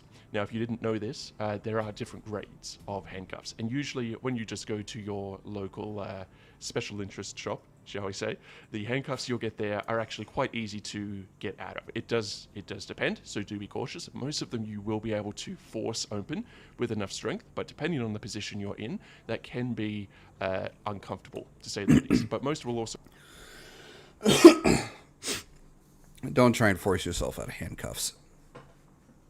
It's you can just as easily damage yourself, so don't try and force yourself out of them with strength if you don't want to damage yourself, because they can hurt. I've never personally used handcuffs. The only thing I've ever and this is kind of funny, I didn't have any rope. I didn't have any sort of thing I can or handcuffs or anything. What I used, I had a 100-foot long Ethernet cable. That's what I used because I didn't have anything else at the time. Which, looking back on it now, is kind of fucking funny. But I didn't have anything else at the time, and the only thing I could find that I had was a 100-foot long Ethernet cord, so that's what I fucking used. I'm scared of my own strength, which is half of my insecurity. Yeah, a lot of guys don't realize just how much more powerful we are than women. We are significantly stronger. To me, having the man tie me up and have his way with me is something I would welcome. I'm going to need to hold a bonk hammer throughout this entire fucking video. Have a very large lever that is fairly easy to push from any position that will immediately BDOS computing release you. So we get to the idea of building trust. So you're not going to be able to jump straight into the deep end in most cases where you're fully tied up. If you're a rope bunny, you are going to have to build up to that. But these handcuffs, having them clasped closed with your arms behind your back puts you in a vulnerable position. And I would suggest you actually start... Hang on. Did it not throw?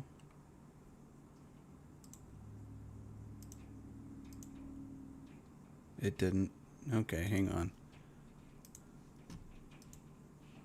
Yep, that's why.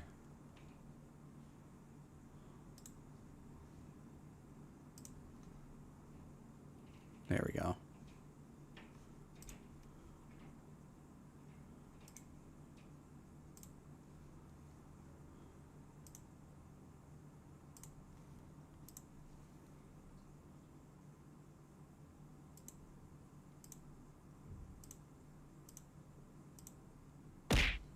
There it is.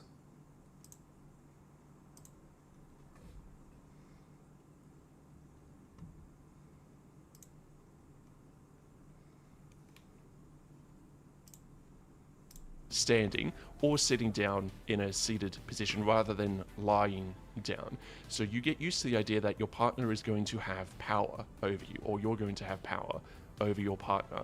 And it's power that can be reversed at a moment's notice. And that's important because later on, as we get deeper and deeper into this, we're going to get into situations where it is harder to get out of. And at some point, you will detach from the shore and you will be floating in open water, and the only person who's going to be able to bring you back is your partner. And when you reach that moment of finally letting go of the shore, it can be a daunting experience. And a lot of people do tend to lose their nerve around this point, and that is entirely acceptable. You can withdraw your...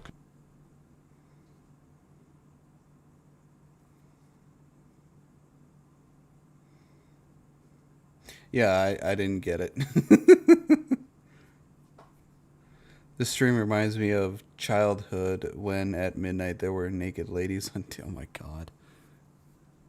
Oh my god, Runya. Consent at any point. Clear communication is key here. So if you're finding yourself in a position with a partner who frequently ignores your consent, pushes through boundaries, goes faster than you're comfortable with, then you need to call that and you need to stop that. It doesn't matter how far you have come already. You can always stop at the point you're at. You don't have to go further. You are under no obligation. And your partner, if they are a good partner, should respect that. Yeah, see, this goes with what I said at the beginning. The person who holds all the power is the one who is being submissive or a slave to the dominant or master. And the person, good night, Depthswalker, the person who is in control needs to understand that as soon as the person who is being controlled or tied up, as soon as they say stop or, the safety word, the person in control has to stop. They can't keep going. Otherwise, because if the person being controlled says stop and I don't want to do this anymore, and if the person doing the controlling keeps going, at that point, it turns into like a harassment, or it goes towards something that is not legal. So you have to know when to stop. You have to know when to listen. And, the person being controlled is the one who will always hold all the power. And when you are floating out on the open water, it is an experience in and of itself. And being the lifeline for that person is also, it is a great honor. There's a great deal of satisfaction in that, knowing that you could damage this person, and the person knowing that you could damage them, but having that trust that they won't. And this is what it is all about, and this is why we build up to it slowly. And the first step to doing that is that restriction of movement. Start with those cuffs behind your back, sitting or standing. Once you are comfortable with that, once your partner has demonstrated that they can be trusted, and this is not all an elaborate ruse, because we are dealing with psychology here, and like it or not, on some level, there will be a self-preservation instinct within you that will say, this is a trick, this is a scam. I have been duped, and as soon as they have me, I can imagine that BDSM is incredibly intense and personal. I think within the BDSM world that depends on which fetish you're going with, because not all of them are quite as intense or personal. Some of them are just weird. But I think the ones that are probably the most intense and personal are the ones that deal with all the whips and chains and ropes and, that sort of stuff, where one person is being controlled and the other person is giving up control to that person. I think those are the types of ones that probably come with the most intense feelings and the most personal feelings.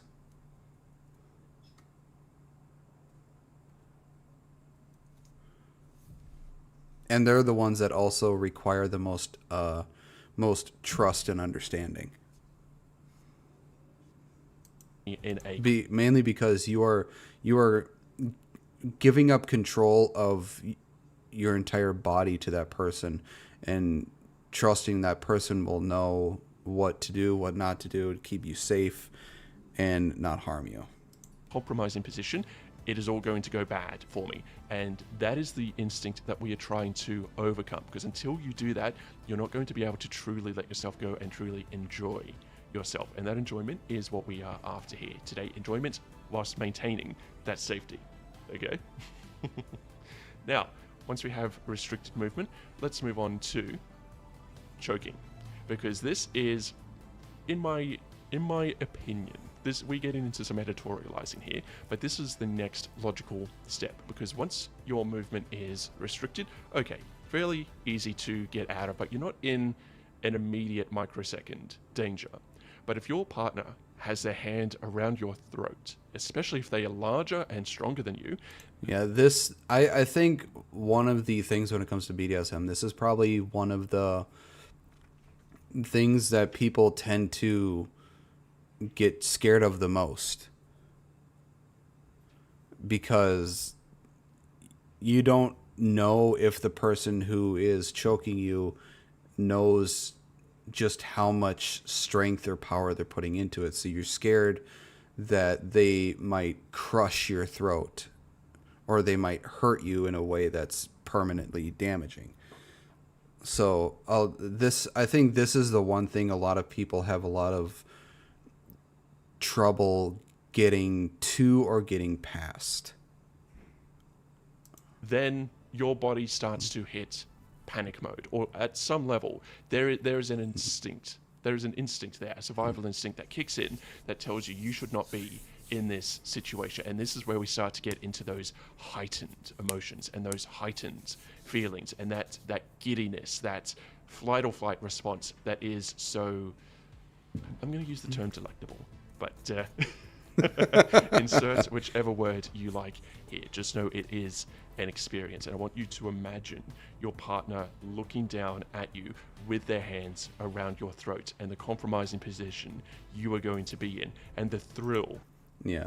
See, like the natural instinct we have when somebody puts their hand on our throat is to immediately push their hands away. It's just instinctual that we all have, because it's an instinct of survival.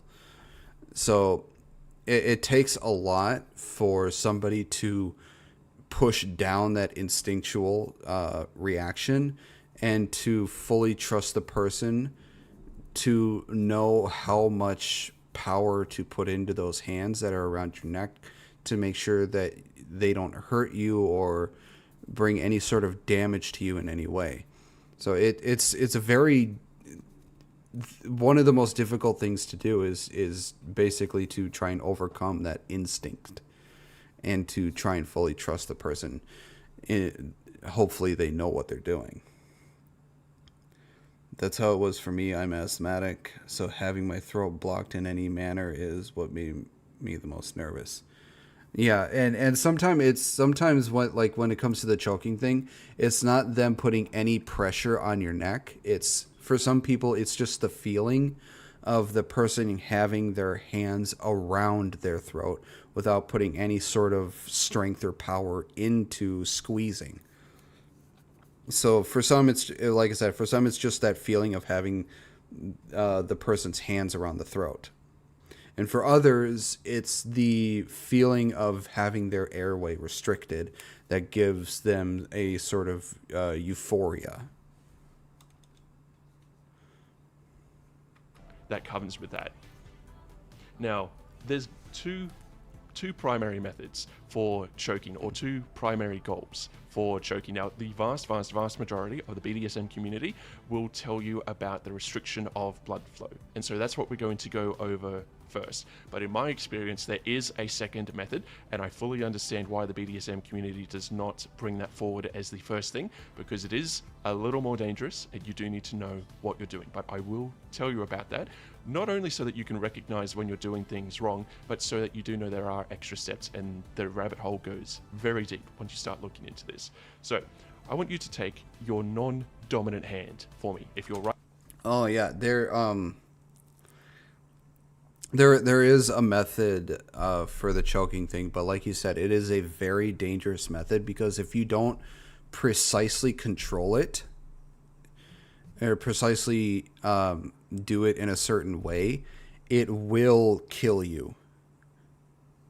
Because there have been people who have died this way because they ended up going a bit too far with what they were doing and not realizing how far they were going, and ended up just accidentally getting to the point where they ended up, offing themselves through this sort of euphoric asphyxiation. But yeah, it is understanding why the BDSM community doesn't necessarily want to talk about that method, because if not done correctly, it is deadly. Right-handed, that means your left hand. If you're left-handed, that means your right hand. Now I want you to flatten it into a straight palm, and I want you to spread your thumb and forefinger out. 4 fingers together, 1 thumb apart.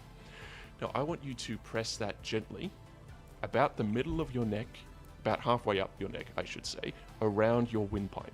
Now, this is the critical part that a lot of other BDSM creators will talk about.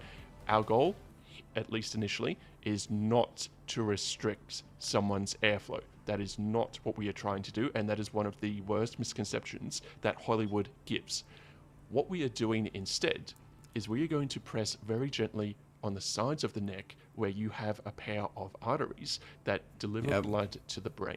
And we're going to restrict that blood flow because that is going to starve the brain of oxygen just a little bit, and it's going to, in a lot of people, induce a sense of euphoria. You will experience a tingliness, you will experience a lightheadedness, and combine that with the fact that your adrenaline is already pumping, you're already on high alert, and your partner is in very close physical proximity, we start to get into these feelings of arousal and excitement. So you have your hand placed about midway up your neck, maybe a little higher. This is going to be different for everyone, and it is important you practice on yourself so that you get a feeling for it before you do this to your partner. And especially when you're doing this to your partner for the first time, it is important that both of you have a clear and open line of communication. This is also the point where it is good to have a non-verbal signal.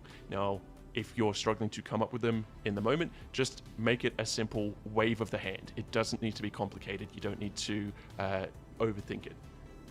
So place your hand into your neck, and I want you to turn your fingers inward. So the pads Yes, on you the did tips return of to your this finger test.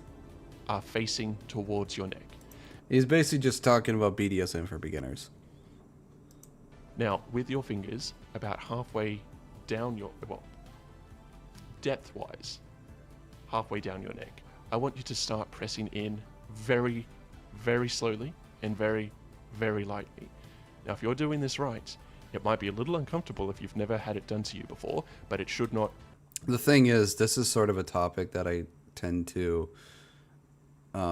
keep private, but I don't really have to worry much because nobody knows what I look like nor where I live. The only people I would say that don't know this side of me are my parents, and I would like to keep it that way. I don't want my mom or mostly my mom to know about this because I don't want to, I don't want to hear her lecture me at all.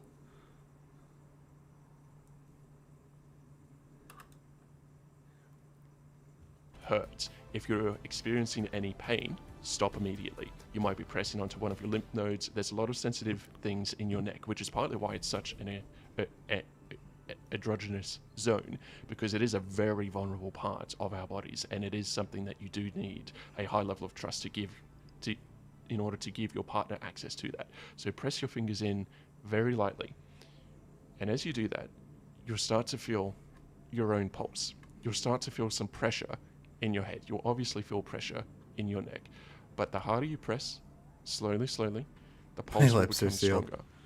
And as the pulse becomes stronger, you'll start to realize, oh, the blood is restricting a little bit. Now, I want you to pay attention to the sensation of this, because this is what your partner is going to be going through as you do it.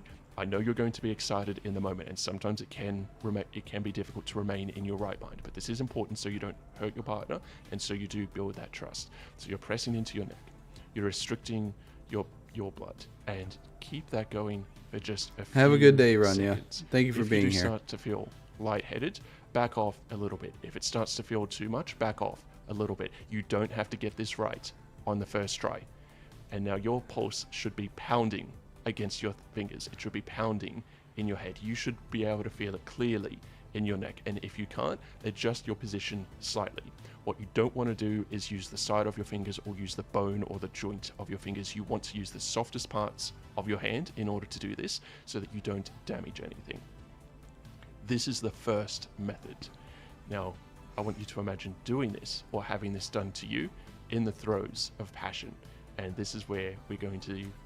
I'm sorry, but I ain't letting anybody put their hands around my neck. I am the one that'll be doing the neck holding here. Get the enjoyment out of it. And we're going to practice this over and over. I want you to practice this. 50 Shades of Intellectual. Because practice makes perfect. And when you are done having your fun, Instead, focus on the feeling through your fingers, because you're going to be able to feel things within your own neck and within your partner's neck, and this will help you locate those arteries. Oh those my veins. God, Happy. It's not quite so distinct all the time. Give you a bonk. It's difficult to describe. You can feel it, but it's nothing so distinct as a tube or so distinct as a pipe. It's not that clear. Arteries are actually more like wet noodles once you get into it. So that's essentially what you're looking to feel. And follow the guidance of your partner. If they say it's too hard, if they say it's the wrong spot, let go, readjust, try again. Now that is the first method, and that is the method that you use to restrict the blood flow to your partner's head. Now, don't do that too much. Again, start slowly, build up to it. The second method I'm going to show you actually does involve restricting the airway slightly, but we are not going through the front of the neck. I do need to be very clear. To the cage on with that. Happy. If you go through the front of the neck and you are not clear on what you're doing, you do have a very good chance of breaking the hymen. Not hymen. What's the word I'm looking for? There is a small bone, hyoid.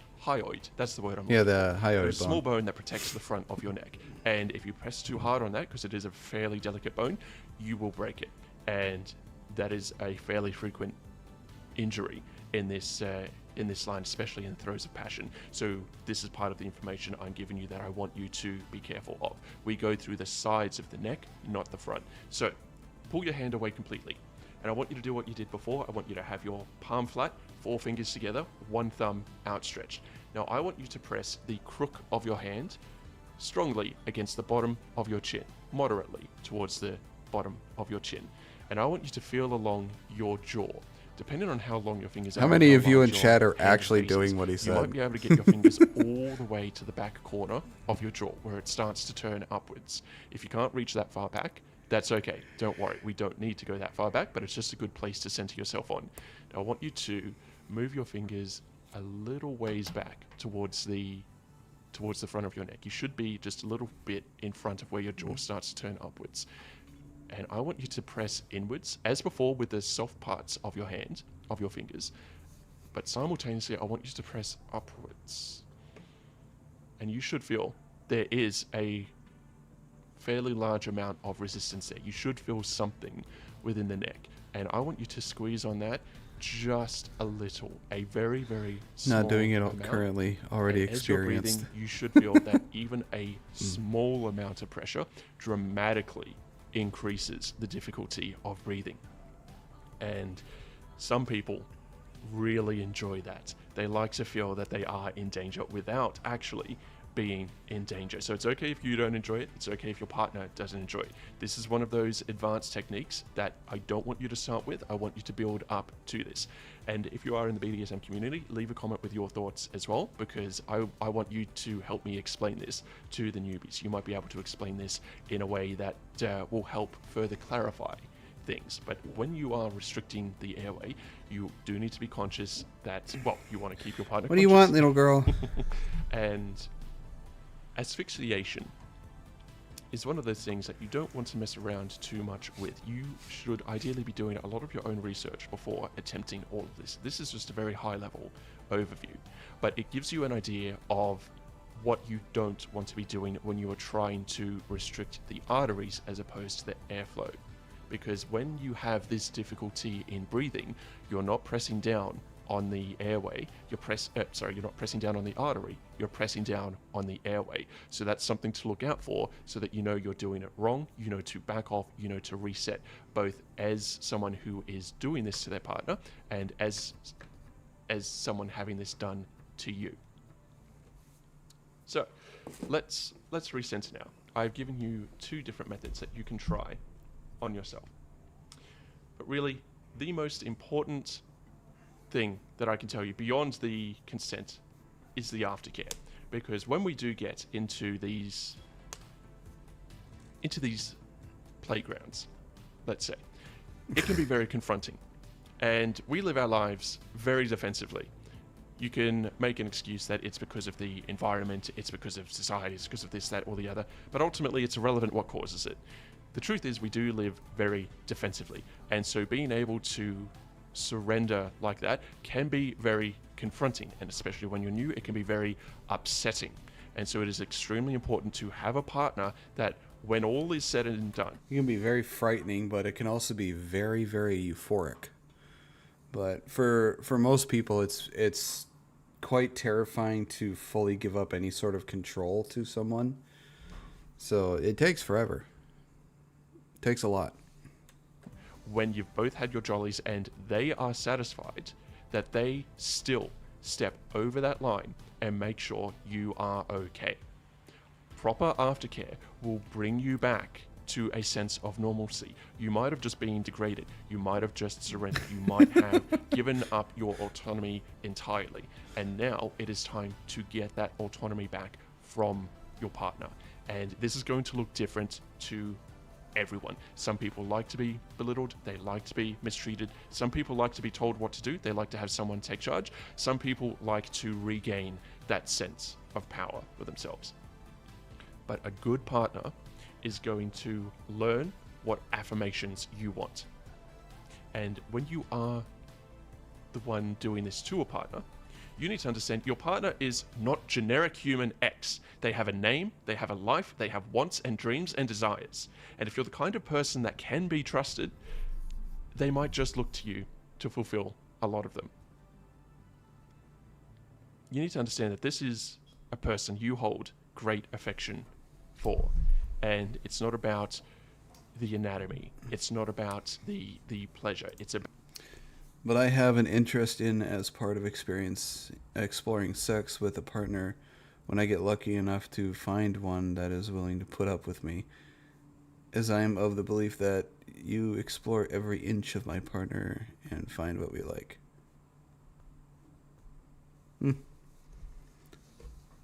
About ensuring this person is safe and healthy when all things are said and done. That if you do need to part, because either they're going home, you're going home, irrelevant, that they are going to be able to return to the world and have their defenses up and be able to navigate day-to-day life. There are a great many self-stylized DOMs out there who do not do aftercare. It's all about the abuse and the mistreatment. And for a small amount of you, that will be fine. As long as you are approaching that with full consent, then that is your...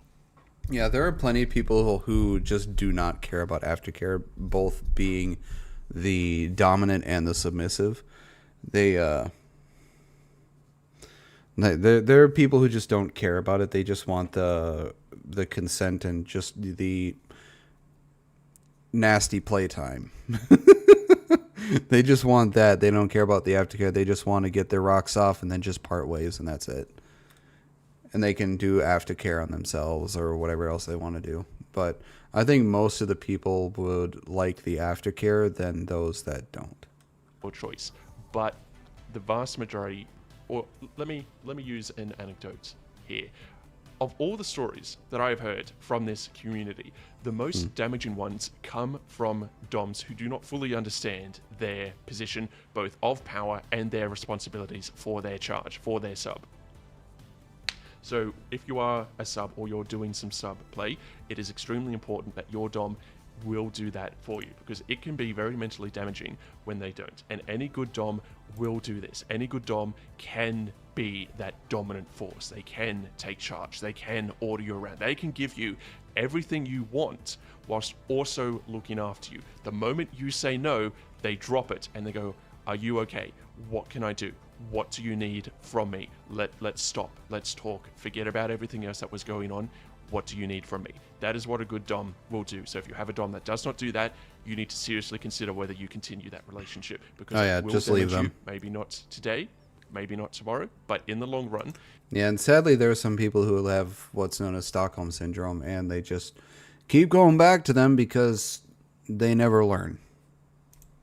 That is where we start to run into a lot of issues, and I believe most anyone in the BDSM community will agree with me. So if you find someone who has a differing opinion on that, definitely have your guard up, because that's... Yeah. The ones that'll agree with him are the ones that are, within the bounds of reality and actually think logically and rationally and actually have a fucking conscience and set of morals. That's not the way we want to do that. But once you do find someone who you are able to establish that trust with, then you can get into all the fun things. Like I'm a particular fan of body swings myself. Oh my God. The reason you can put hooks in the ceiling. And guys, if some of you are renters and you are wanting to explore this, put in a hook in the ceiling, a very large, heavily bolted hook. I've never Fucking had sex any of the real swing. estate inspectors even notice once I've taken that big silver hook out. So you don't need to worry too much about it.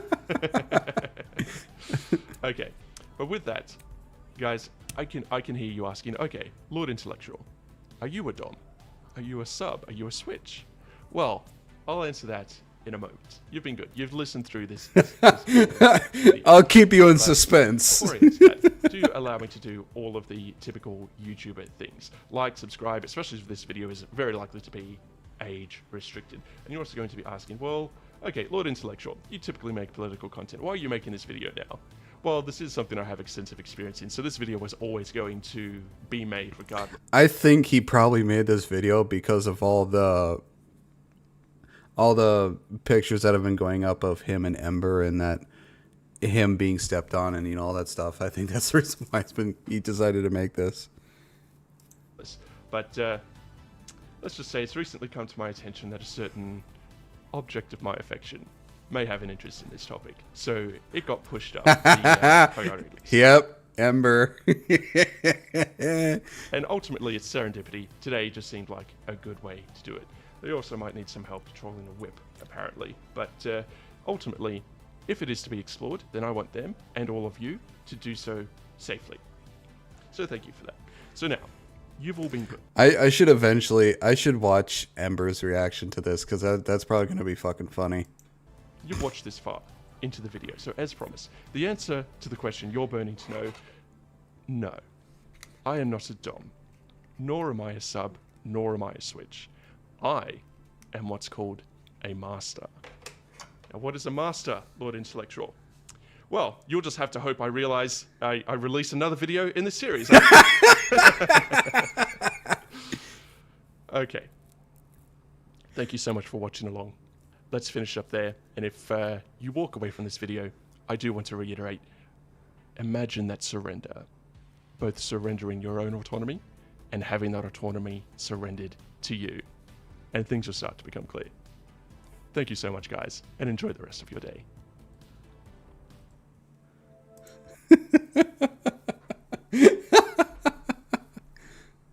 Oh, that's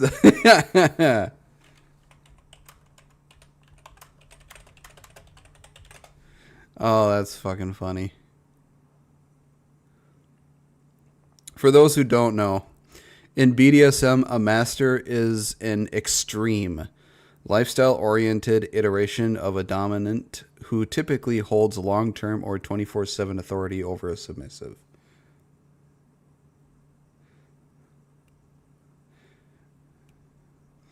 Masters demand high levels of obedience and control, usually established through front-loaded, rigid negotiations and deep trust.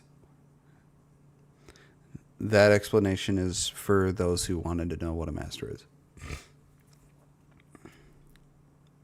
And in case somebody wants to know, I am what's known as a soft dom.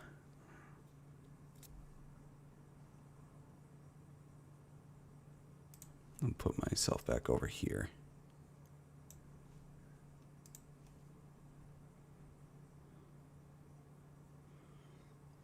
The classic to be continued.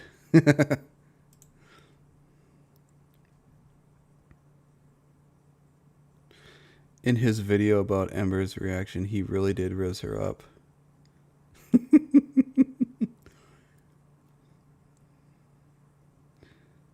I did wonder. The classic to be continued, yeah. It was great. It was sub. Oh, we got a couple of them in here. All right. I'll watch Ember's reaction on my own time. And I'll watch his reaction to Ember's reaction.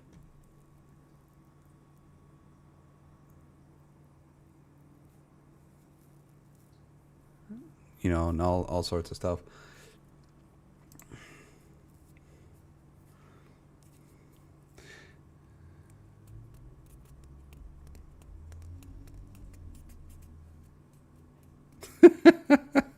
Calm down, you two. Calm down.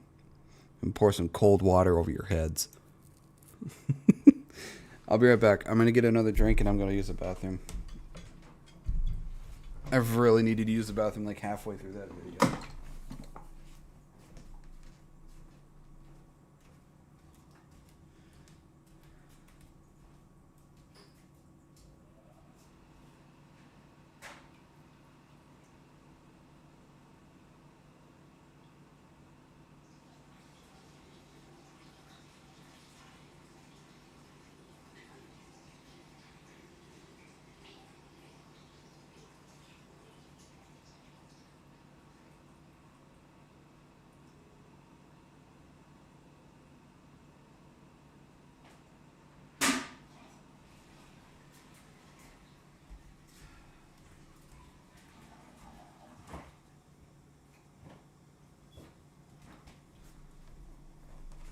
You see, for me, I can't do the master thing.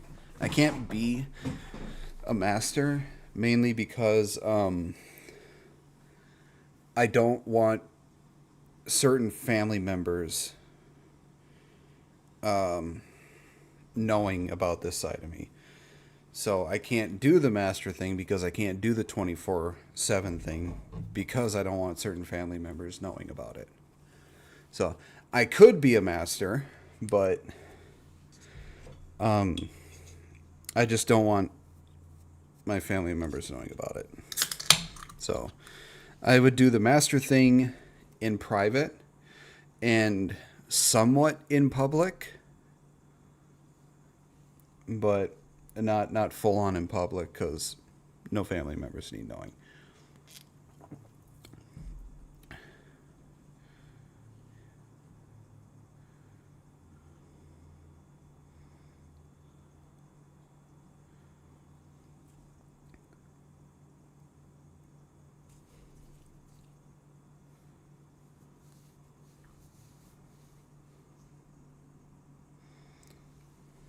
So that's my reason to why I'm not doing master. And for now I'm just a soft dom.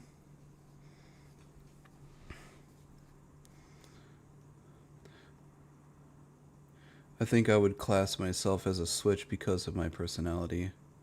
I've gone without for 6 years myself. I want a man. I want a man. I've gone longer than you, Happy. Over 10 years for me.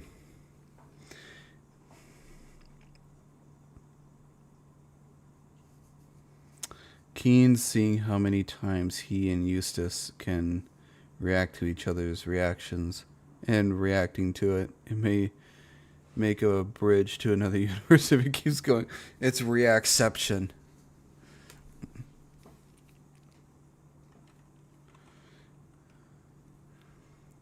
Alright, this one is by a YouTube channel known as MK. They read stuff from Reddit threads or subreddits. No, don't clip that. I'm taking shit out of context. Alright, this one is RTIHI, which is for thanks I hate it. Run, run, run.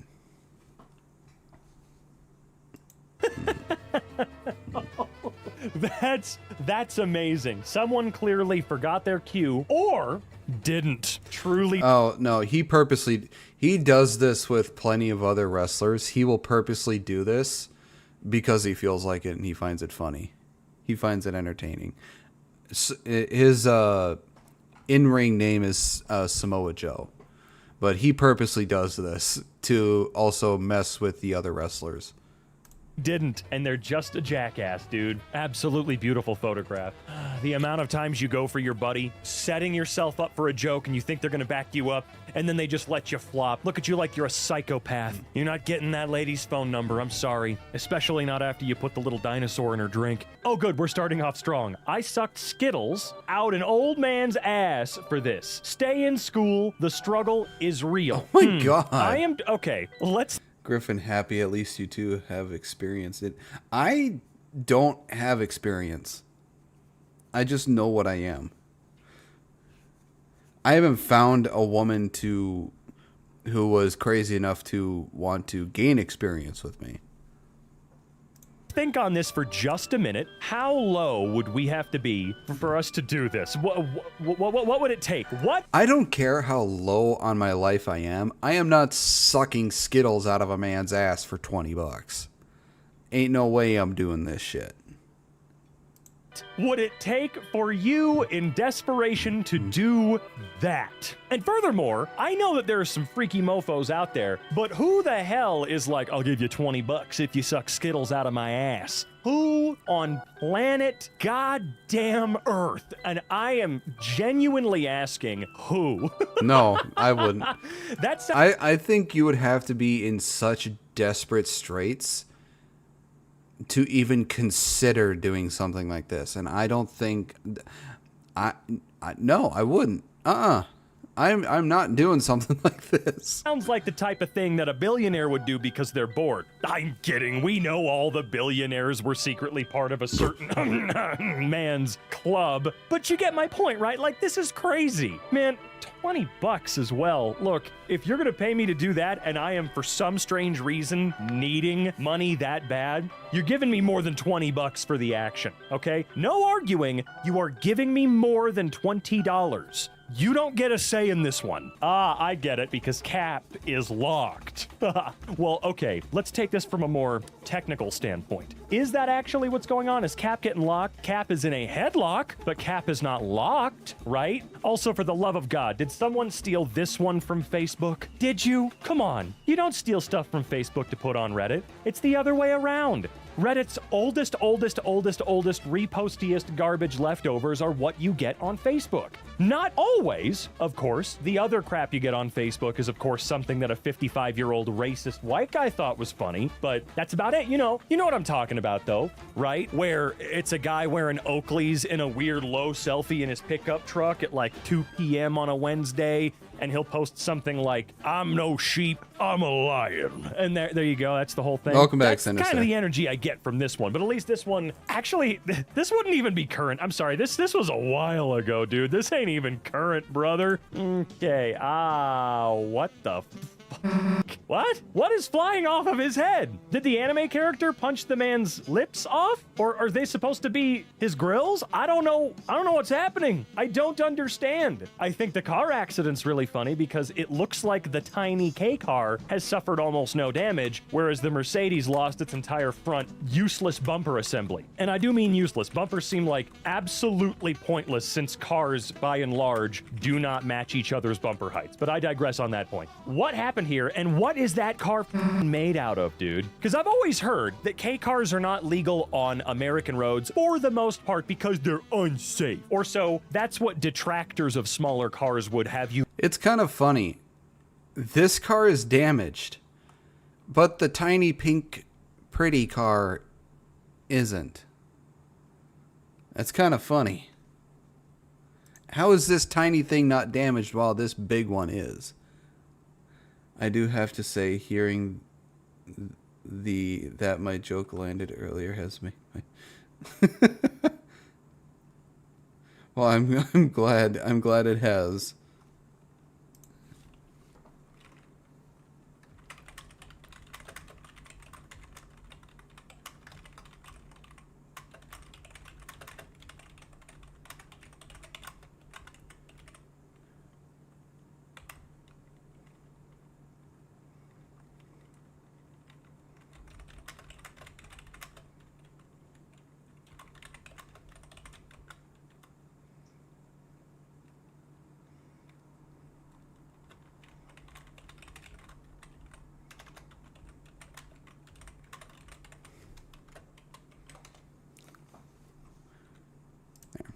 I just went to say hello in Amber's stream and Linksy's stream. To give someone else a smile. Either grills or mouth. It was grills because this is it represents that the grill is being knocked out. Believe when in reality it's not so much that the smaller car is less safe, it's that it's less safe because you drive a $200,000 Ford F-150 because quite frankly I don't know why you drive one. I mean, I'm not talking to you specifically, I'm just saying you I guess in a more general sense, if that's even humanly possible. But you see what I'm saying, right? Like, hey, cars aren't But yeah, like you said, ooh punch. safe, or aren't unsafe because they're small. They're unsafe because here in America, everyone thinks that it's mutually assured destruction by buying the largest overpriced pile of crap they can. Okay. What's happening? Right, I see the dog on the man's back. I see that. The other dog is looking at him. I'm looking. What's the really context looking. here? Is this it? Is the weird image that the man is holding a dog on his back? Or, I'm sorry, I feel like this is just a regular picture. Am I crazy? It's Mike Tyson. Gotta say it with a lisp. So what's the context here? I don't get it. I do ask that a lot. I feel like I ask that at least once every video, but I'm genuinely asking right now, what is it that I'm missing here, man? Oh my God, I feel like there's a when you see it type of energy here that I just am having trouble with, you know? Oh man, I'm just so down on my luck. I don't make any money. I just had to suck Skittles out of an old guy's ass to get a $20 bill. Man, I could really use a wish right now. The ever-present genie cat. My God. This image is beautiful. I've seen. I am the genie cat from the purse. What are your 3 wishes? Seen it pop up several times the last couple of days, and I don't think I've ever seen a cat so deadpan, dead on, showing no actual emotion in any way, shape, or Halt! Before you get out of the car, you must answer me these questions 3. And the other side he see.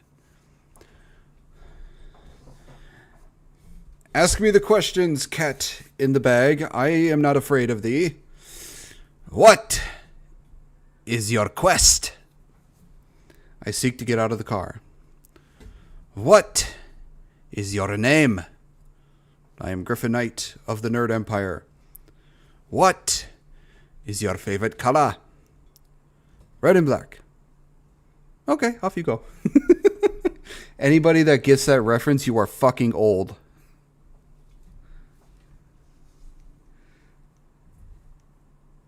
perform looking at a camera while also looking like he is coming out of a genie's bottle. That And if you don't get the reference, you make me very sad. is how the hell did you get your cat to look at you long enough to get this image? This is scary. It's a little scary. Can we all admit that?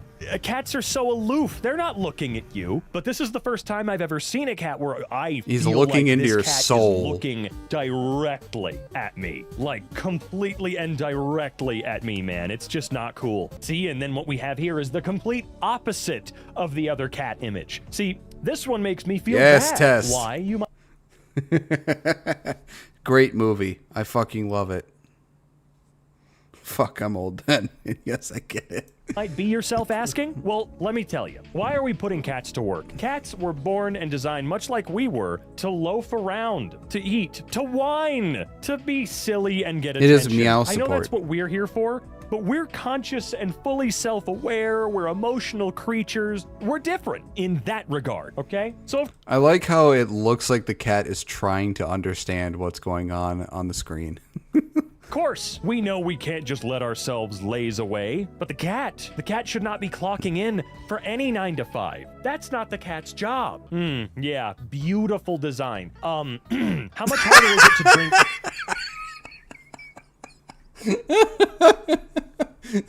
That is so good. I like the cop.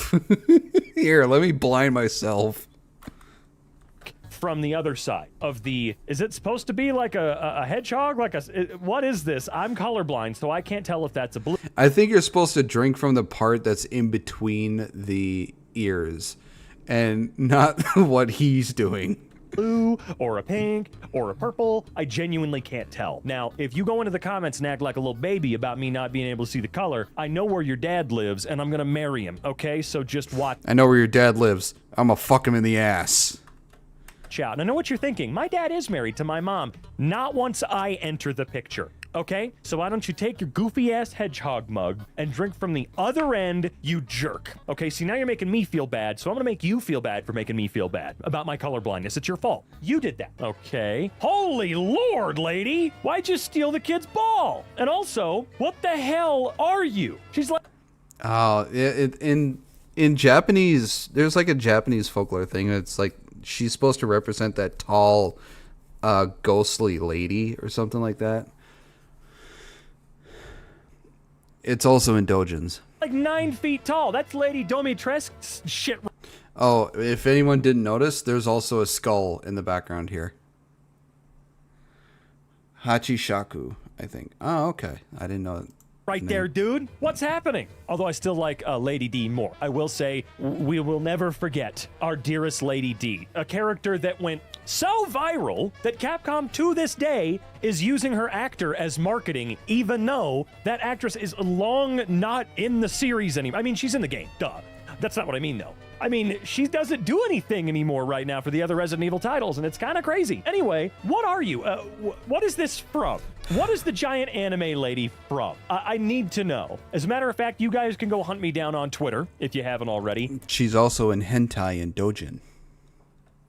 And let me know there. I've got to know. Satiate my curiosity. I know I already told you guys you did find the book. You found the book for me. So now help me with this. Is this an original piece? Or are these from something? Because I am very uncultured and I need your help. Okay. What in the actual hell am I looking at, though? Okay, we got a Goodwill mouse plugged into... I can't fathom what that's supposed to be. I see the PlayStation logo. This feels PlayStation 3 era, you know? But I absolutely do not understand what this purpose-built half controller is for.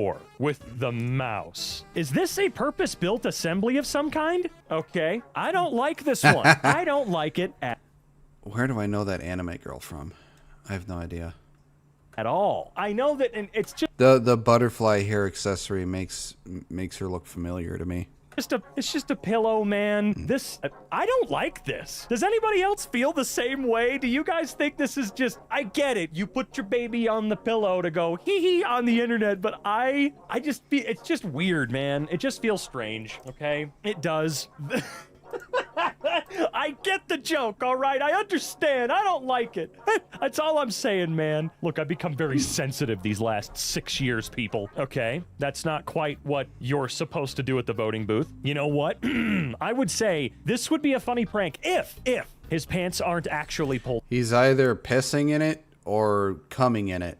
down. Now, can you imagine you go to the voting booth or whatever with shorts, but then you have a fake pair. You have another pair with a belt and whatever, and you just drop them down like you're wearing a second layer. So then you just walk out and you're wearing your shorts, but you can cause somebody to maybe panic a little bit for just a split second. They're like, oh, screw you, buddy. I mean, I know no one would find it funny, but I don't know, maybe it's worth doing. I can see a real prank with real intention behind it. Ah, yes. It's funny because the drone is more real than the pigeons. That's right. Also, what a terribly photoshopped image. Hold on, let's zoom in here. What is this, dude? I'm sorry, I'm trying to analyze something that literally doesn't matter. It doesn't. None of this matters at all. It just, if this is a real image, which I doubt it is, that's some weird lighting. You know, that'd be an interesting project for you photographers. Try and take a photo that feels photoshopped, you know? That would be fun.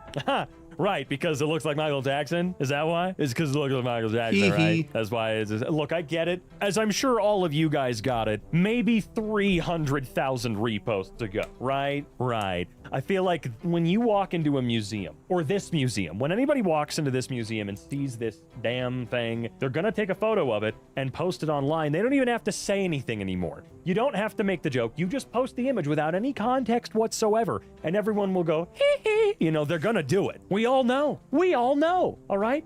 Okay, wouldn't it be hilarious as if my take on this was so wrong that no one even ever thought this looked like Michael Jackson, right? Like, what are you talking about? That doesn't look a thing like... No, absolutely not.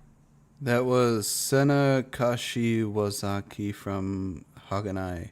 I don't have any... Oh, okay, that's where I know her from. Yeah, what's wrong with you? Like, I'm the first person ever to think that, and you're all thinking I'm crazy? Wouldn't be the first time that's happened in my entire life, I'm sure, but that would genuinely make this moment funnier. Found out the old neighbor was the first woman on the FBI's most wanted list. Found out your old neighbor, sorry, I said the old neighbor for some strange reason, but you found out, is it an old, like you don't live next to them anymore, or whatever. You're gonna Google it. Her name is Ruth Eisenman Shire. In 1968, her and her man at the time kidnapped and put some poor girl in a box for 80-something hours. She lived as my neighbor for a while growing up. We met a few times, and she even watched our dog while we were back in the States for a while. This was in Honduras. Anyways, apparently not many people know what happened to her after the famous kidnapping, and she lives a quiet life. I'll even put a recent photo, since you can't find any. Anyways, isn't that crazy? I live next to one of the most famous female criminals and had not a single clue. So, like, what's the... I kind of need... Like, I get it. That's interesting. I kind of need more about the story about her and her husband torturing torturing somebody by putting her in a box for 80 hours. She gets to live a quiet life after that? Like, okay, cool, old lady. Ruth Eisman Shire. That's, what is the story here? Because the takeaway I'm getting is her life shouldn't have, maybe she did get arrested and punished. I don't know. I don't want to Google it and waste a bunch of time doing that right now this time. Maybe she was caught. Maybe she did see some justice. But from what little I know, it seems like she did that with the hubby or whatever, and they just got to do whatever, you know, and that sounds shitty, but then again, I have no idea. I have no idea. If you guys want to figure it out and let me know again on Twitter or whatever, you do that or leave it down in the comments below. For sure, add that context. I'm for it. No freaking way. Boy milk. Hold on. I'm sorry. What? Boy milk ice cream? The fuck is this? The fuck is this? Why is there boy milk ice cream? What sort of femboy bullshit is this?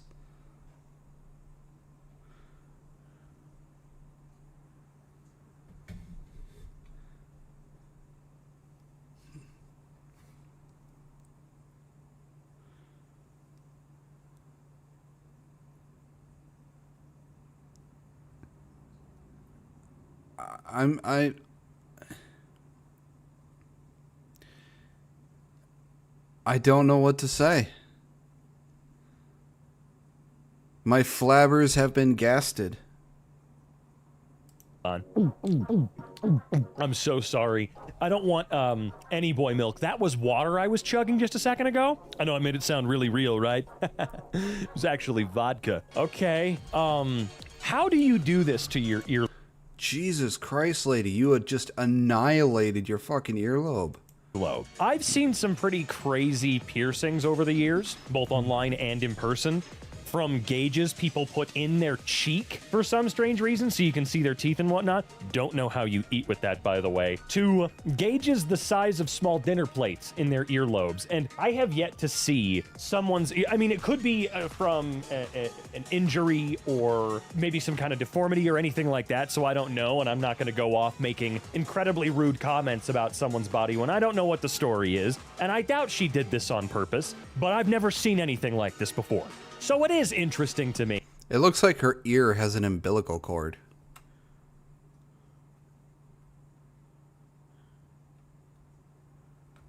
And I am highly curious with, because it's not like I looked at this and went, oh, whoa, grody or anything, but what happened, man? And why are people posting her on the internet? How long ago was this posted? Okay, Zach and I did that yesterday. Me ride wife. Good wife. We take turns. This week it's my... Reminds me of some of the post-op photos of said... Jesus Christ, Happy.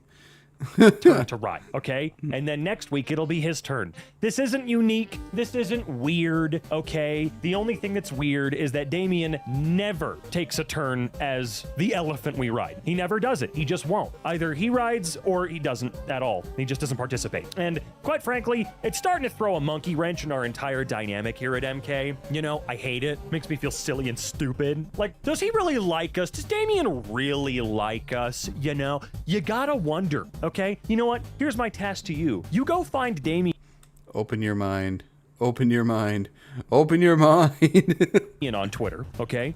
Anon felt he wanted to traumatize the rest of us. I wish I wasn't posting that day. He's not hard to find. You find Damien on Twitter, and you simply tweet at him, "Why do you hate Robin?" That's it. Exactly that. Why do you hate Robin? He's gonna hate me so much for this one if you guys actually do that. I already prank called him from my hotel room while I was in Dallas and scared him. Huh. So are you just out here flexing how rich you are? Okay, I know these ones are not as expensive as the NVIDIA variants or whatever, but given today's market in general, Why? this is Captain... Why do you have it as a keychain?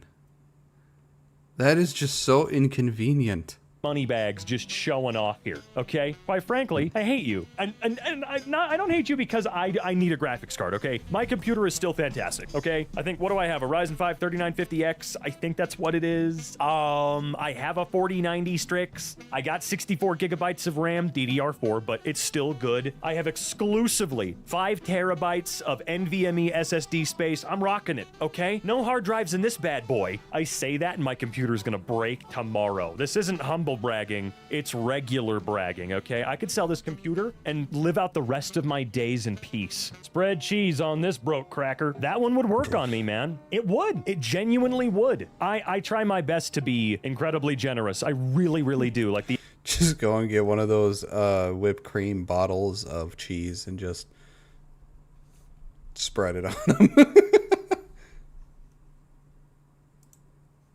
Okay, that would fight with the third leg man. I don't know why I doubles my chance. The other night, a homeless guy stopped me, you know, gave me the story, whatever. And I was like, I don't carry cash. And he said, well, can I go in with you and just like pick some stuff out? And I was like, nope, we're not going to do that. I don't want you doing that with me. Here's what I'll do. I'll go in, I'll get cash back, and I'll just give you that. And so I did. I went in, got 20 bucks and gave it to him. He was really appreciative. But there's something about the guy with the sense of humor that is a little bit easier to get more comfortable with and do that with, you know? A guy that, despite it all, has this kind of outlook. You know, I don't know if I'm making any sense, all right? No way, you got real Jesus back there. Okay, what do you guys think Jesus would do first upon his return to Earth? I think he would hit the sights. You know, make his entire beard white and his hair white, and he would look like Saruman. He would look like Saruman the White. You know, he's had to see them from afar and hasn't seen what... I mean, he's seen what we've been up to, but he hasn't been down here to experience what we've done for tourism in the last 2,000 years. I think he's really going to have a good time and see the sights. He's going to go to Brazil for sure and meet Big Him, obviously. He's probably going to check out Disneyland. I think Jesus would be like me, and he's going to love Haunted Mansion, but Pirates is going to be his second favorite. We'll put it that way. Let's see, where else would he go? I don't know. The world's your oyster, and the world is Jesus's oyster. Where do you guys think Jesus would go? Okay, Kinder chocolate cigarettes. Does a body good. God, why do companies do this? I mean, I've ran into candy cigarettes before. They look like chalk. It's just, don't make candy cigarettes. Come on now. You know what? Honestly, screw it. Let's just start advertising cigarettes to kids again, like right now. I mean, why not? Let's do it. Let's letting everyone smoke. You know, give your baby a beer. Yay. Oh. This is the sort of thing you do with your several year-long girlfriend. You know what I mean? But you do not do it in public. And no, you would never do this to a stranger because there is no way in hell you're not gonna get murdered. And honestly, rightfully so. I'm just saying, you drop anything. If you ever go through Louisiana, there's an actual old-fashioned candy shop in Rain. Someone put cigs into a box.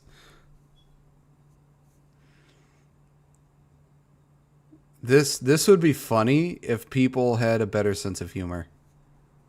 In anyone's drink, even if you're trying to do a joke, everyone in that bar gets a free one right in your face. Right up your shit, okay? Her first and last. Aw, what is that thing? No, the heart... There's a candy shop here in Minnesota called the Yellow Barn, and it is the largest candy store in Minnesota. It has like 80 different kinds of licorice, 80 different kinds of root beer, and it has candies even from back in like the 70s and 80s. They just have all sorts of candy. They even have a 5-pound gummy bear and like a 2 to 3 pound gummy snake.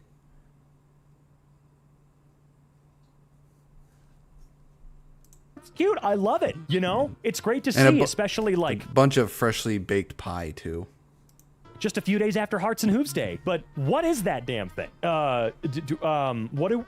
I just got it. No, I know what it's for. I can't believe I didn't think of this immediately. That's to hold your sub sandwich while you're in the shower. Because you don't want to have to I don't know, take up one Happy. hand the entire time while you're in there. You need one free. It's a lot easier to have both free when you're scrubbing down so that you can actually like lean over and take a bite while scrubbing up. Something off about that stop sign. It's not even like, did someone put this at the end of their driveway? That's what It it is looks so like. It looks like it's at small. the end of someone's driveway, not at the end of a street. But it would be incredibly funny to just happen across something like that, right? A stop sign so small that odds are you're not even gonna see it. I think it's cute, okay? Sue me. Okay. Not really weird, just kind of a cool little art piece, you know? I don't know how many of these have truly Infinite been power. what I personally would consider all that weird, you know? I know it's just me. I'm just being a silly little goofy goober, but maybe my bar for weird is just super different. Maybe it's just a whole other ball game now, and it's not weird enough. Maybe things just aren't weird enough for me anymore, you know? Maybe it's time for someone to go out of their way to really curate the weirdest of the weird they can for me. If they want to, exclusively if they want to. I am not entitled, Oh, okay? yeah, I I can have a see it job now. to do here. You know, I get it, but I'm not entitled, all right? Why do people do these things, man? I get it. Why do you do these I things? get it. Sorry, I feel like my my creativity is about as low as it's ever been here, man. All I could say is, yeah, you got me, dude. I'm gonna sip my Pepsi and die now. Now showing Iron Lung. Dude, I do feel bad for some of the theaters that don't have posters or didn't care enough to get one or whatever the deal was, you know? Because it is a cool poster, very neat. I've been kind of interested to try and go and see Markiplier's movie Iron Lung. But I'm glad that someone did something, right? I think it's cool that someone did something about it. Like, it's silly, it's goofy, but you'd have to appreciate it, okay? The fact that that movie is in a I'm not sure if Minnesota has it, though, sadly. theater that you can go watch right now. At least I'm pretty sure it's still in theaters. I hope it is. The fact that it ever got it there is still incredible. So, you know, I think it's cute. I love that. Not weird, though. 2 noses, double the boops. Now, who the hell has 2 noses? Now you're just making up people. That's not even a thing. And I hate you, okay? Aw, how cute, though. Oh, damn. I'm sorry. Where is the dog? I mean, I know clearly it's like the vet, but what's going on? What is he wearing? What is that? Also, I hope it doesn't cause the dog any distress or anything like that to have this. Is it all right to call it not a mutation? No, what would this be? I mean, I guess in this case, that's fine. It's not like a birthmark or maybe a birth defect. I never know what the correct thing is. I'm not talking about like politically correct. I just mean like, what would you actually call something like this? I would assume a genetic mutation of some kind leading to this, but it's I think it's a birth defect. I digress. Cutie. King Charles, the III official portrait. That's the official portrait? Also, I know Jesus it's the Christ. third. Chill out. That's the official portrait. What the? I mean, don't get me wrong. It's beautifully done.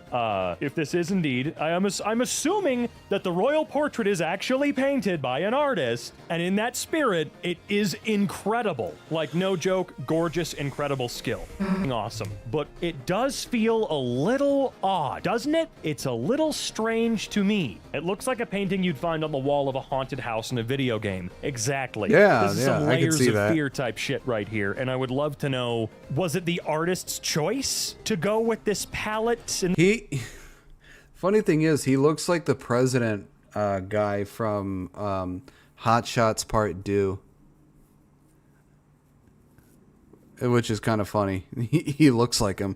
this vibe, or is this something that the king asked for? There's so much I want to know about this particular event. Found these on some dollar bills. Was it writing that said that someone sucked Skittles out of an old man's ass for it? Oh no, not at all. Misty, I'm listening. Now come home. Okay, I can't even pretend like I haven't re-recorded this because I did. I was making the joke of maybe someone got a stamp and was pranking a stripper with them. That's what I made a joke about that. And then let me show you what the next image was that explained this, or not explained it, but gave a much more normal take. So visit excellent. I'm guessing Misty is someone's runaway daughter, and that person, mom or dad, heard that dollar bills circulate all around the US like that one Family Guy episode. Mom or dad probably made a custom stamp, stamped several dollar bills in the hopes that his or her daughter returns. $5 turns to 5 separate notes, 100 turns into 100 potential individual notes that may reach Misty. You can see where this is going. One happened to reach you. There's not a real legal way to enforce people not to write on dollar bills, if you were wondering. Anyhow,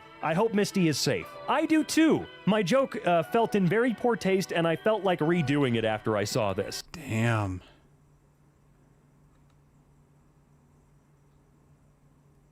Well, shit. Hey, it's the dragon with the girl tattoo. Absolute favorite. Adam Roberts, you're almost as good as Chuck Tingle. Hey, close that door, Oh, baby. shit. Oh, my Lord. Yeah, Why do you have no, a tiger? thank you. Why do you have a tiger? Okay, that's not weird. What? No, it's not. What are we doing here? Why is this here? That's so cool. That's genuinely Damn. awesome. What do you mean that's weird? Do you know how freaking ecstatic? I think the weird part would be him doing it at the actual tennis arena, but it's actually pretty damn good. That guy would be if I was at a game of any kind and there was a guy painting it? Screw you, man. Oh my God. Wow. I see it. I see it. All right. I love images that do that. I love it. What a beautiful way for me to clock off for the night because holy Lord, come on, man. Yeah, that was that was an image, all right. Like for like half a second, I had to think about it, and then it was like the other half a second, it's like, okay, I see it right away. Oh, that was great.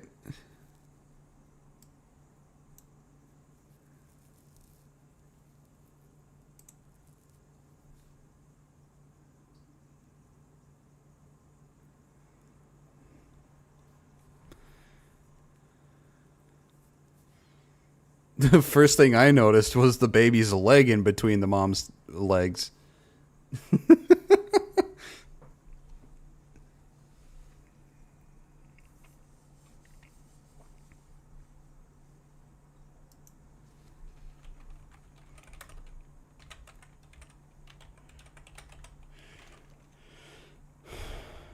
Okay. I think that'll be it for this one. I've been going on for over 5 hours now, and I'm getting tired, and I still have yet to eat. So, thank you everybody for being here. We are going to raid Ember. So we're going to raid Ember here. So, thank you everyone for being here. I hope you all enjoyed the stream. I will be streaming tomorrow, and tomorrow I will be doing a collab with Lord Intellectual and Lusty Links. So look forward to that. And have a good night, everybody. Enjoy Ember.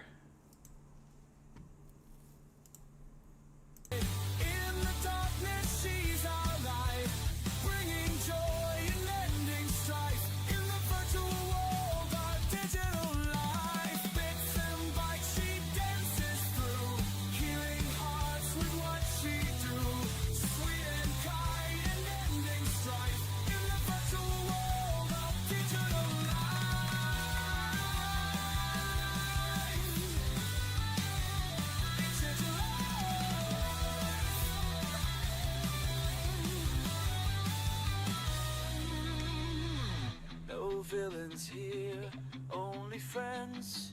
Her mission never ends. One by one she breaks the chains, erasing sorrow, easing pain.